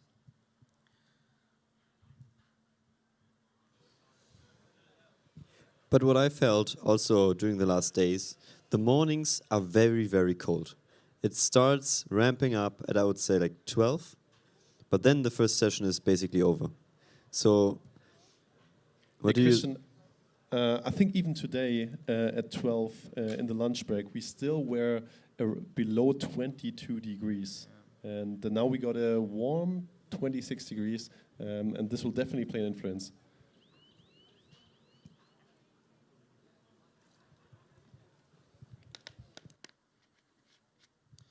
But I think we're still missing some teams that have not yet set any dynamic time. So I think tomorrow will be packed and there will be a lot of teams trying to get their runs in.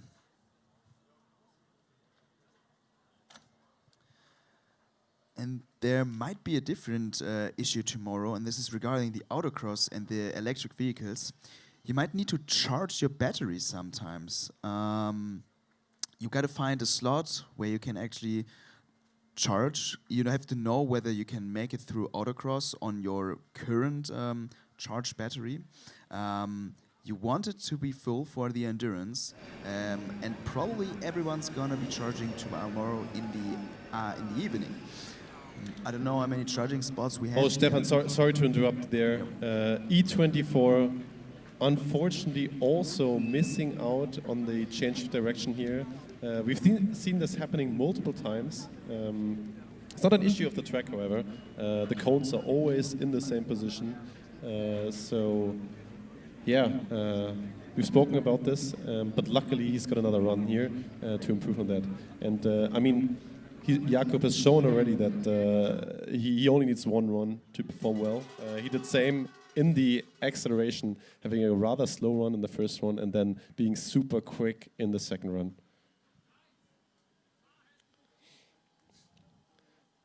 We also got the time for Ostrava. There was a 5.3 seconds for the combustion car.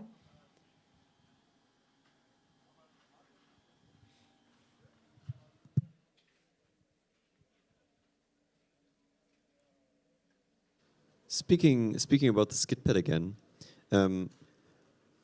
as we've seen quite some drivers actually driving in the wrong direction or getting the turn maybe a little bit wrong. What I also found out in the past that we've seen, when you're testing and the cone color is different from the inside to the outside, this also has a huge impact, because on event sites it's completely different from time to time. I mean, if you remember Michigan, the cones are completely different. They are basically so high that you can't see past them. You're basically driving in kind of a tunnel, and you can't see above them. And also the color has a huge influence. So maybe just speculation, but if you are testing on different cone colors, maybe left and right differently like it is in driverless, this can also create some confusion if you're then in the event and everything is different. Yeah, Christian, definitely. And I believe many teams are also not putting cones exactly how they're supposed to be when they're testing. They're trying to get the perfect radiuses, but maybe missing out on the exact amount of cones. As it's also quite a bit of effort to set up a SKIDPAD track exactly according to the rule book.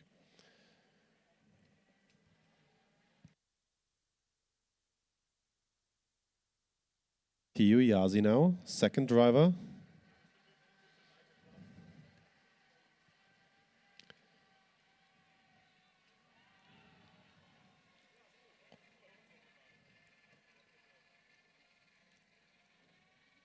Looks a bit conservative for now, but that might have also been just a drone shot. Let's see if they can improve their time.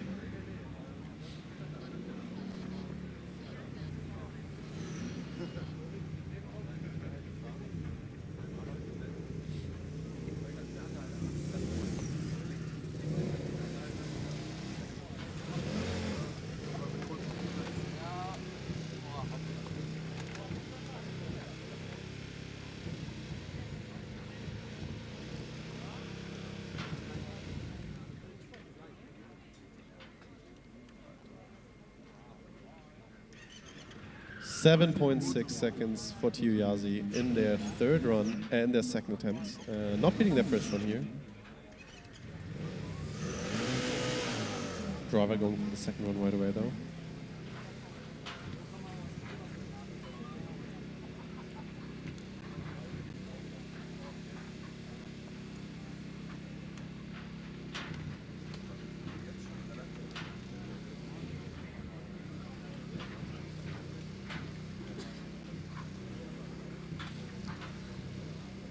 Also a very unusual tire choice nowadays, the Continental 13-inch tires. We haven't seen them for quite some time. Back in the day, quite a few teams we used to run them. I think the Hawks E69, still in their combustion car back then, comes to mind, and also K Racing.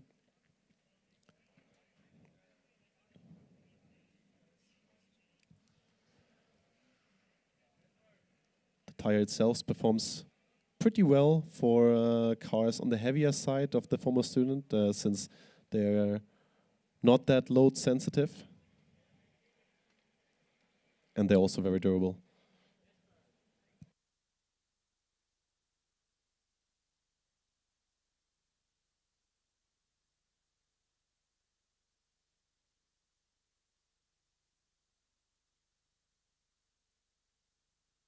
Tio Yazi seemingly have picked up the pace a little bit here. Let's see if they can improve their time and close the gap to 7th here.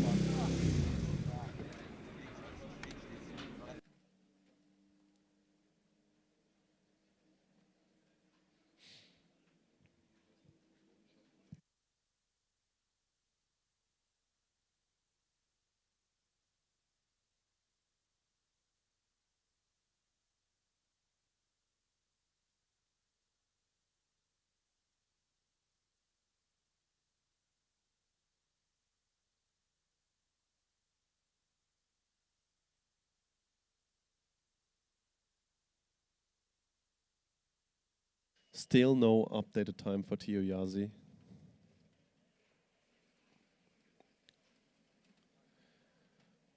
Maybe to update you guys on why it takes us a little bit to update the times here are some connection issues. The live timing is a little bit slow here, the network.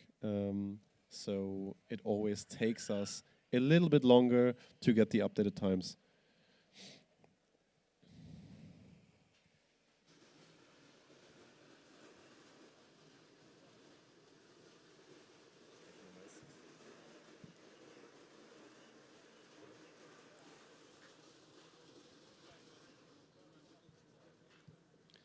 On acceleration, though, we saw a local team, TU Brno,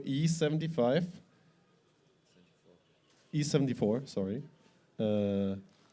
going for their third one and matching their time from their previous one, 4.1 flat. Not quite getting in the top 9, just in the top 10, 10th place for them right now.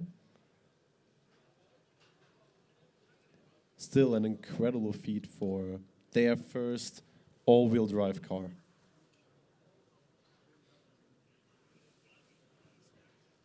So Jakob on his second run.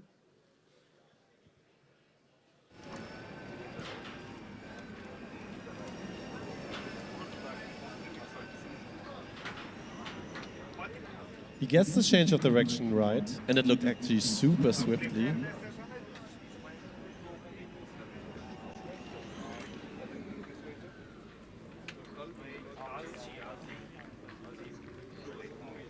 This could be another run below 5 seconds here.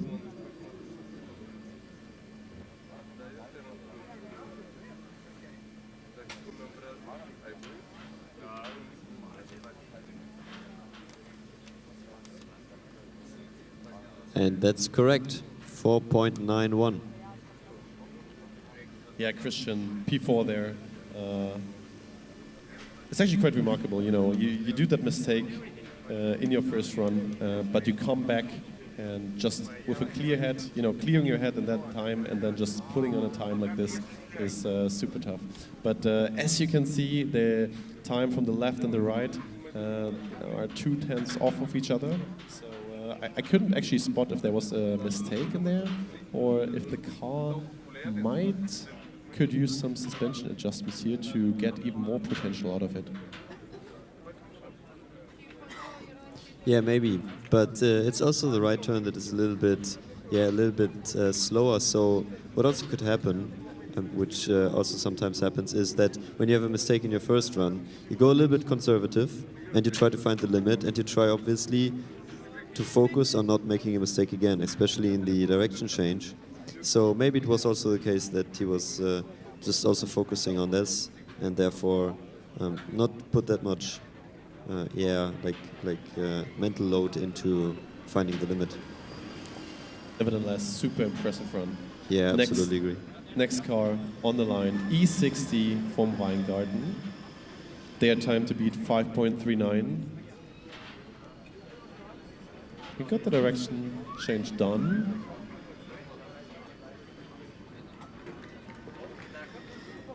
On the acceleration track, we have Trondheim back again, fighting to get their P1 back from AMZ.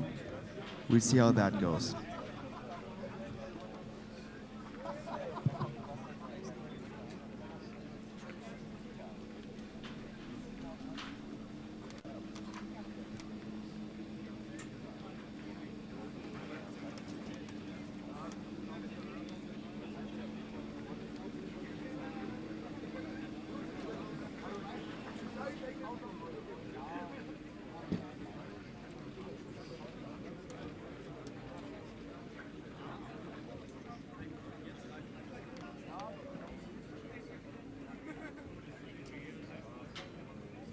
Weingarten not beating their time that put them into 9th position.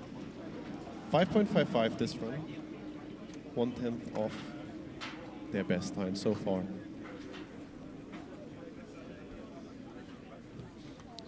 Yeah, Stefan, as you mentioned, in acceleration we saw Trondheim going for their next run. It looks super quick from our perspective. We haven't got the timing of that though, but this could have definitely been a run that could put them very, very high on top.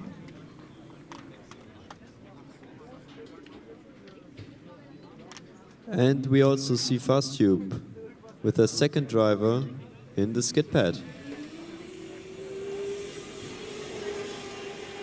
Yeah, one of the few teams going for both drivers' SKIDPAD runs today already. It's looking consistent.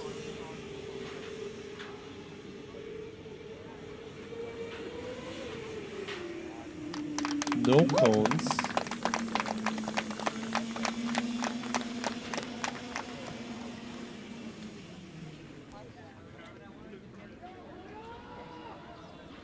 He goes off the track a little bit there. That shouldn't be too much an issue though. 5.14 seconds in the first time. Let's see. Below 5, that's the target, I think.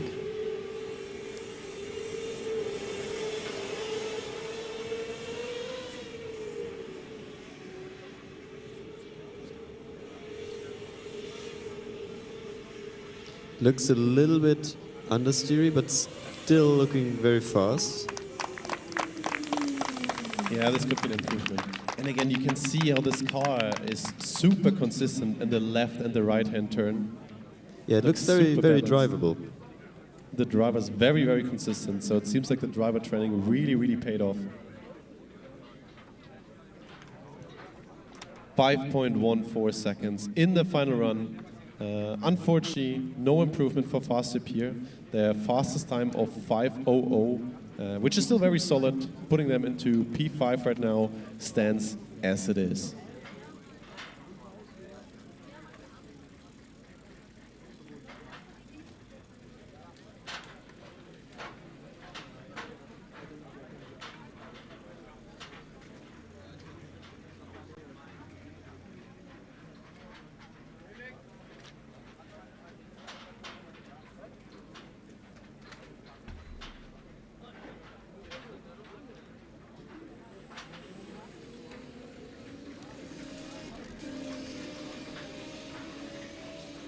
US Stralsund now, the next car in the SKIDPAD. With 4 minutes left in the session, this afternoon session here.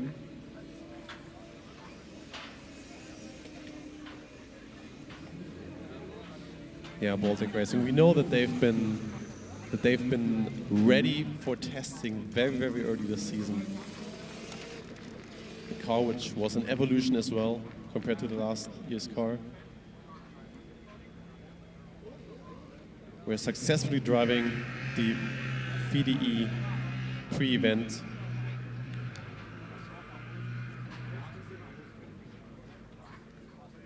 And we haven't got a time yet. And a great drone shot again of this acceleration run. Shout out to the production team. They're absolutely on point here.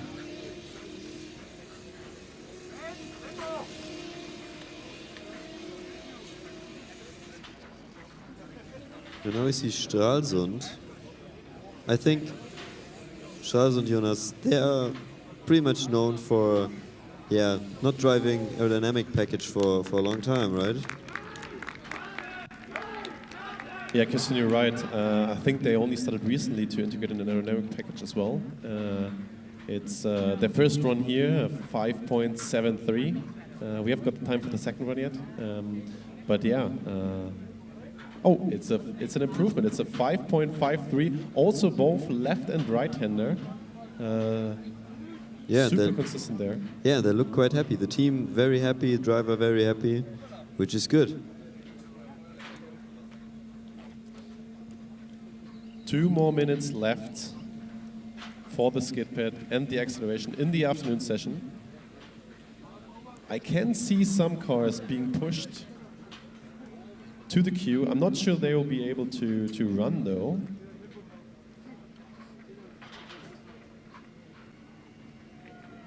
Yeah, and we don't have any teams in the line at the acceleration at the moment, so I think it's just focus on SKIDPAD now.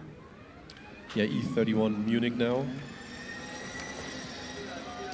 They had 2 DNFs today, so the next driver should know the way.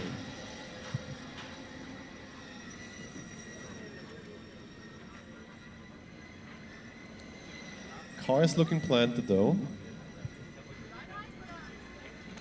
Also direction change was good. And looks like a complete run.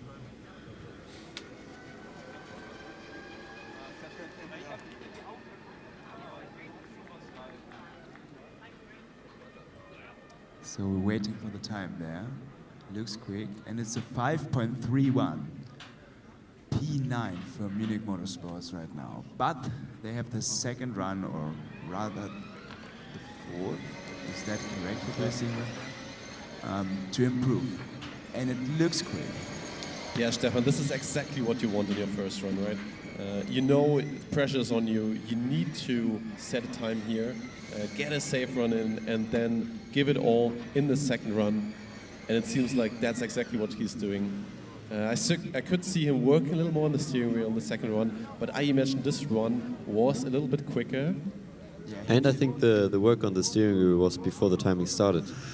So might get lucky there. but I'm pretty sure this will be quicker. And a 4.95, that's an immense increase. Wow. Yeah, on P5 now, pushing fast sweep out of the top 5 here. I was proud of himself, and he can be impressive time. 100%.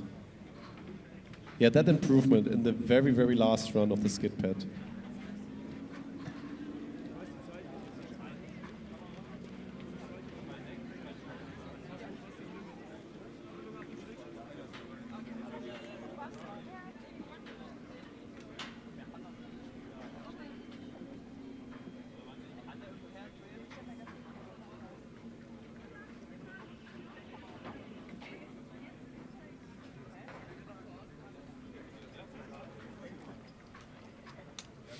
Yeah, Munich Motorsports, really, really impressive time there, the very end.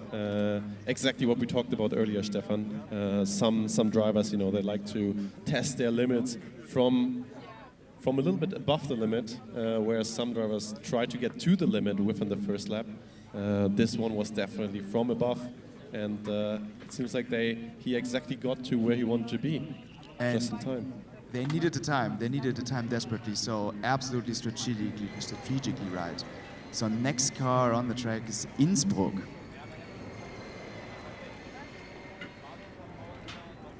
Yeah, Campus Zero Motorsport.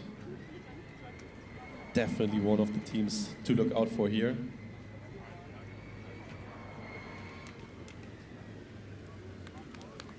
We've seen them doing times of, I think, even 4.4 at FSA last year.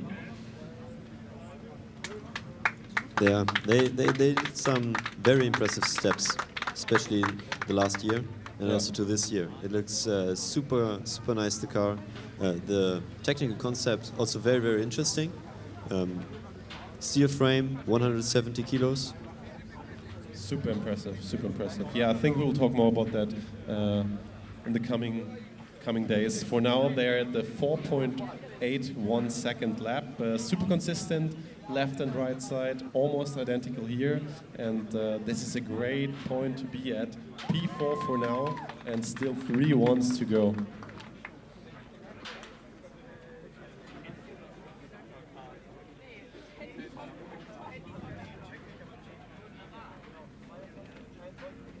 And it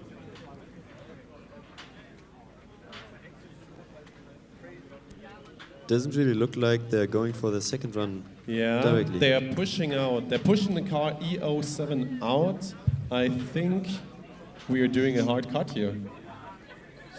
They Oh, never mind. E23 is at the starting line. Possibly the last running car for today.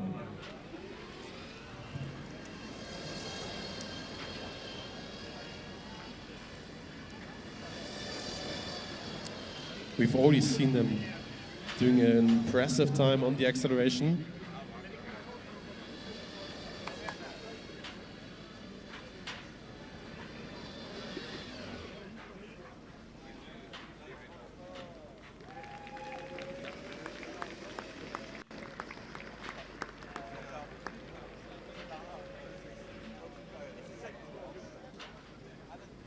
and that's P6 for them. 4.91, matching the time from Tallinn in their first run here.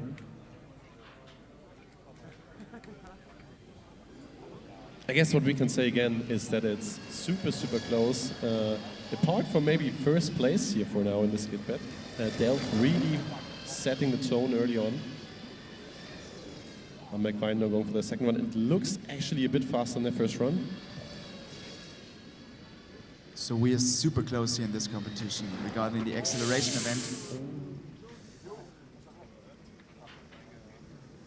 But still looks that there wasn't a cone hit. Yeah, no cone hit there. We will have to see if he made up some time there. There was definitely a little bit of a moment there at the very end, some oversteer, maybe a little too early on the throttle. You know, some drivers, they like to press the throttle quite a bit at the very end because, you know, it's going straight. And yeah, exactly as we suspected. They are a little slower, actually not on the left turn overall, just 1/100th of a second, 4.92 seconds. So overall, their 4.91 from their first run is continuing to put them in P6 for now.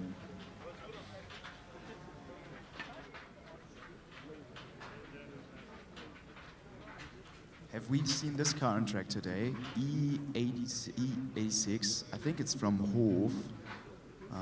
This might be their first dynamic run of the session, am I right? I think you're right, Stefan. Hof, another team that is pretty close to Most here, with quite a funny rear wing hashtag. Christian? Yeah, I'm always fascinated about these.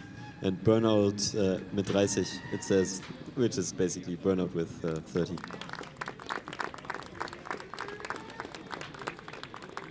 Yeah, hopefully none from their team.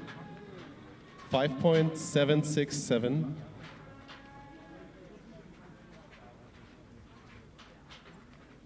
P17 for them right now. We'll see if we have another car running. It's actually hard to see the queue from our perspective. Hof is going again. He's going the second run.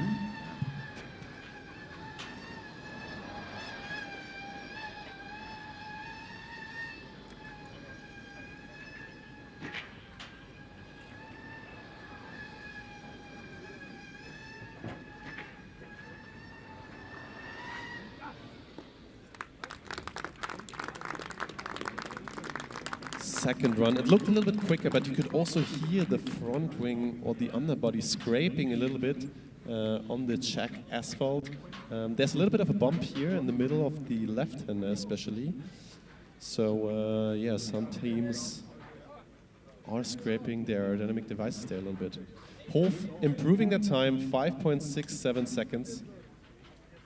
And